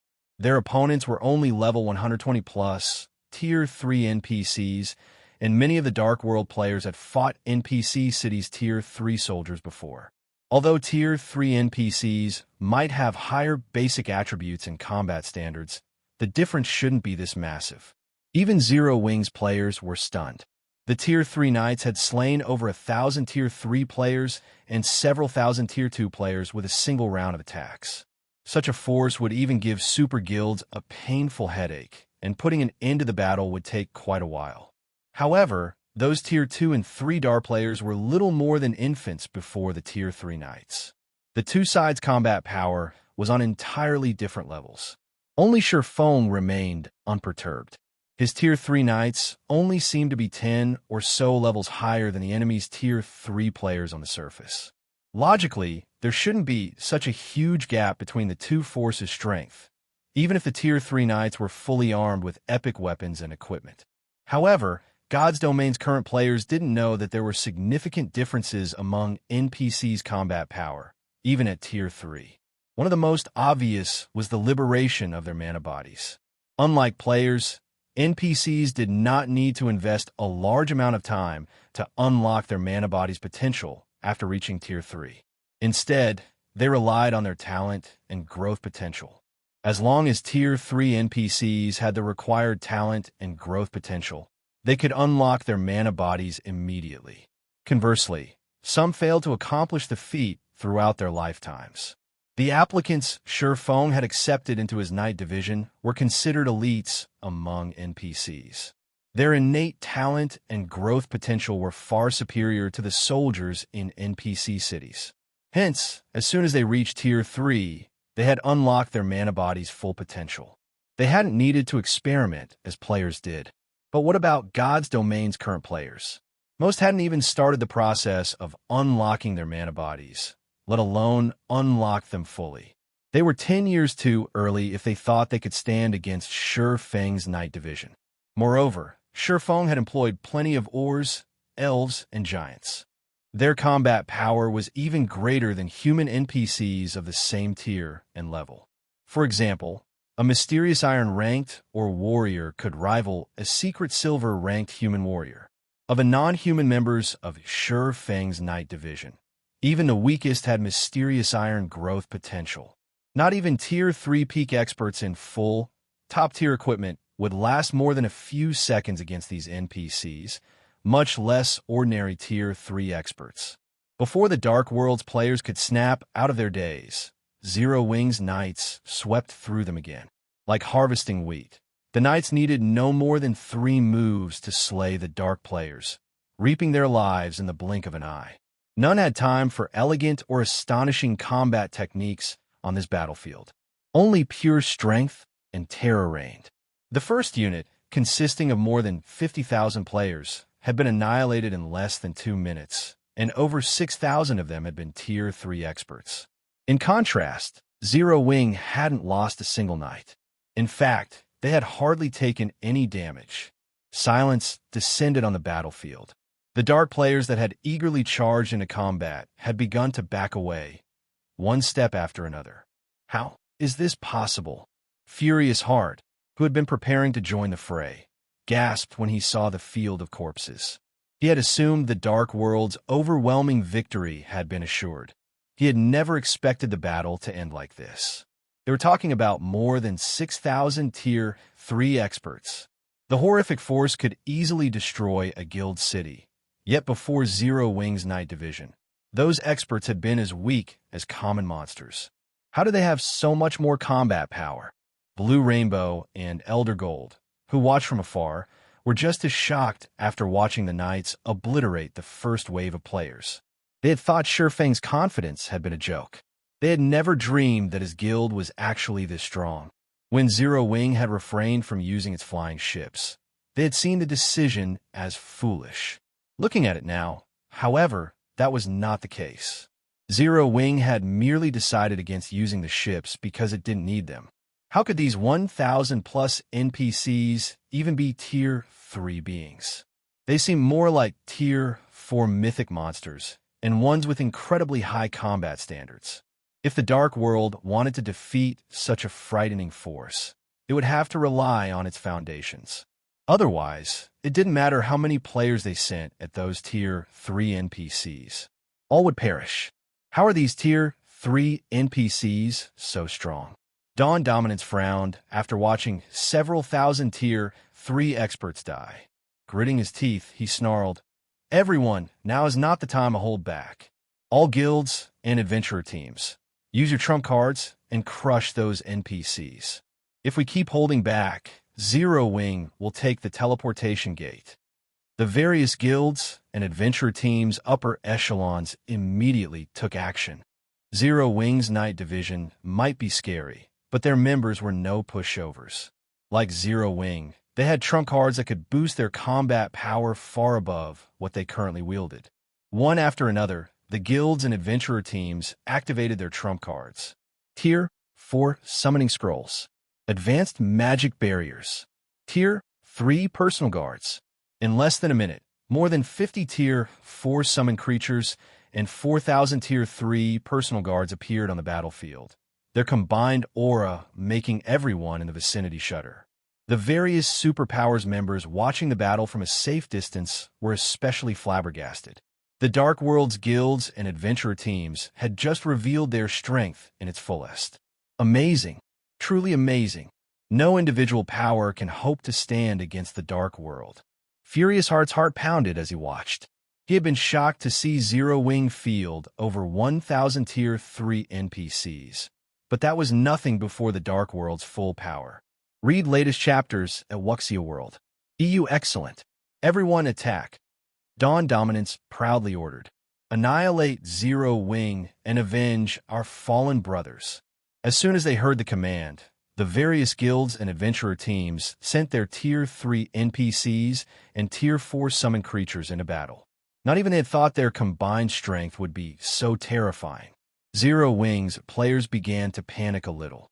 Now, the tides had turned. But just as the Dark World's residents expected to see Sherfeng fall into despair, the person in question gazed upon the approaching NPC force and summoned creatures with an extraordinary calm before retrieving a small ring from his bag. Miniature World. Chapter 2566. Mouths ajar, seeing Sherfeng step forward and chant an incantation. Blue Rainbow and Elder Gold were stunned. He still wants to fight. Confusion changed Blue Rainbow's expression when Sherfeng showed no intention of retreating. The difference between their combat power was clear for all to see. The Dark World's invading army was far too strong for any individual power to stop. Based on Sherfeng's behavior, however, he intended to stay in this fight. Blue Rainbow struggled to understand. During its investigations, Dark Rhapsody had obtained quite a bit of detailed information on Zero Wing from the main continent superpowers and knew the guild had a plethora of astounding trump cards. The Ring of Gospel, the domain treasure, was one of them. When activated on a large battlefield, it had proven miraculously effective. Not only did the Ring of Gospel have large AoE skills, but they were also considerably powerful. However, the ring's effects on this battlefield would be very limited. Zero Wing currently faced Tier 3 personal guards and Tier 4 summon creatures. After all, they had incredible resistance to suppression effects. Moreover, more than 50 Tier 4 summon creatures had joined the fight. Even if the Ring of Gospel could suppress them, a measly 1,000 plus Tier 3 NPCs wouldn't be enough to stop them. The invading army also had over 3,000 Tier 3 personal guards to support it. Even Graceful Monarch and Purple Rakshasa, who watched from a hidden location, were confused. What is Black Flame trying to do? Is he going for a broke? They had only come to get a glimpse of the Dark World strength. They had never dreamed that they'd witness a large-scale war between Zero Wing and the Otherworld. They had been unprecedentedly shocked after seeing Zero Wing's combat power. No one had expected the guild to have the strength to stand up to a force that included every expert from an entire Otherworld. Moreover, Zero Wing had even successfully deterred the Dark World's experts. The guild's strength was unbelievable. When they recalled the relatively amicable relationship between their Extreme Light Shelter and Shelter One, they breathed a sigh of relief. If Zero Wing wanted to, its Night Division alone was more than capable of flattening the entire Dark Denver. On the other hand, Zero Wing's current opponents were bona fide Tier 3 NPCs and Tier 4 mythic monsters. With such a large difference between the two sides' combat power and numbers, retreating to Stone Forest City was the wisest move Zero Wing could make. Every one of those Tier 3 knights was a part of Zero Wing's foundations, and if they were slain, Zero Wing would be crippled. Zero Wing had already proven its strength. Once news of this battle spread, the various superpowers that wanted to capture Stone Forest City would back down. The Dark World's players and powers wouldn't underestimate Zero Wing again. In fact, they might even avoid offending the guild's members in Cold Spring Forest. While Graceful Monarch and Purple Rakshasa were fraught with confusion, something suddenly changed above the valley. A phantom world gradually descended, growing as it grew closer to the valley floor. In less than 3 seconds, not only had the phantom world grown large enough to cover the battlefield, but it also enveloped the spectating players, including Graceful Monarch and Purple Rakshasa, in the distance. The instant they felt the phantom world's power, both Graceful Moon and Purple Rakshasa fell out of tune with the world around them. It felt like they had become enemies with their surroundings. Not only had their physiques started to weaken, but they also lost a significant portion of their basic attributes. The Phantom World's power also seemed to affect the Tier 3 personal guards and Tier 4 summon creatures. They had slowed considerably, and their auras even seemed significantly weaker. What did he do? Blue Rainbow gaped, shocked when she realized how much the Tier 3 NPCs and Tier 4 monsters had been suppressed. She had experienced Domain's effects before, which tended to be much weaker than magic barriers. The stronger the target was, the less the Domain would suppress it, yet Shifeng's Domain had destroyed everything she thought she knew about the mechanic. Normally, not even intermediate magic arrays could suppress Tier 4 monsters to this extent, but within Shifeng's Domain, their auras had weakened considerably. This domain could practically rival advanced magic barriers, and it was so massive that it covered the entire valley. She had never heard of such a powerful domain. Before anyone could react, however, Shifeng began another incantation. Ring of Brilliance. When he finished his chant, a light rippled across the battlefield, stunning every dark player in the area. Crap, this is cheating. Magic Flash cursed aloud, glaring at Zero Wing's Night Division. The intensity of those knights' auras had skyrocketed, and the combined energy made them feel as if they were truly a legion of Tier 4 monsters. The knights' mental states had also visibly improved. They looked nothing like they had a few moments ago. The sudden development caused an uproar among the various guilds and adventurer teams' upper echelons, who commanded the Tier 3 personal guards and Tier 4 summon creatures, and they halted their advance, exchanging looks. A deathly silence had fallen over the Dark World's invading army, and the passion and killing intent they had radiated was nowhere to be seen. Do you wish to continue this fight? Shifeng calmly asked after sweeping his gaze over the dark players before him. This time, not one dark player dared to speak up. They simply stared back with angry, reluctant looks. Fight? More like suicide. Determined, they had revealed every trump card they had previously hidden, and yet, thanks to the Ring of Gospel's 2 skills, they hadn't even shortened the gap between their strength and Zero Wings. Rather, it had only grown. Read latest chapters at Wuxia World. EU. Since no one responded to his question, Shifeng turned to Dawn Dominance, who still succumbed to his shock. Guild Leader Dawn, since you can speak on behalf of the Dark World, may I know if you wish to continue this battle? Shifeng asked, smiling at the robust man. Dawn Dominance's countenance turned ashen when he heard the question, and he was at a complete loss for words. If he chose to fight, he'd be sacrificing himself and his guild to oblivion. He had dispatched every Tier 3 personal guard world domination owned for the sake of driving the other guilds and adventurer teams into action. If just one of those NPCs died, his guild would suffer a huge blow. If they all died, world domination wouldn't survive. However, Nothing would remain of world domination's hard-won prestige in the Dark World if he admitted defeat. Chapter 2567. Suppressing an army of millions upon hearing the question, Feng, directed at Dawn dominance. Silence fell over the battlefield as the various powers' upper echelons turned to look at world domination's guild leader, who served as the Dark World's representative. Zero Wing's strength had far exceeded their expectations. The guild possessed not only an incredibly strong knight division, but also a domain treasure capable of significantly suppressing even Tier 4 creatures. The combination of the two cards meant no power could threaten Zero Wing's Knight Legion at this stage of the game. For a time, silence reigned over the Dark World's army of several millions because of Feng's words. This situation stupefied Magic Flash and the others, who were spectating the battle from afar. Arrogance? Ignorance? When Magic Flash and the others thought back to the opinions they had of Feng, they realized how ridiculous those were. At the same time, they celebrated inwardly. This was because they finally saw for themselves what a true monster was today. Previously, in their opinion, single-handedly going up against thousands of enemies simultaneously could already be considered a legendary feat. In fact, 99% of the people who claimed to be capable of such a feat were undoubtedly spouting nonsense. As expert players, Magic Flash and his companions knew just how difficult it was to go up against thousands of enemies simultaneously, especially in a large-scale guild war.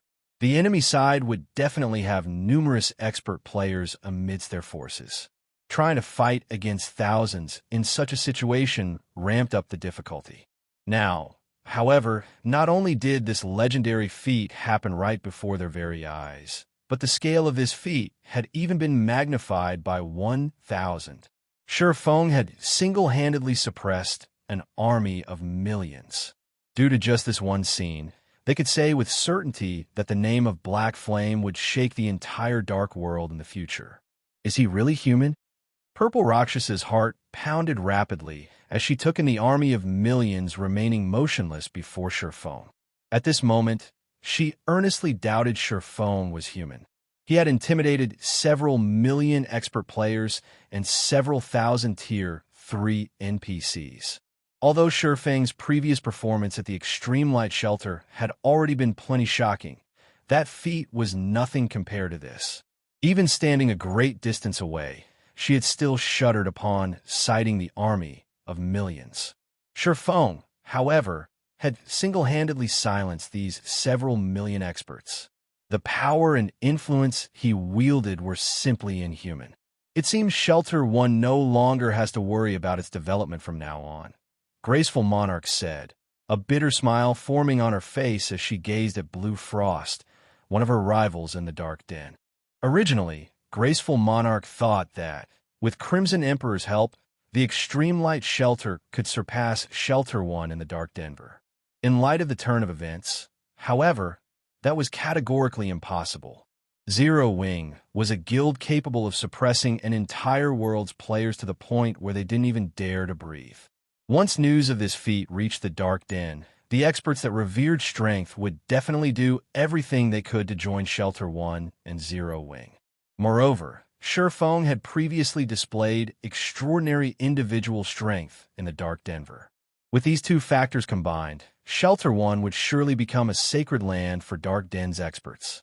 After the silence on the battlefield persisted for some time, Dawn Dominance walked up to Feng with an incomparably gloomy expression. The pride and fighting spirit he had before were nowhere to be seen now. Guild Leader Black Flame, this move of yours is indeed amazing. I'm afraid nobody ever thought that Zero Wing might actually possess so much hidden strength, Dawn Dominance said after taking a deep breath. However, it is wise not to burn one's bridges. I admit that the domain skills you used are very powerful. However, these domain skills will only remain active so long as their user is alive. Once the user dies, the effects of the domain skills will disappear. The Dark World's army might not be a match for your army, but we have plenty of people. We have more than enough manpower to spare to kill you, the user of the domain skills. Of course, I also have to admit that we will suffer plenty of losses before we succeed. However, The final outcome is similarly one that you will not wish to see, Guild Leader Blackflame. Instead of suffering mutual destruction, why don't we each take a step back? Our request is very simple. So long as Zero Wing stops having designs on the teleportation gate, everything else is negotiable.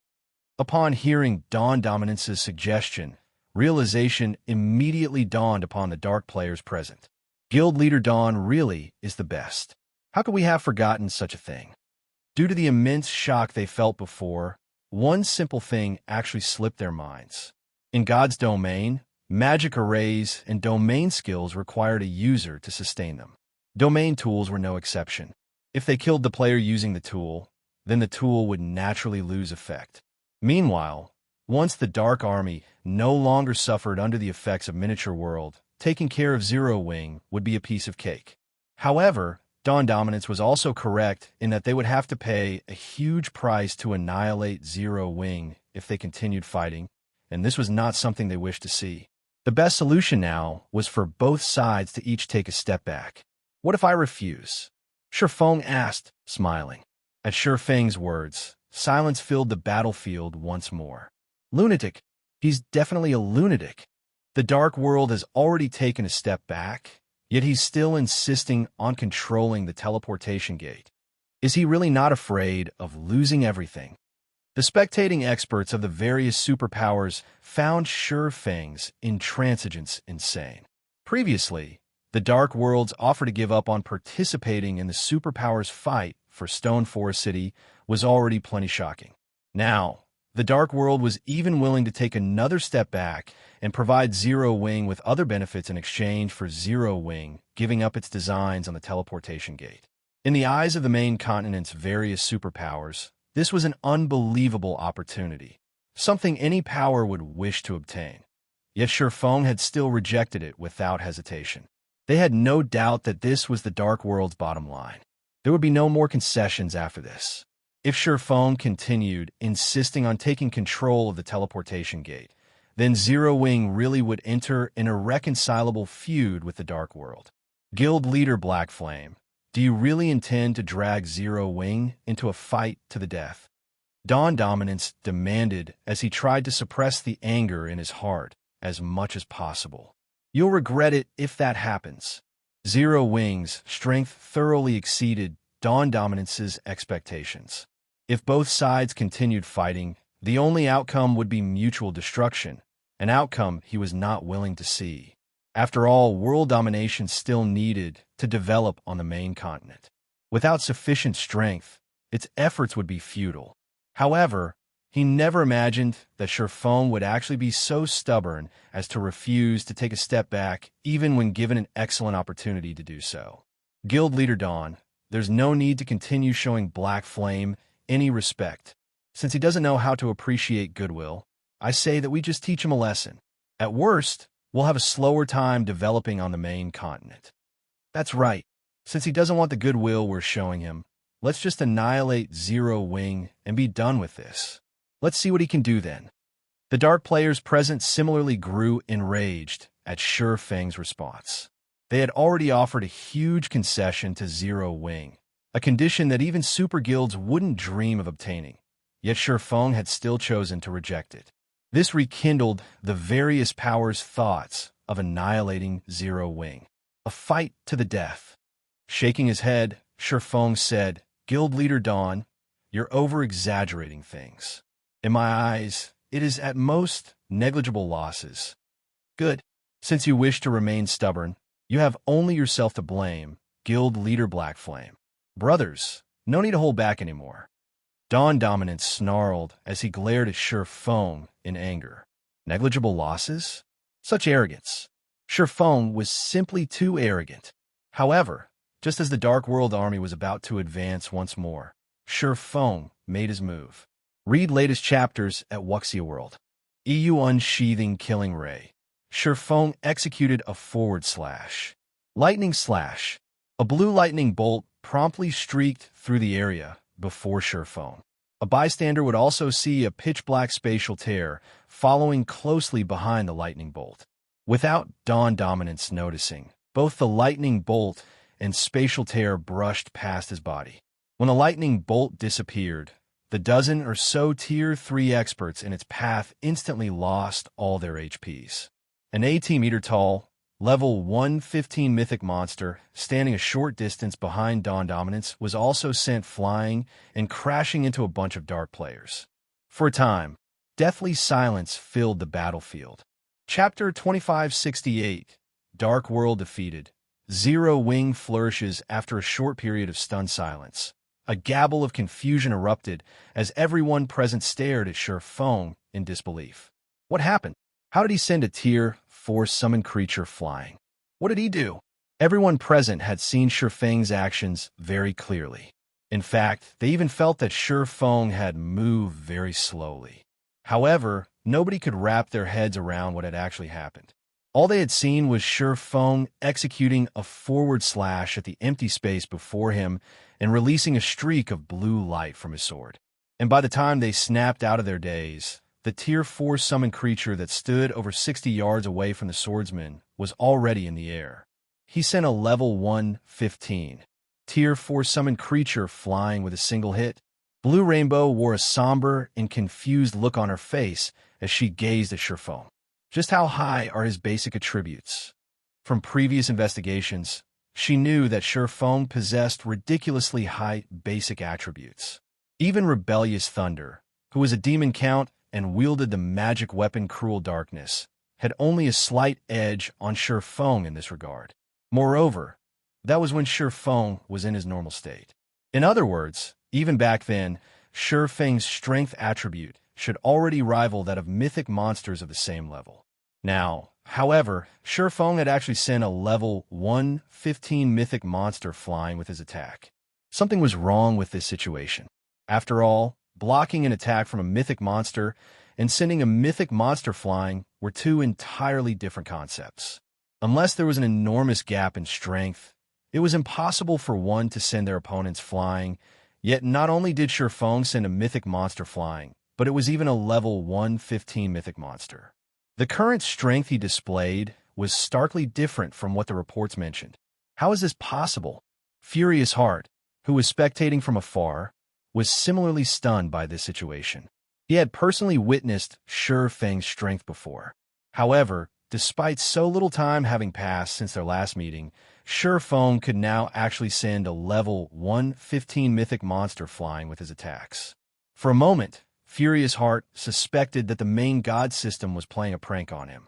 With such frightening strength, let alone Tier 3 NPCs, even Tier 4 NPCs would struggle to deal with Sure Feng. Needless to say, it would be a fool's dream to hope that a bunch of Tier 4 mythic monsters would defeat him. Monsters generally had very low combat standards. In a situation where the difference in basic attributes was negligible, they would be no different from common monsters in front of even ordinary expert players, let alone a domain realm expert like Sure Feng. If all 50-plus Tier 4 summon creatures attacked the swordsman, they would still have an incredibly difficult time inflicting damage on him. Not to mention, Sure Feng still had a legion of Tier 3 knights behind him. How did he get so strong? Hell Rush, who stood among Zero Wing's forces, was similarly astounded as he looked at Sure Feng. Ever since Netherworld Empire had partnered with Zero Wing, Hell Rush had been following beside Sure Feng almost every day. Hence, he had a very good understanding of Sure Feng's strength. Moreover, Sure Feng had spent much less time grinding than Hell Rush. In fact, Hell Rush had rarely ever seen Sure Feng going out to grind for levels, as the man was tied down by all sorts of guild affairs. In contrast, Hell Rush had been frantically grinding every day. And thanks to Stoneforest City's help, not only was he close to reaching level 110 already, but he had even replaced 2 pieces of his equipment thus far. He had also achieved considerable progress in unlocking his mana body. Personally, he deemed that the gap in combat power between himself and Sure Feng should have shrunk by quite a bit. However, contrary to Hell Rush's belief, not only had the gap in combat power not shrunk, but had actually grown instead. As for Dawn Dominance, who originally planned to ridicule Sure Feng for his arrogance and ignorance, he was stunned by this unexpected development as well. When he saw the Tier 4 summoned creature sprawled on the ground, his mind froze momentarily. Dawn Dominance had known that Shurfeng possessed basic attributes rivaling those of mythic monsters, and that the man was considered a peerless monster in God's domain. The swordsman definitely wasn't an existence that ordinary experts could hope to contend with. Even a group of Tier 3 peak experts wouldn't be his match. However, what was up with the current situation? How was Shurfeng just a peerless monster? He was much stronger than even Zero Wing's nigh-invincible Tier 3 knights. In fact, killing several hundred of Zero Wing's Tier 3 knights would be much easier than killing Shurfeng.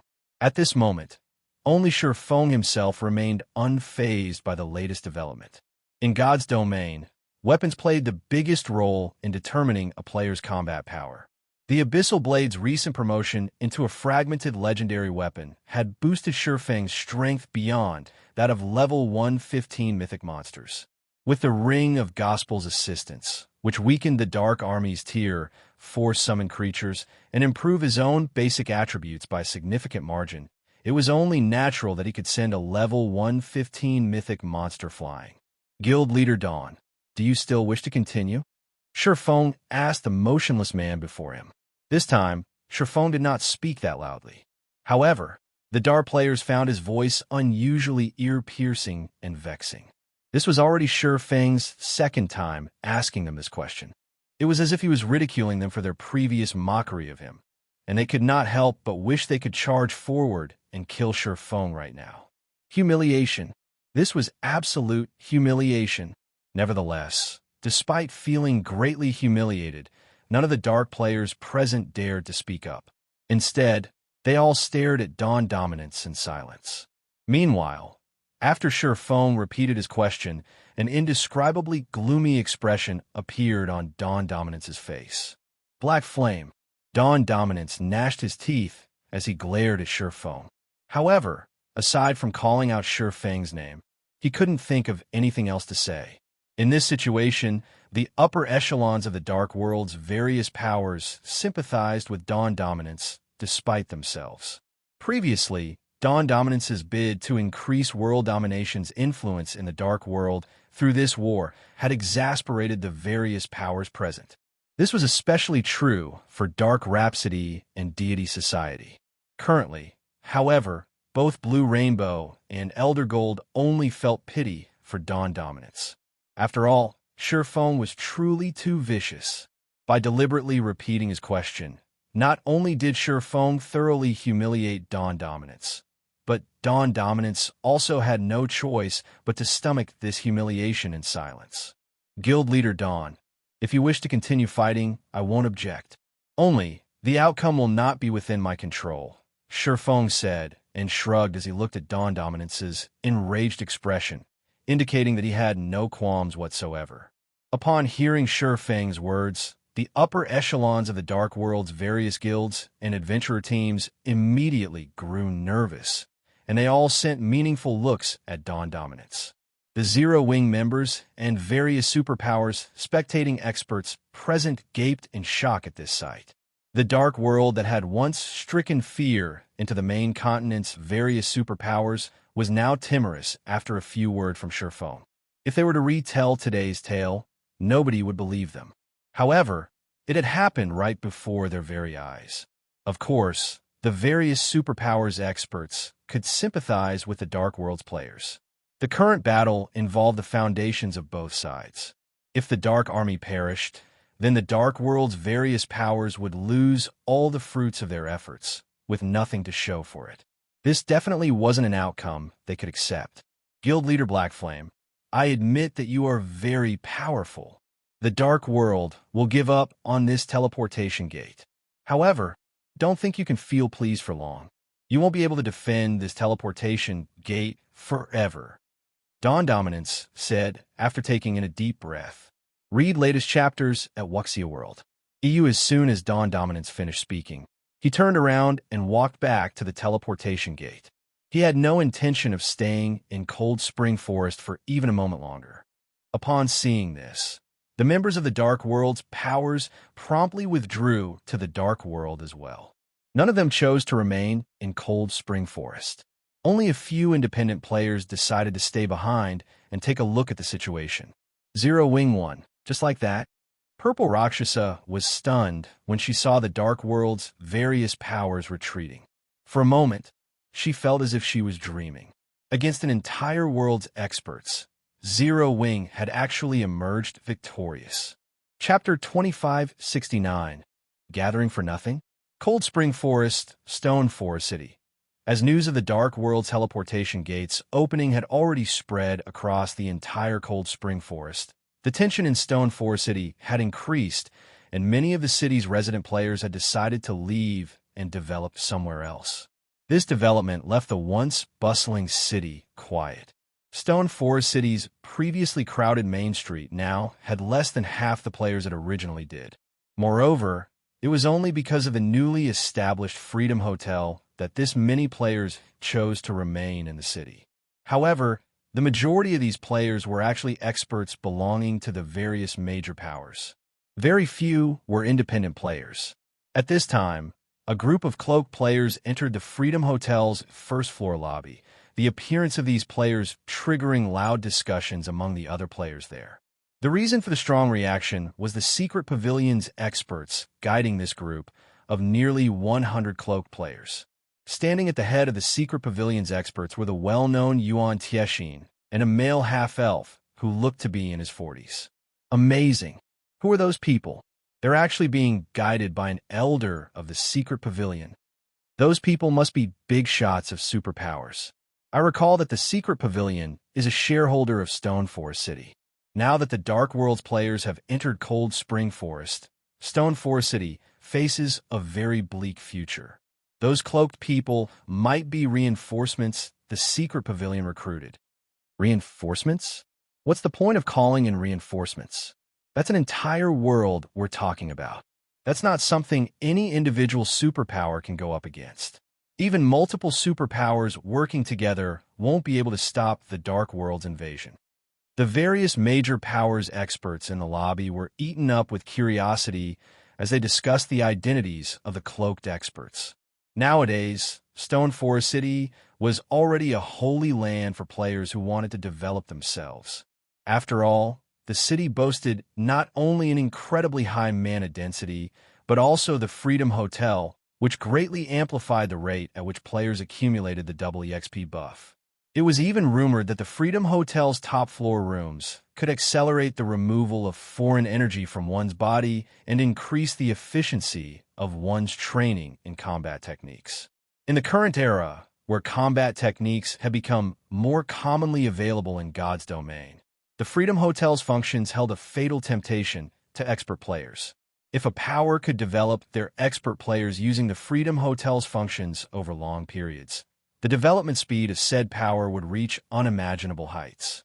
Since the Secret Pavilion was one of Stone Forest City's shareholders, the guild naturally wouldn't give up on the city without a fight.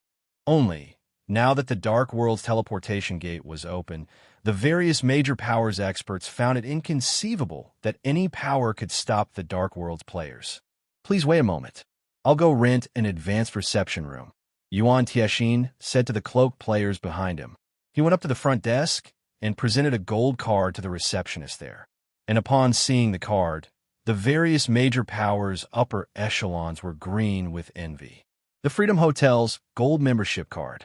Due to the Freedom Hotel's amazing functions, the various major powers all sought membership in the Freedom Hotel. The higher, the better. However, doing so was incredibly difficult. Even now, those major powers had managed to gain only a bronze membership. If they wished to elevate their membership status to silver, they would need to accumulate a large number of contribution points in the Freedom Hotel, which could be acquired only by selling rare materials and doing quests. Moreover, each player could sell only a limited amount of materials per day. Meanwhile, a gold membership allowed players to rent the rooms on the Freedom Hotel's top floor. While Yuan Tieshin was handling the rental procedures, the cloaked players standing behind him studied the Freedom Hotel's interior. So, this is Zero Wing's Freedom Hotel? This place really is amazing, said a cloaked male youth radiating dense darkness energy. He sighed ruefully when he sensed the density of the mana inside the hotel and the mana's effects. It's no wonder Zero Wing dared to offend our guild before. So what if Zero Wing dared to offend us? In the end, Zero Wing still lost to Vice Guild Leader Light, a level 109 elementalist standing beside the male youth and similarly radiating darkness energy, said disdainfully. This time, the Secret Pavilion had not only taken the initiative to invite the various superpowers that Demon's Heart had secretly partnered up with, but also extended an invitation to Demon's Heart. One could easily imagine the direness of Zero Wing's current situation. Unfortunately, even if the Secret Pavilion stepped forward this time, it couldn't do much to change the outcome of this war, as the various superpowers present were hell-bent on obtaining Stoneforest City. As the two experts from Demon's Heart quietly conversed with each other, Illusory Words, who similarly stood among the cloaked players, wore a frown on her face. Illusory, it seems the chances of Zero Wing surviving are slim. So many superpowers have actually gathered to obtain Stoneforest City. I doubt even the Secret Pavilion expected such a development, the fierce man standing beside Illusory Words said, sighing. The Secret Pavilion had invited all the superpowers targeting Stoneforest City to the negotiations. Crimson Emperor had estimated that 6 or 7 superpowers, at most, had their eye on Stoneforest City. However, the actual number turned out to be more than 10. Even Battle Wolves, which had an irreconcilable feud with Demon's Heart, had decided to join in the fray. If these superpowers banded together, they would have a minimum of 4,000 Tier 3 experts with very high combat standards. If they worked together with the Dark World's forces and attacked Stoneforest City from both the inside and outside, Stoneforest City wouldn't stand chance. Of course, the fierce man could also understand why the various superpowers were willing to go to such lengths to obtain Stoneforest City. After all, the advantages the city brought were simply amazing. This was especially true for the Freedom Hotel. No superpower would pass up the Freedom Hotel's benefits. Moreover, Zero Wing had even taken the initiative to meet the Dark World's army at the teleportation gate. That was simply suicide. Now, even if all of the 5 great super guilds banded together, they still wouldn't be able to save Zero Wing. At this moment, let alone Illusory Words and the fierce man from Crimson Emperor, even Yuan Tiexin, who had invited the various superpowers secretly targeting Stoneforest City, was surprised by this situation. He never thought that there would be more than 10 superpowers targeting Stoneforest City this time. Aside from Demon's Heart and Starlink, which bore deep hatred for Zero Wing, the superpowers included the Ten Saints Empire's Demon Palace, the Shadow World's Shadowless Empire, and the Super Guild's Battle Wolves and Pantheon. Not to mention Mythology, one of the 5 great super guilds, which wasn't present among the superpowers he invited, was sure to be taking action in secret against Stoneforest City as well.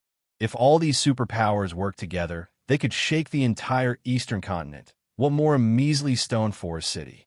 For a moment, Yuan Tiexin could not help but doubt if the negotiations this time would truly yield any results. Ha ha ha! Zero Wing is doomed now. Troubled Times, who had come with flaming light, could not help but grow ecstatic as he took in the various superpowers representatives around him. With so many superpowers gathered here, even a super guild won't be able to stop the upcoming assault. Previously, when Shifeng had publicly executed Troubled Times in Demon City, not only did Troubled Times' strength diminish greatly, but his reputation in the Dark Den had also fallen into ruin. Originally, Troubled Times thought that he wouldn't have an opportunity to get revenge on Zero Wing. However, his chance had come so quickly. Everyone, the reception room is ready. Please follow me, Yuan Tiexin said to the cloak group behind him. However, just as Yuan Tiexin was about to lead the group to the Freedom Hotel's top-floor reception room, a figure suddenly appeared before him. The other players present in the lobby gaped in shock at the development. The players the Secret Pavilion invited might be hiding their identities, but they had not done anything to conceal their auras, and their auras made it clear that every one of these people was a peak expert or above. Anyone that dared to stand in their path had to be tired of living. However, someone actually dared to do so. Moreover, this person was a woman wearing Zero Wing's emblem. and her level was only a pitiful 100. "Miss Melancholic, do you have business with us?" Yuan Tiexin asked in confusion. He had recognized this woman immediately. This woman was none other than Melancholic Smile, the manager of Zero Wing's candlelight trading firm, as well as one of the Freedom Hotel's managers. Yuan Tiexin had not intentionally tried to conceal the fact that he had invited the various superpowers for negotiations. And in his opinion, Zero Wing should have no reason whatsoever to stop him from doing so. After all, the secret pavilion was one of Stone Forest City's shareholders, and negotiating with the various superpowers could reduce the number of enemies Zero Wing would have to face. Now, however, Melancholic Smile had suddenly appeared before their group. Read latest chapters at Wuxia World. It's nothing important, Melancholic Smile said, shaking her head. "I'm just following the guild leader's instructions to relay a message to these people." Relay a message? Is he taking the initiative to hand over Stone Forest City's shares now that he knows he can't win? Troubled Times asked, laughing in ridicule. Upon hearing Troubled Times' words, the various superpowers experts present also started laughing. With things having reached this point already, wasn't it a little too late for regrets? Our guild leader has stated that if you wish to develop in Stone Forest City with peace in mind, then Zero Wing will welcome you with open arms. However, if you wish to meddle in Stone Forest City's affairs, you'd best return to wherever you came from instead of asking for trouble. Melancholic Smile declared calmly as she swept her gaze across the players before her. Chapter 2570, On the Verge of War. Crazy Zero Wing. At first, the players in the lobby had paid close attention to the mysterious group Yuan Tiexin had invited, and Melancholic Smile hadn't tried to keep her voice down. Hence, after her declaration, silence had fallen in the hotel lobby as everyone stared at her in astonishment. What's going on? Those people must be big shots from the various superpowers, yet she dares to speak to them like that. Amazing. Truly amazing. Even now, Zero Wing still behaves so haughtily.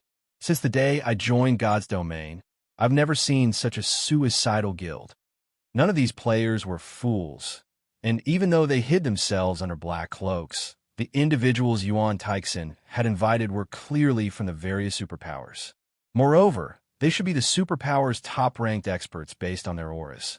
Now that the Dark World's teleportation gate was active, it would only be a matter of time before dark players flooded into Cold Spring Forest. The entire level 100 neutral map was in danger, as was Stone Forest City. Yet, even in such a dire predicament, Zero Wing continued to maintain its arrogance before the various superpowers. This was just insane. "Miss Melancholic, what are you?" Yuan Tiexin was flabbergasted. He couldn't believe what was happening. If he hadn't been certain that Melancholic Smile wasn't some spy and an actual core member in Zero Wing, who had worked her way up the ranks, he would have suspected otherwise. Her announcement was practically a dare to the various superpowers and would undoubtedly lead to Zero Wing's elimination from Cold Spring Forest. "What are Zero Wing's intentions, old Yuan?" Scorching Shine asked from beside Yuan Tiexin with a frosty look. He had already surmised that the chances of their plan succeeding were very low. Stone Forest City's Freedom Hotel was too tempting to give up, after all. However, it was also the reason that the secret pavilion didn't want other superpowers to stick their fingers in the city. Unfortunately, Melancholic Smile's statement had as good as ruined their plan. No one would be surprised if the various superpowers shed all pretenses with Zero Wing immediately, let alone negotiate. For a moment, Yuan Tiexin was speechless. Cold Spring Forest was a lost cause at this point. Even the various superpowers would have a hard time developing in the area, much less Zero Wing. There was simply no way Zero Wing could retain absolute control over Stone Forest City. It'd be a miracle if the guild even kept a portion of the city. Yuan Tiexin had worked with Shi Feng many times before, so he knew the swordsman was open to persuasion, not coercion. If he insisted that Shi Feng gave away a significant portion of the city's shares, their discussion would end on a sour note. Knowing this, he hadn't bothered to contact Shi Feng before his negotiation with the various superpowers. He would only try to convince Shi Feng once the negotiations had reached a satisfying conclusion. With things as they were now, Zero Wing would have to sacrifice some of Stone Forest City's shares if it wished to survive. Maintaining full control was impossible. But Yuan Tiexin had never considered that Sure Feng would be ruthless enough to send Melancholic Smile to disrespect the various superpowers so blatantly. He had definitely gone insane this time. Haha, interesting. Zero Wing is truly fascinating. Even now, it displays such confidence. It's no wonder why it dares to offend so many superpowers. It seems my visit to Stone Forest City wasn't a waste. An elderly, crimson-eyed man wearing the Shadowless Empire's emblem and holding a scarlet staff said, laughing, "Old Liu, do you think Zero Wing is just putting on a brave face?" Evil Qilin, who wore Demon Palace's emblem and carried a war axe that radiated strange energy, asked, sneering at the crimson-browed elder. "Zero Wing is digging its own grave by provoking us. I think you still have a grudge over losing to Black Flame." Qilin, the crimson-eyed elder shot back, chuckling at the glare Evil Qilin directed his way. Instead of rising to the crimson-eyed elder's teasing, Evil Qilin simply smiled as he said, "The situation on Dragonheart Island is one thing, but we're in Cold Spring Forest. Moreover, this won't be some small team battle in the fields. We're talking about a conflict with an entire otherworld. Zero Wing hasn't tried to win us over, but has sent some nobody to spit in our faces. If that isn't stupidity, what is?" Demon Palace's other members nodded in agreement. Due to Zero Wing, Demon Palace's reputation on Dragonheart Island had suffered, but this situation was completely different. More than 10 superpowers had gathered in Stone Forest City. Even without including the Dark World's players, there were more than enough hostile players to end Zero Wing's reign. Instead of negotiating for peace, Zero Wing has sent someone to slap the gathered superpowers in the face. The guild must be giving up. After a brief moment of silence, Troubled Time's smile grew into a grin.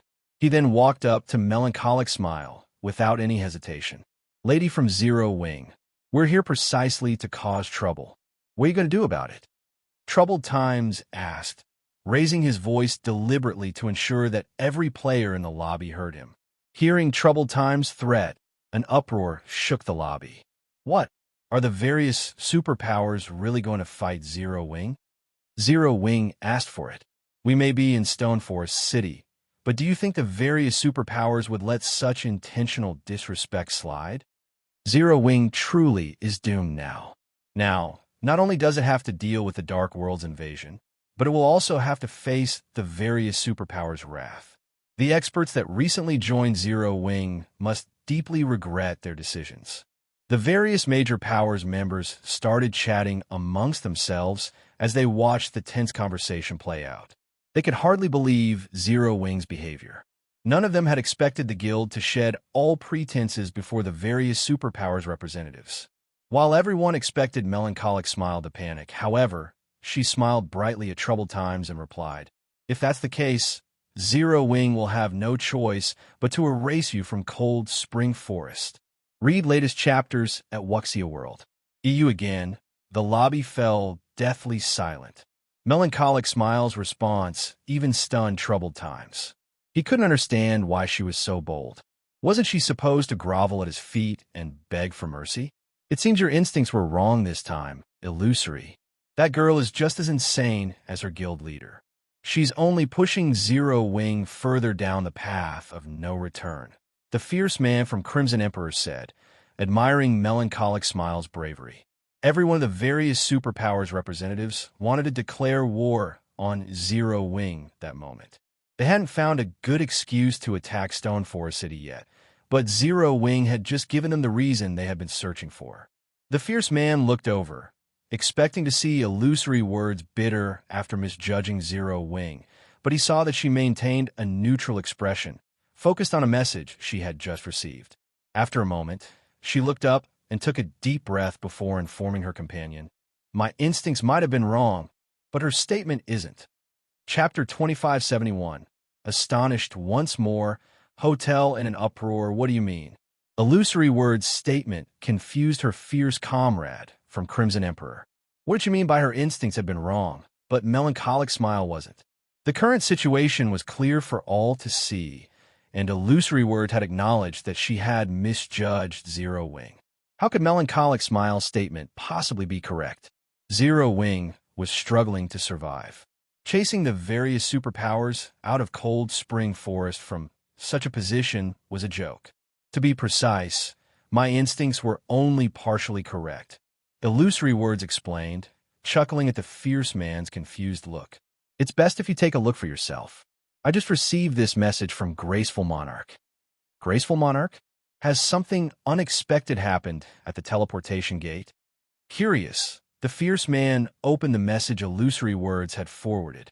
Graceful Monarch and Purple Rakshasa had wanted to see the Dark World's teleportation gate themselves and get a clear grasp of the invading army strength.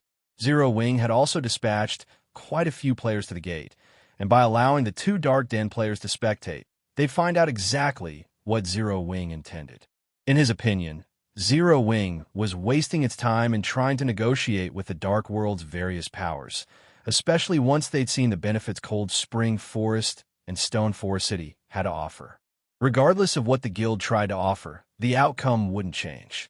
Retaining a small fraction of the city's shares was the best Zero Wing could hope for. It shouldn't dream of holding more power than that. The Dark World's invading army had more than 30,000 Tier 3 experts. No individual power would have the strength to stand up against that. While the fierce man carefully read Graceful Monarch's message, more players had begun to gather in the Freedom Hotel.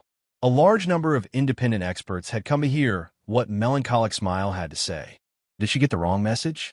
Dropping all pretense with the various superpowers would only bring Zero Wing more harm. Stone Forest City might not even last 3 days at this rate, much less a week. Galaxy Past, who had just arrived in the Freedom Hotel's lobby, gaped in shock when he heard about Melancholic Smile's interaction with the superpowers representatives. Every player in the city was paying attention to the current situation Zero Wing and Cold Spring Forest faced.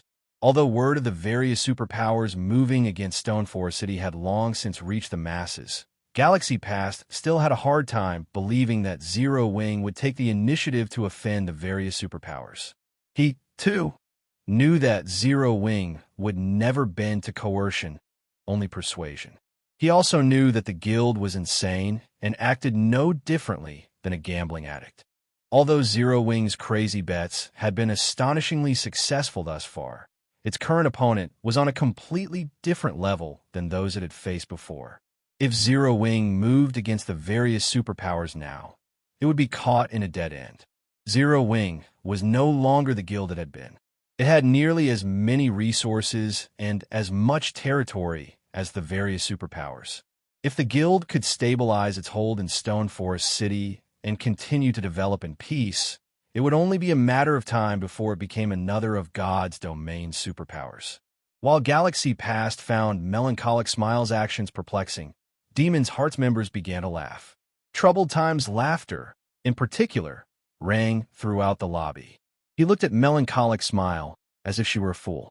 Truthfully, not even he had expected this development. He had believed this woman would have tried to explain away her statement as a misunderstanding. He had never dreamed that she'd pit herself against the various superpowers directly, removing any room for negotiation. Now that Melancholic Smile had offended the various superpowers, their reputations would suffer if they didn't respond appropriately. Lady from Zero Wing, you certainly are bold. Would you truly kick us out of Cold Spring Forest if we choose to ignore Zero Wing's threat? Do you assume we won't eliminate you just because Zero Wing is the only established guild in Cold Spring Forest? Troubled Times asked, sneering at Melancholic Smile. With things as they were, he didn't mind adding fuel to the fire, ensuring that any trace of Zero Wing would be removed from Cold Spring Forest. It's still going to come down to a fight in the end. Yuan Tiexin could not help his bitter smile at Melancholic Smile's fearlessness. Personally, Yuan Tiexin admired Zero Wing's future and Sure Feng's strength. Moreover, the secret pavilion had gained quite a bit from its partnership with this guild. Hence, he wished to help Zero Wing in any way he could. However, it seemed his recent efforts were for naught. Just as Yuan Tiexin was about to give up and try to find another way to deal with the gathered superpowers, A voice called out from a group of cloaked players, echoing throughout the hotel lobby. "Excuse me, Miss Melancholic, but unlike the other superpowers, Battle Wolves is only here in hopes of allying with Zero Wing. I like to avoid a misunderstanding." Everyone in the lobby spun to look at the speaker. Several players broke away from the group and removed their black cloaks to reveal their true appearances. A middle-aged man led the small party. It was none other than Sirius, one of the Battle Wolves' 4 great wolf kings. "Crap, Battle Wolves has come too?" Sure enough, those cloaked players all have powerful backgrounds. But what is Sirius trying to do? He really doesn't plan to target Stone Forest City? Zero Wing is so lucky. Or maybe the guild has a secret relationship with Battle Wolves, so they've decided to give up on this struggle? Sirius's interruption stunned the players in the lobby. No one had thought that Battle Wolves, a super guild, would forsake the contest for Stone Forest City. Battle Wolves, huh? Even Yuan Tieshin was slightly surprised by Sirius's admission, yet he could understand the reason behind it. Battle Wolves and Demon's Heart had an irreconcilable feud. Since Demon's Heart was moving against Zero Wing, it was only natural that Battle Wolves would interfere. Stepping forward to side with Zero Wing was well within reason. On the other hand, Troubled Times and his Demon's Heart companions were particularly surprised to hear Sirius's declaration. "The enemy of my enemy is my friend." After all, as Troubled Times and the others assumed the minor interlude had concluded, another player spoke up from among the crowd. "Greetings, Miss Melancholic. Crimson Emperor is here to negotiate with Zero Wing as well. That is our only intention. Those who have spoken out against your guild only represent certain powers. They have no bearing on Crimson Emperor's will." Illusory words announced as she stepped forward. For a moment, everyone in the lobby fell silent. What's going on? Crimson Emperor stands by Zero Wing's side, too? Not only had Battle Wolves declared its intentions to ally with Zero Wing, but Crimson Emperor had as well. Everyone's eyes nearly fell out of their sockets. Has Crimson Emperor gone mad? Troubled Times stared at Illusory Words and her entourage in confusion. While he could understand Battle Wolves' decision, he couldn't even fathom what drove Crimson Emperor. Crimson Emperor was neither a friend of Zero Wing's nor Demon's Heart's enemy, yet it was showing strong support for the former. The situation was baffling. Of course, while the two guilds allying themselves with Zero Wing was unexpected, it wouldn't affect the overall situation. Before anyone could overcome their surprise, however, several more players spoke up from among the cloaked group. "Shadowless Empire also wishes to form a partnership. We have only come here with this group, due to Old Yuan's invitation. Young lady from Zero Wing, please do not misinterpret our intentions," the crimson-eyed elder from Shadowless Empire declared, stepping away from the group. "You really are a sleaze, Old Lu. You make it sound as if Demon Palace has some other reason for being here," Evil Qilin said, similarly removing himself from the group as he rolled his eyes at the crimson-eyed elder. Read latest chapters at Wuxia World. EU. After the representatives from Shadowless Empire and Demon Palace declared their desire for peace, the other representatives, aside from those from Demon's Heart and Starlink, did the same, insisting to Melancholic Smile that they were only there to seek an alliance with her guild, nothing else. The various major powers members and independent players in the Freedom Hotel's lobby were dumbfounded as they watched the scene play out. What's going on? What has Zero Wing done? Even Yuan Tieshin and Troubled Times watched with their jaws hanging open. They had no idea what was happening, either. Chapter 2572, Stone Forest City Shaken. Darkness disappears the situation, even confused Melancholic Smile, to say nothing of Yuan Tieshin and Troubled Times. Only a moment ago, these superpowers representatives had been silent, but based on their imposing auras, they had harbored no intentions of allying with Zero Wing. They now displayed a completely different attitude. Before Troubled Times could say anything to these representatives, a hand shot out and stopped him. His mouth clicked shut as he glanced at Flaming Light in confusion. "We're leaving."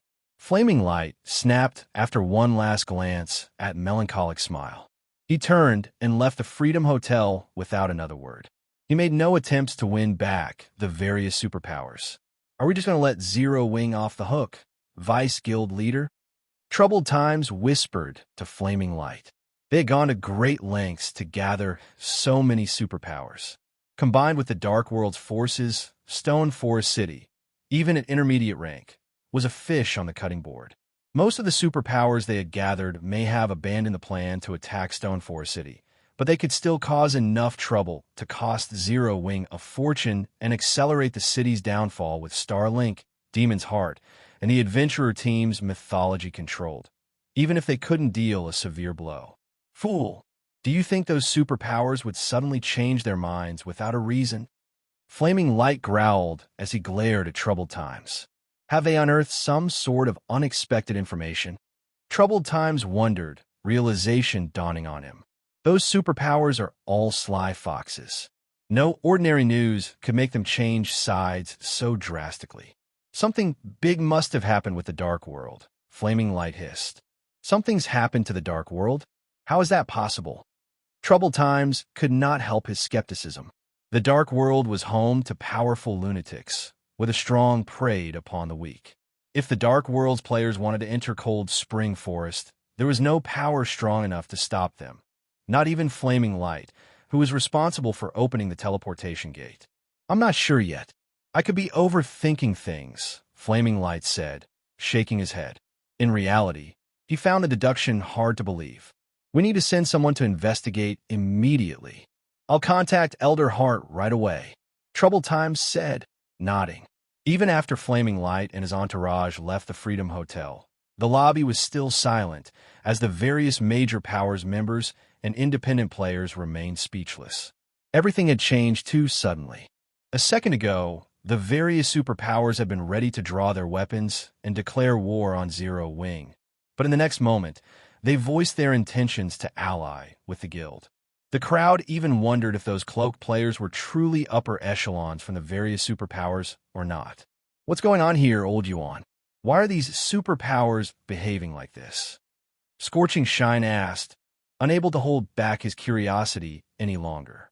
At this moment, Yuan Tiexin was just as confused.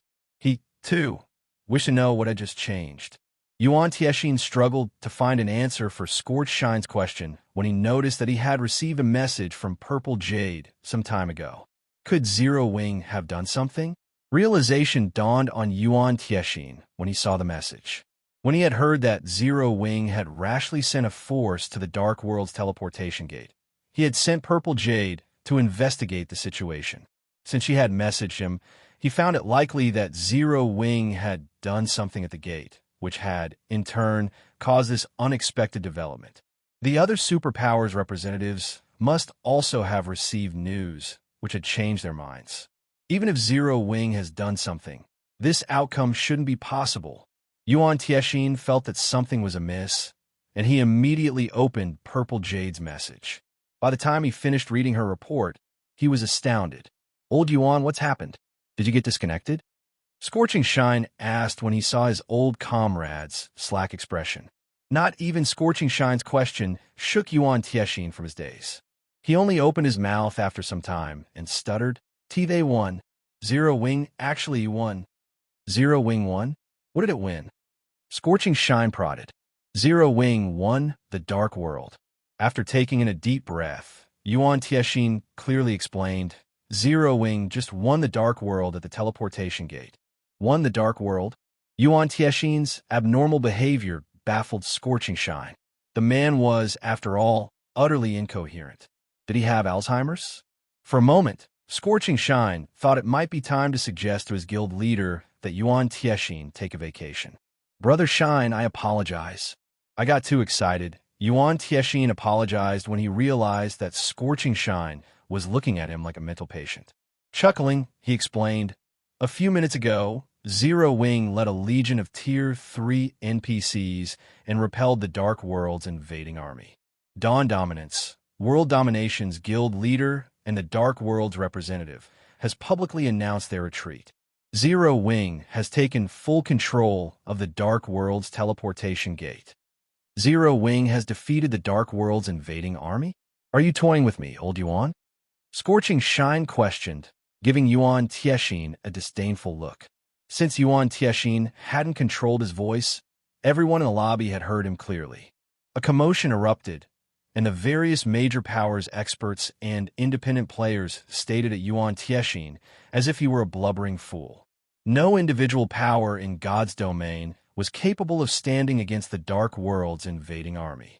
Although Zero Wing had a large number of Tier 3 NPCs under its command that only amounted to 600, trying to stop more than 30,000 Tier 3 players with a measly 600 Tier 3 NPCs was a joke. Even if they included every Tier 3 player in Zero Wing, the guild should have no hope of stopping the Dark World's invading army. Furthermore, the various powers that called the Dark World home had extraordinary powers. If they all revealed just one of their many trump cards, they could easily annihilate every player in Cold Spring Forest 10 times over. With such strength, how could Zero Wing possibly defeat this invading army? I knew you wouldn't believe me. Here, take a look. This is the battle video Jade recorded, Yuan Tiexin said, shaking his head helplessly.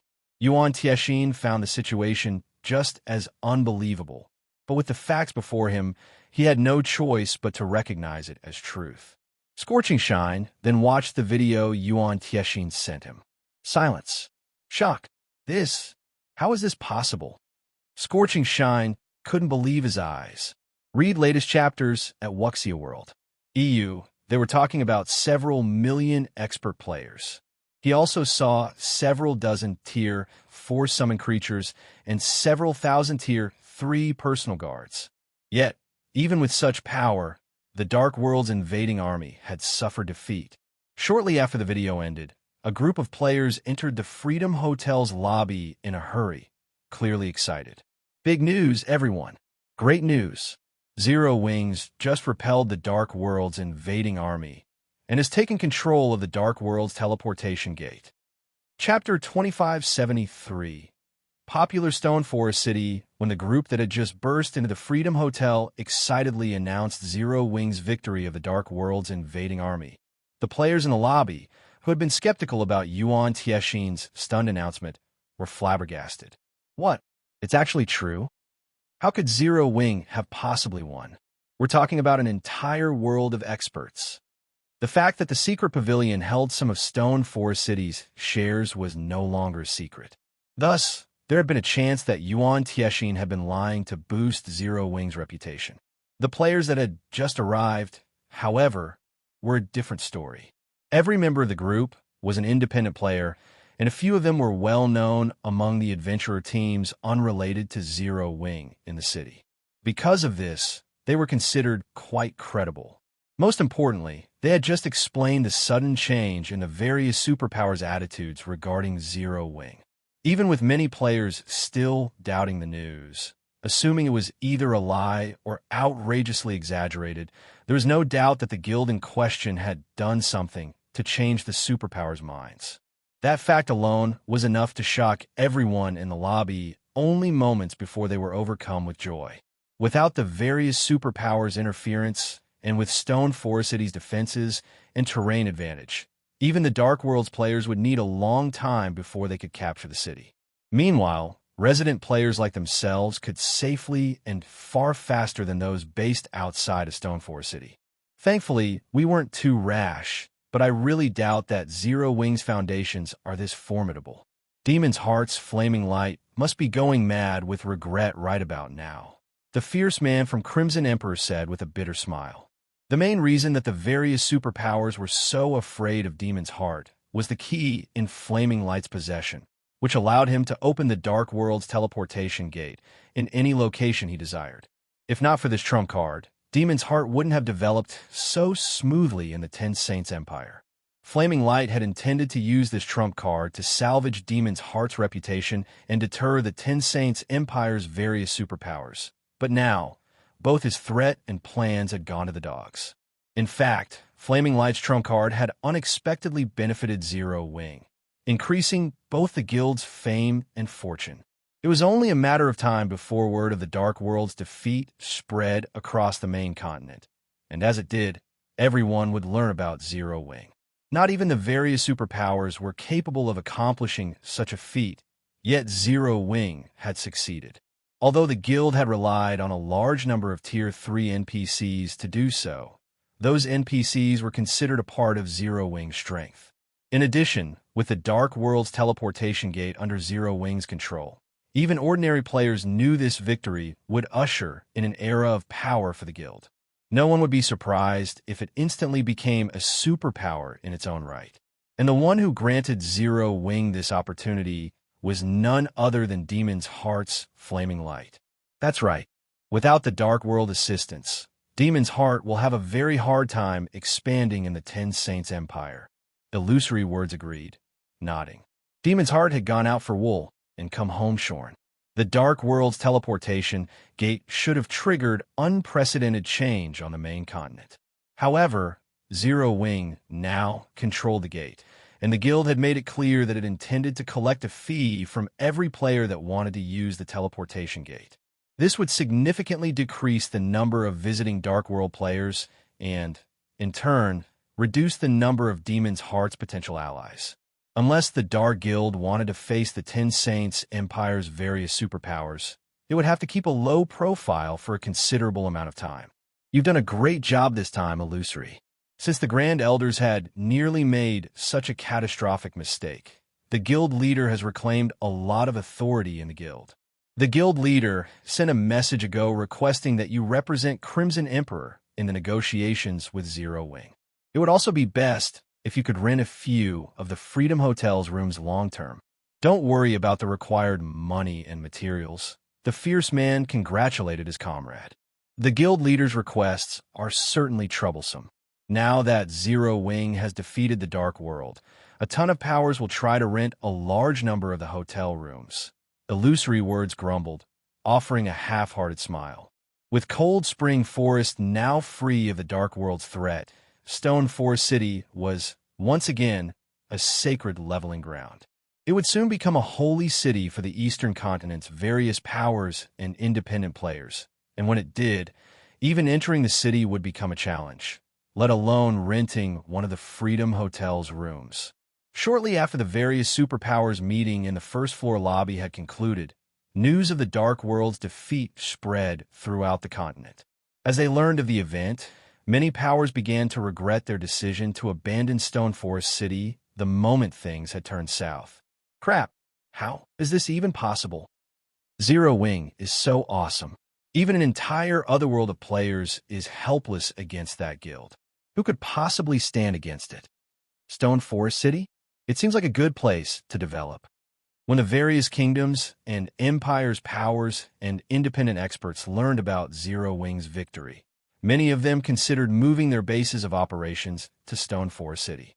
Aside from the fact that Stone Forest City occupied a level 100 neutral map, the fact that the Dark World's invading army hadn't been able to shake Zero Wing's foundations made the city incredibly valuable. None of the city's residents would have to worry about suddenly losing their bases or another power taking over, which would render all of their investments useless. This concern was precisely the reason that many players developed in NPC cities rather than in guild cities. Now that Zero Wing had affirmed its strength, Stone Forest City's stability wasn't a concern. At the very least, it would be a long while before any power could bring harm to the city. This time period would be more than enough for players to earn back what they had invested in the city. For a time, players from various kingdoms and empires swarmed toward Stone Forest City.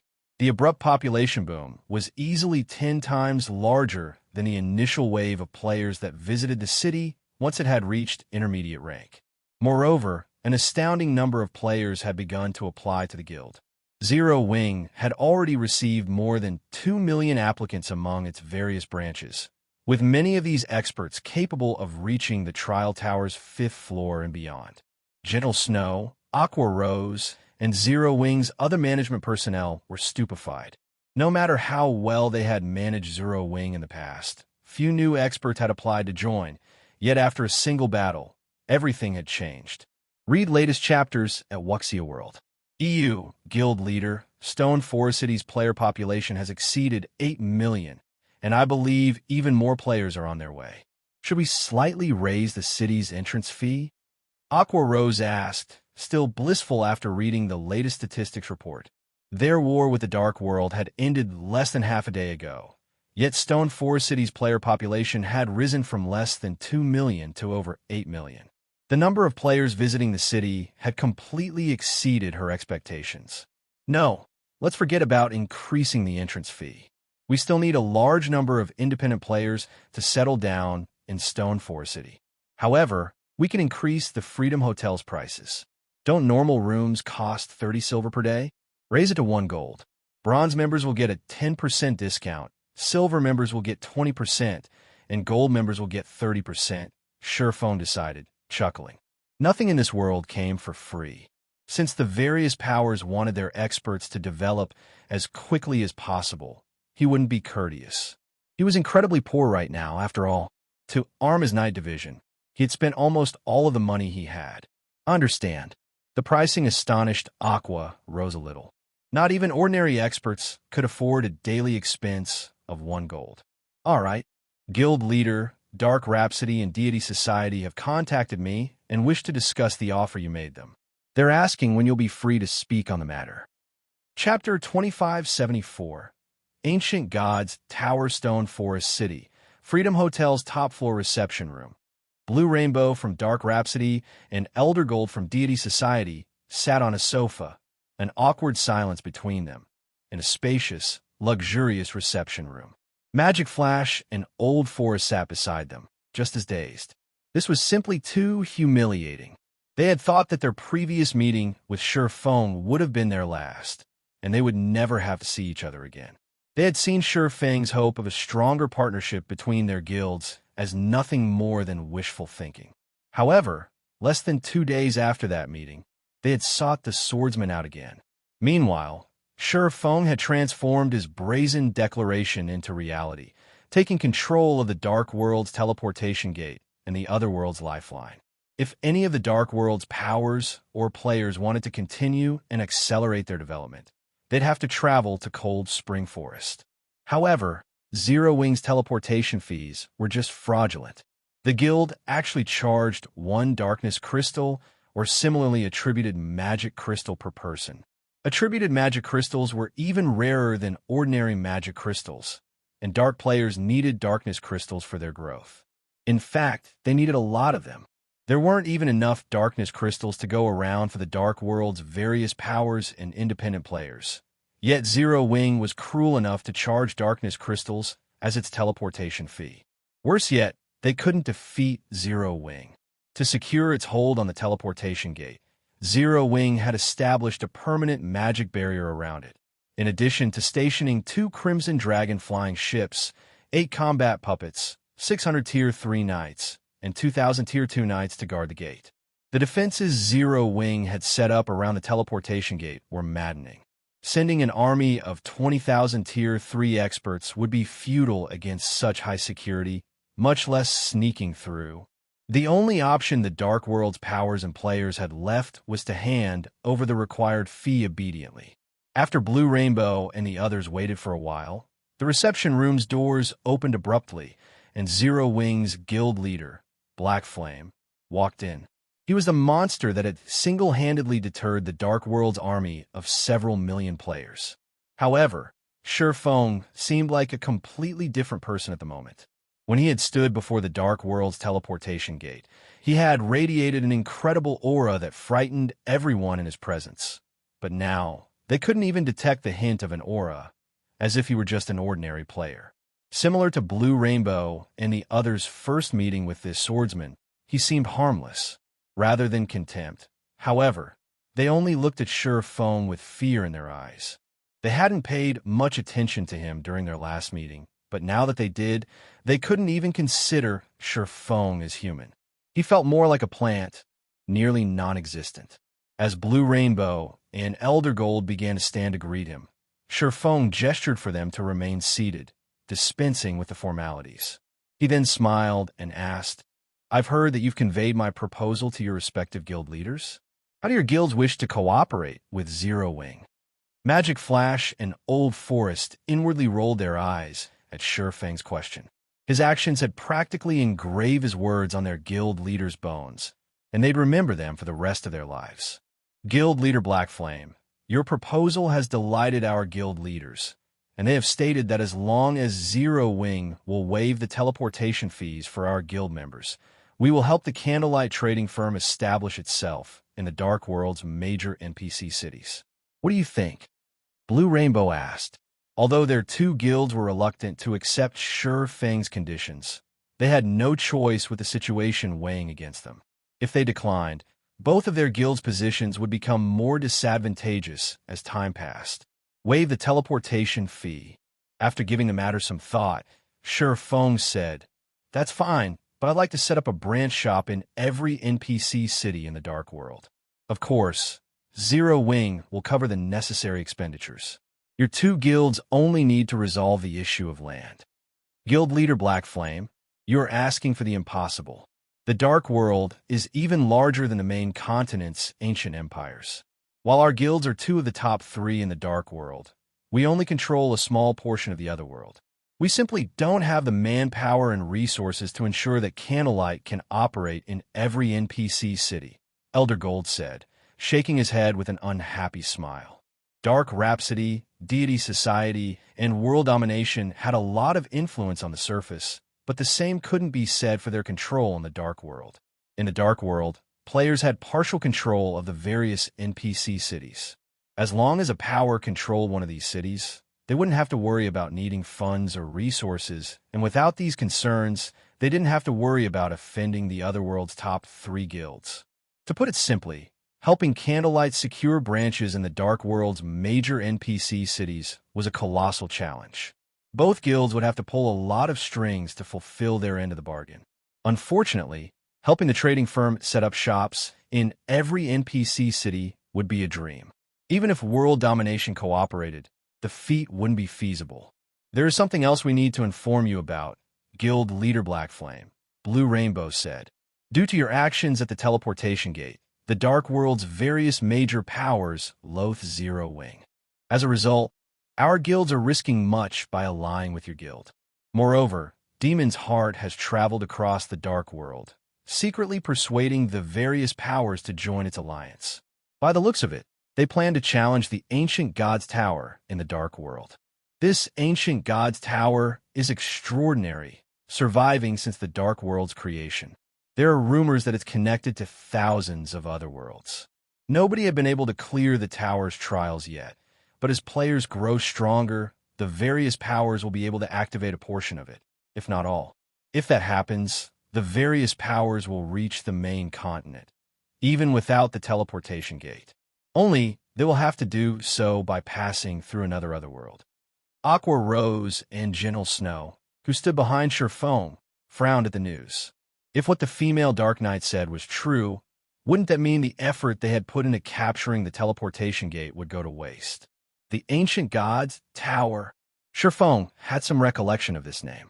Read latest chapters at Wuxia World. The Ancient God's Tower was connected to thousands of other worlds. It was also one of the reasons that the Dark World was considered a special otherworld in God's domain. However, since no power had taken control of the Dark World's teleportation gate in his past, none of the Dark World's powers had bothered to challenge the tower's trials. Activating the Ancient God's Tower was insanely difficult, after all. Of course, while current players had no hope of fully activating the Ancient God's Tower, activating some of it should be possible. That's right. The Dark World's various powers have already turned their focus to the Ancient God's Tower, and Demon's Heart has quite a bit of resources and information relating to it. I'm afraid it won't be long before the various powers band together to challenge the tower, Blue Rainbow said, nodding. 1 darkness crystal per person was no trivial cost. No one would pay such a high fee unless necessary. What if I can help you secure the Ancient God's Tower within a short time? Sure Feng asked. Chapter 2575, Crazy Choice. You'll help us secure the Ancient God's Tower? Sure Feng's question stunned Blue Rainbow and Elder Gold. As long as you secure the Ancient God's Tower before anyone else, you'll have full control of the tower's teleportation array for a certain time, correct? Sure Feng said. The Ancient God's Tower had a total of 7 floors, and each housed several teleportation arrays to different otherworlds. Some are even connected to resource-rich secret lands. The first player to conquer any of the floor's trials would become the floor's first floor master. Once a month, players could contest for the title. If Dark Rhapsody and Deity Society could conquer the Ancient Gods Tower's first floor, they would have full control of that floor for the next month, and no one could leave the Dark World through the teleportation arrays during that time. Guild leader Black Flame, you might not be aware, but the Ancient Gods Tower isn't like the Dark World's teleportation gate. Aside from the intense suppression non-dark players like yourself face in the Dark World, players are prohibited from using tools within the tower. NPCs cannot enter the tower, either. Players will have to rely on their own strength and skills to clear the trials, Elder Gold said. He didn't doubt Zero Wing's strength, but the Ancient Gods Tower was in the Dark World, where non-dark players wouldn't be able to exhibit their full strength. Including the ban on tools and NPCs, Zero Wing wouldn't accomplish anything in the tower. If it were so easy, Demon's Heart wouldn't have bothered to gather the Dark World's various powers in an attempt to conquer the tower, and would have sought the help of the main continent's superpowers instead. The various superpowers certainly had the strength to trample the Dark World's various powers, normally. That's right. Not only do the Ancient Gods Tower's trials have a strict time limit, but we'll also need a minimum of 200 Tier 3 experts to clear them. Without enough players, we won't be able to handle the hordes of monsters within, not to mention capture the tower cities. While our guilds can barely gather 200 Tier 3 experts, the first floor's trial is just as difficult as a level 100 super large-scale team dungeon. Our experts simply don't meet the weapon, equipment, skill, and spell requirements, Blue Rainbow insisted, nodding. There are 2 guilds that considered raiding the Ancient Gods Tower, but the feat was too difficult. No individual power in the Dark World could even clear the first floor's trial. Unfortunately, Dark Rhapsody and Deity Society no longer had the option of allying with other powers. After the Dark World's invading army had been defeated, Demon's Heart had exposed their guild alliance with Zero Wing, instantly isolating them from the rest of the Dark World. As a result, both guilds were forced into deepening their relationship with Zero Wing. If they didn't, their guilds would be doomed once Demon's Heart and the Dark World's other powers conquered the Ancient Gods Tower's first floor. Relax. That won't be a problem, Shifeng said, chuckling. However, I have an extra condition if we succeed. Shifeng knew far more about the Ancient Gods Tower than any player in God's domain, and as such, he knew that the 2 guilds had no chance of success, even if they worked together. That was only true for the current Dark Rhapsody and Deity Society. However, are you really that confident in our success, Guild Leader Black Flame? Blue Rainbow asked. She knew that Zero Wing had extraordinary Tier 3 experts, but the suppression regular players faced in the Dark World was nothing to ignore. Even ordinary domain realm experts would, at best, exhibit void realm combat standards. This was why the main continent's various superpowers had allied with the Dark World's powers, rather than invade the other world. While I can't guarantee our success, I'm 70% to 80% confident, Shifeng replied. 80%? Elder Gold stuttered, his eyes going wide. If Shifeng hadn't personally captured the Dark World's teleportation gate, he would have assumed the swordsman was an escaped lunatic from a mental asylum. Even without the Dark World suppression, the various superpowers wouldn't be guaranteed to conquer the Ancient Gods Tower's first floor. Even with its heaven-defying foundations, Zero Wing should, at best, have a 40% success rate. 70 or 80% was practically ensured victory. May I know of your conditions, Guild Leader Black Flame? Blue Rainbow asked after calming down. Although she didn't know whether or not Shifeng was telling the truth, Dark Rhapsody and Deity Society would only benefit if his plan succeeded. They had no reason to refuse. It's quite simple. I want 80% of the Ancient Gods Tower's profits. I also want the authority to manage your guild's main force members. In addition, my command will take precedence over your guild leaders during times of impending danger, Shifeng said after giving the matter some thought. This, Elder Gold could not help but hesitate. If Zero Wing helped them gain control over the Ancient Gods Tower, their guilds wouldn't mind splitting the profits. They could even accept only 20%, but giving up control of their main force members was absurd. Rest assured, I won't interfere with your main force's daily activities. They just need to follow orders when I need them, Shifeng said. Of course, you can return and take the time to consider my proposal. I don't need an answer right away. We have no need to consider the offer, Guild Leader Black Flame, Dark Rhapsody agrees. In return, Zero Wing must allow our members to travel through the teleportation gate freely. Of course, Dark Rhapsody will do its best to assist in establishing the candlelight trading firm in the Dark World. Blue Rainbow abruptly interjected. Rainbow, are you insane? You're talking about the management rights for your guild's main force. Elder Gold asked as he stared at the female Dark Knight in shock. Agreeing to this condition was on par with handing Shifeng control of a fraction of Dark Rhapsody's backbone. Claiming that Shifeng would act as a partial guild leader was no exaggeration. I'm still sane. My guild leader impressed upon me the importance of cooperating with Zero Wing. Moreover, I don't think that Guild Leader Black Flame actually fancies our two guilds' main forces. Blue Rainbow informed Elder Gold via whisper. Realization immediately dawned on the older man.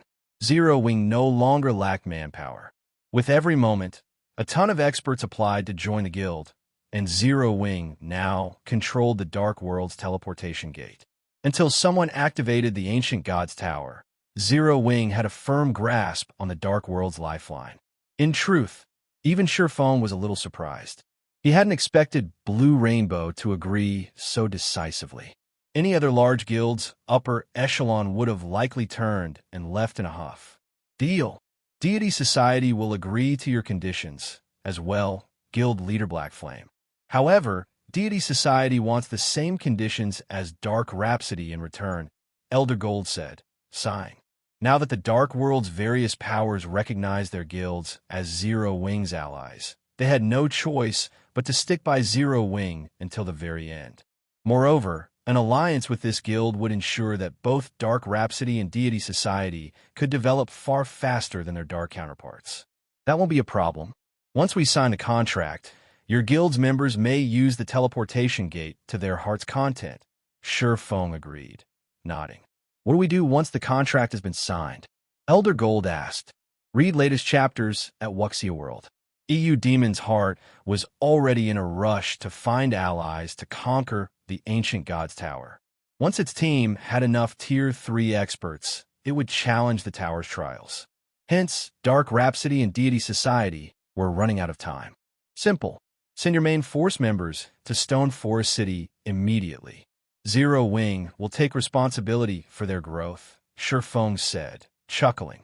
Everything in God's domain boiled down to players' strength, including raiding team dungeons and the Ancient God's Tower. As long as he could help the two guilds' main force members grow strong enough, raiding the tower wouldn't be an issue. Their growth. Shifeng's demands stunned Blue Rainbow. She had never thought he'd choose such an option.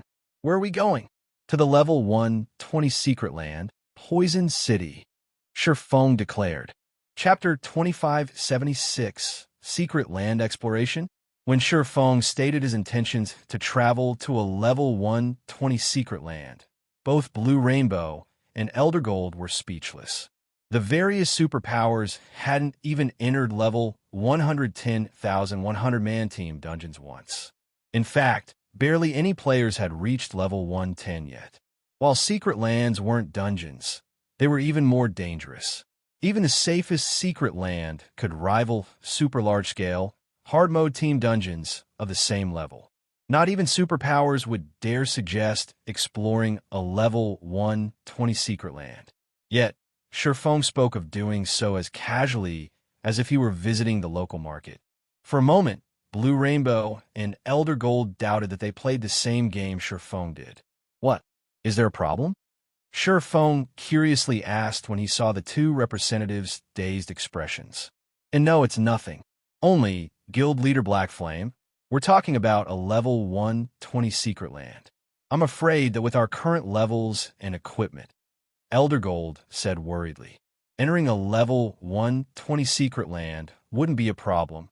Even a level 1 player could do it. The problem was whether or not they could leave the secret land alive. Unlike dungeons, secret lands' difficulty and number of monsters weren't fixed, but randomized. If one were lucky, a 100-man team would be enough to survive. If not, they might need a team of 1,000 players, or even 5,000, to make it out. This was why raiding secret lands proved much harder than raiding a team dungeon of the same level. Normally, guilds would mobilize a large fraction of their members to raid a secret land, but after level 100, only Tier 3 experts had any chance of surviving. Tier 2 experts would only hold them back. In other words, guilds couldn't use all of their available manpower to raid level 100+ secret lands. They'd have to rely on a small number of Tier 3 experts. This was precisely why the various major powers and superpowers hadn't bothered to raid level 100+ secret lands, even after crossing the level 100 threshold. Relax. As long as everyone follows my orders, we shouldn't have any major problems, Sherfong said. Chukdo, during his previous life, Poison City had been famous for how incredibly dangerous it was. Even when the various superpowers had dispatched a team of several thousand Tier 3 experts, they had failed to complete the raid. The various superpowers had only conquered the secret land after their experts had reached Tier 4. However, Sherfong had no intention of capturing Poison City. He only wanted the fragment of Solomon's sword that hid within. Moreover, he now had the fragmented legendary ranked Abyssal Blade and Ring of Gospel. The ring would be particularly helpful on this endeavor. Once he had become an intermediate master magician, he found he could amplify the Ring of Gospel's effects until it was even effective against Tier 4 monsters, which drastically increased his chances of obtaining the sword fragment. Now, he only lacked numbers. Generally, one would need at least 1,000 Tier 3 experts to raid level 100+ secret lands. But even with the Hell Legion's 300 Tier 3 experts, he only had around 500 under his command. It was too risky to take such a small team into the secret land. However, if he included Dark Rhapsody and Deity Society's 200+ Tier 3 experts, he'd have a much higher chance of securing Solomon's sword's fragment.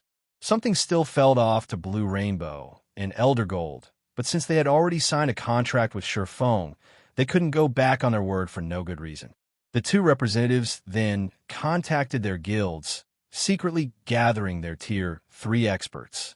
Meanwhile, Sherfong gathered Zero Wing's experts and the Hell Legion.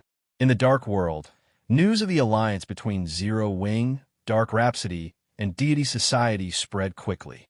A commotion rose all across the Otherworld, and when the Dark World's many independent players learned that the two Dark Guilds members could use the teleportation gate for free, many of them began to apply. Elder Heart, World Domination, followed Demon's Heart's instructions to spearhead the attack against Zero Wing. And yet, the Guild's reputation is in tatters, and it has become the Dark World's shame. To make matters worse, Dark Rhapsody and Deity Society have become incredibly popular after allying with Zero Wing. If you still can't offer anything substantial, we'll have to consider doing the same, Dawn Dominance coldly informed Furious Heart, who sat across from him in the reception room. Please, rest assured, Guild Leader Dawn. We are responsible for inviting world domination into this situation, and we won't let your guild suffer for it. Don't you want to take revenge against Zero Wing, Guild Leader Dawn? Furious Heart asked. Not only does Zero Wing possess the popular Stone Forest City, but it has also taken control of the Dark World's teleportation gate. It stands in the limelight on the eastern continent, but the nail that sticks out gets hammered down. Many superpowers currently find Zero Wing's popularity to be irksome. I want something practical, not empty promises. Dawn Dominance growled, rolling his eyes. He understood Furious Heart's logic, but the problem was that no one could do anything to Zero Wing right now. However, the problem was that nobody was capable of doing anything against Zero Wing right now. We have quietly received funding from quite a few superpowers. We've also secured a loan of weapons and equipment. If World Domination is willing to join our alliance, we'll lend you 50 sets of level 105 fine gold equipment and 10 sets of dark gold equipment for 10 days without cost, Furious Heart calmly stated, smiling. How about it? Even ordinary superpowers have a hard time acquiring such equipment, but world domination can borrow it by joining our alliance. With these sets, your guild can raid level 100 team dungeons, obtaining even more top-tier weapons and equipment. In addition, once we've captured the Ancient Gods Tower, world domination will receive 5% of the tower's shares. It's a much better offer than what Dark Rhapsody and Deity Society accepted from Zero Wing, don't you think? 50 sets of level 105 fine gold equipment and 10 sets of level 105 dark gold equipment. The terms of Furious Heart's deal Astonished Dawn Dominance. You can get your hands on so much top-tier equipment. Although he knew that the outcome of the war had enraged Demon's Heart and the outside world superpowers, he had never dreamed they would go to such lengths to deal with Zero Wing. With that much top-tier equipment, he could arm an incredibly powerful 100-man team. Even raiding level 100 super large-scale team dungeons and level 110 mythic field bosses would be possible, not to mention level 100,000 100-man team dungeons. What had their goal been in heading to Cold Spring Forest? To obtain better weapons and equipment, as well as rapidly rising through the levels? If they had enough top-tier weapons and equipment, would leveling and securing more still be a problem? Don't concern yourself with that, Guild Leader Dawn. Just sign the contract, and we'll hand the equipment over immediately, Furious Heart urged, chuckling. Deal. I'll agree to your offer. Dawn Dominance declared. Very well. I'll contact my vice guild leader immediately. You'll have the weapons and equipment promised within half a day, Furious Heart said, not surprised in the least by Dawn Dominance's reaction. Only a fool would refuse such an offer. After signing the contract, Furious Heart left World Domination's residence and returned to Demon City. Is everything settled? Flaming Light raised his head and asked as Furious Heart entered his office. It's done. The Dark World's various powers have agreed to join our alliance. We can raid the Ancient Gods Tower at any time, Furious Heart reported. Good. Flaming Light nodded, satisfied. Smiling, he continued. Zero Wing must assume I'm helpless now that it controls the Dark World's teleportation gate. Unfortunately, Zero Wing is unaware that its actions have only earned more loathing and anger. Zero Wing had no background, yet it sat on a mountain of wealth and resources. One could even say that it had monopolized all of the Dark World's resources. Naturally, the various superpowers wouldn't let the guild get away with it. Hence, without lifting a finger, plenty of superpowers and corporations had approached him, declaring their intentions to supply all sorts of resources in exchange for dragging Zero Wing down from its pedestal. As long as Demon's Heart secured the Ancient Gods Tower, it would usher in dark times for Zero Wing. If Zero Wing had obediently accepted defeat, it would have only lost Cold Spring Forest, but now it would lose everything. The guild's night division was limited to Cold Spring Forest, after all. Elsewhere, Sherfong had reached Poison City alongside Dark Rhapsody and Deity Society's main force members. The moment the Dark players set foot in the secret land, they shuddered. Black fog covered the land, and they felt as if they were walking on clouds as they stepped into it. They also felt suddenly cold and hungry, and their 5 senses and reaction speeds had weakened. Here, they wouldn't be able to exhibit half of their usual combat power. However, the dark fog wasn't the worst part. They were far more afraid of the level 115-plus monsters that roamed the forest outside of Poison City. Even the weakest monster here was a High Lord, and many were Great Lord and Grand Lord ranked wandering souls. These monsters had once been members of the army that guarded Poison City before the black fog had devoured them. The closer they got to these monsters, the more the corrosive energy in the area affected them. Read latest chapters at Wuxia World. Sure enough, there are a lot of monsters here. Sherfong was similarly astonished when he saw the wandering souls nearby.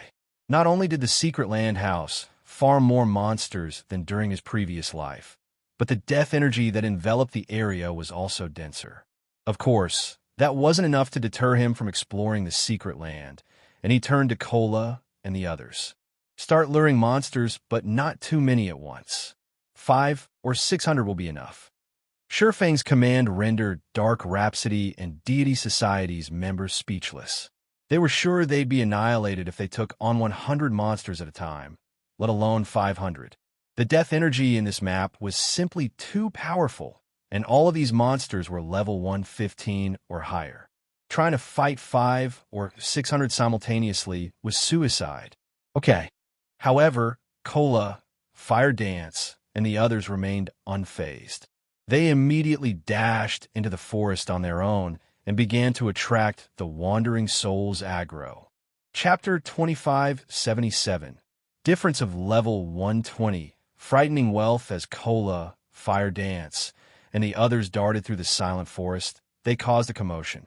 Small groups of Wandering Souls flew toward the offending players, quickly surrounding them. These monsters were so fast that ordinary experts wouldn't have a chance to escape.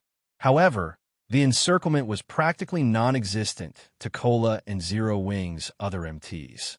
Like unstoppable tanks, they charged through the monsters, shoving aside any that stood in their path with their shields. None of the Wandering Souls could stop their advance. Meanwhile, Fire Dance and the other more agile players maneuvered their way around the Wandering Souls, letting none lay a hand on them. The death energy the Wandering Souls exuded had no effect on Cola, Fire Dance, or their companions. It almost seemed like some kind of invisible barrier protected them from the death energy's corrosion. In no time at all, Cola and the others had pulled around 600 monsters toward the rest of the team. Wandering Soul, Undead, High Lord, level 115 HP 45, 000, 000, /45, 000, 000, Elite Wandering Soul, Undead, Great Lord, level 116 HP 120, 000, 000, /120, 000, 000, Crazed Soul, Undead, Grand Lord, level 116 HP 400, 000, 000, /400, 000, 000, facing the 400-plus Wandering Souls, 100-plus Elite Wandering Souls, and 6 Crazed Souls. Everyone on the team couldn't help but shudder. Unlike ordinary monsters, these Wandering Souls had once been Poison City's warriors. Even in death, they retained the skills they had used in life. When several hundred Wandering Souls gathered, they actually formed a battle array, and although it wasn't very strong, it significantly boosted the monster's movement speed and reaction speed. A faint layer of mana had also appeared around the monsters, strengthening their defense and the power of their skills and spells. However, the team was even more surprised to find that these Wandering Souls didn't employ simple pack tactics like ordinary monsters. Rather, they moved in proper formation. The Wandering Souls with shields and melee weapons moved to the front of the group, while those with bows and staves stood in the back. The small force gradually and orderly advanced. So, this is a level 120 secret land. Blue Rainbow was shocked as she watched the monsters march like a uniform army. Although she had known that level 100-plus secret lands were extraordinary, she couldn't help her surprise as she experienced it for herself. These monsters were already a major challenge since their basic attributes were higher than players of the same tier and level. They also had far more HP and defense. Now that they could fight with as much organization as NPCs, their combat power would drastically increase. If their team hadn't had a numerical advantage, they wouldn't have stood a chance. Even Hell Rush frowned at the incoming force. Normally, the Hell Legion's experts wouldn't have any problems fighting these monsters one-on-one. Not even the Grand Lord-ranked Crazed Souls would be too much for the Hell Legion to overcome. But now, these monsters had their own battle array. Not only did this battle array boost the Wandering Souls' physical performance, but it also drastically reduced the number of weak points they had, including the monster's level advantage. Even the Hell Legion was in for a tough battle without the help of weapons and equipment with the Ignore levels attribute. Only Sherfone seemed unaffected by Poison City's formidable monsters. This was the true combat power of God's Domain's monsters. All monsters before level 115 were merely obstacles to help players get used to the game. Once players neared the level 120 threshold, however, God's Domain no longer catered to its players. Instead, players had to adapt to God's Domain. Monsters would begin to behave like living beings, with their own characteristics. If players couldn't take advantage of these characteristics, even experts of the same tier would fall in a one-on-one fight. This was why level 120 secret lands and team dungeons were true treasure troves for tier 3 players, containing all sorts of ancient inheritances, skill, and spell books. As the Undead Legion approached, Dark Rhapsody and Deity Society's players mentally prepared themselves for a hard fight. Meanwhile, Sure Feng retrieved the Ring of Gospel and spent 5,000 magic crystals to activate Miniature World. The Phantom World descended, and the Undead Legion's basic attributes fell rapidly. Their reaction speed and physique also plummeted. The Dark players on the team were stupefied. They had experienced the Ring of Gospel's power before, but they were still as shocked as they had been the first time. A moment ago, their senses had warned them that these undead were powerful opponents, but now, the monsters seemed relatively easy to defeat. They couldn't help but feel grateful that Sure Feng stood on their side, not against them. "All right, attack. Let's end this battle quickly," Sure Feng commanded when he realized most of his team was still dazed. The Ring of Gospel was indeed an amazing tool, but it was incredibly costly. Just maintaining Miniature World for 10 minutes cost 5,000 magic crystals. Sure Feng's command shook everyone from their stupor, and they began to activate skills and spells against the incoming legion. Now that they had the advantage in basic attributes, the quickest and simplest way to victory was to face these wandering souls head-on. Boom, boom, boom. When the first volley of Tier 3 skills and spells landed, the ground in nearby forest shook violently. The bombardment even transformed the terrain around them. After 10 minutes, over 80% of the Undead Legion had fallen, and the few survivors only had scant amounts of HP remaining. Even without Miniature World suppression, the team could rely on their overwhelming numerical advantage to eliminate the remaining monsters. During the fight, everyone on the team was able to experience what it felt like to face a true monster the main god system had designed. The main god system hadn't restrained the wandering souls in the slightest, and they had incredible control of the death energy wafting off them. If players did not learn how to manipulate their own mana to defend themselves, the death energy would quickly corrode and influence their bodies. Normally, this learning process would be incredibly dangerous. If players failed to defend themselves, the corrosion would temporarily paralyze them. An instant death wouldn't be surprising in that case.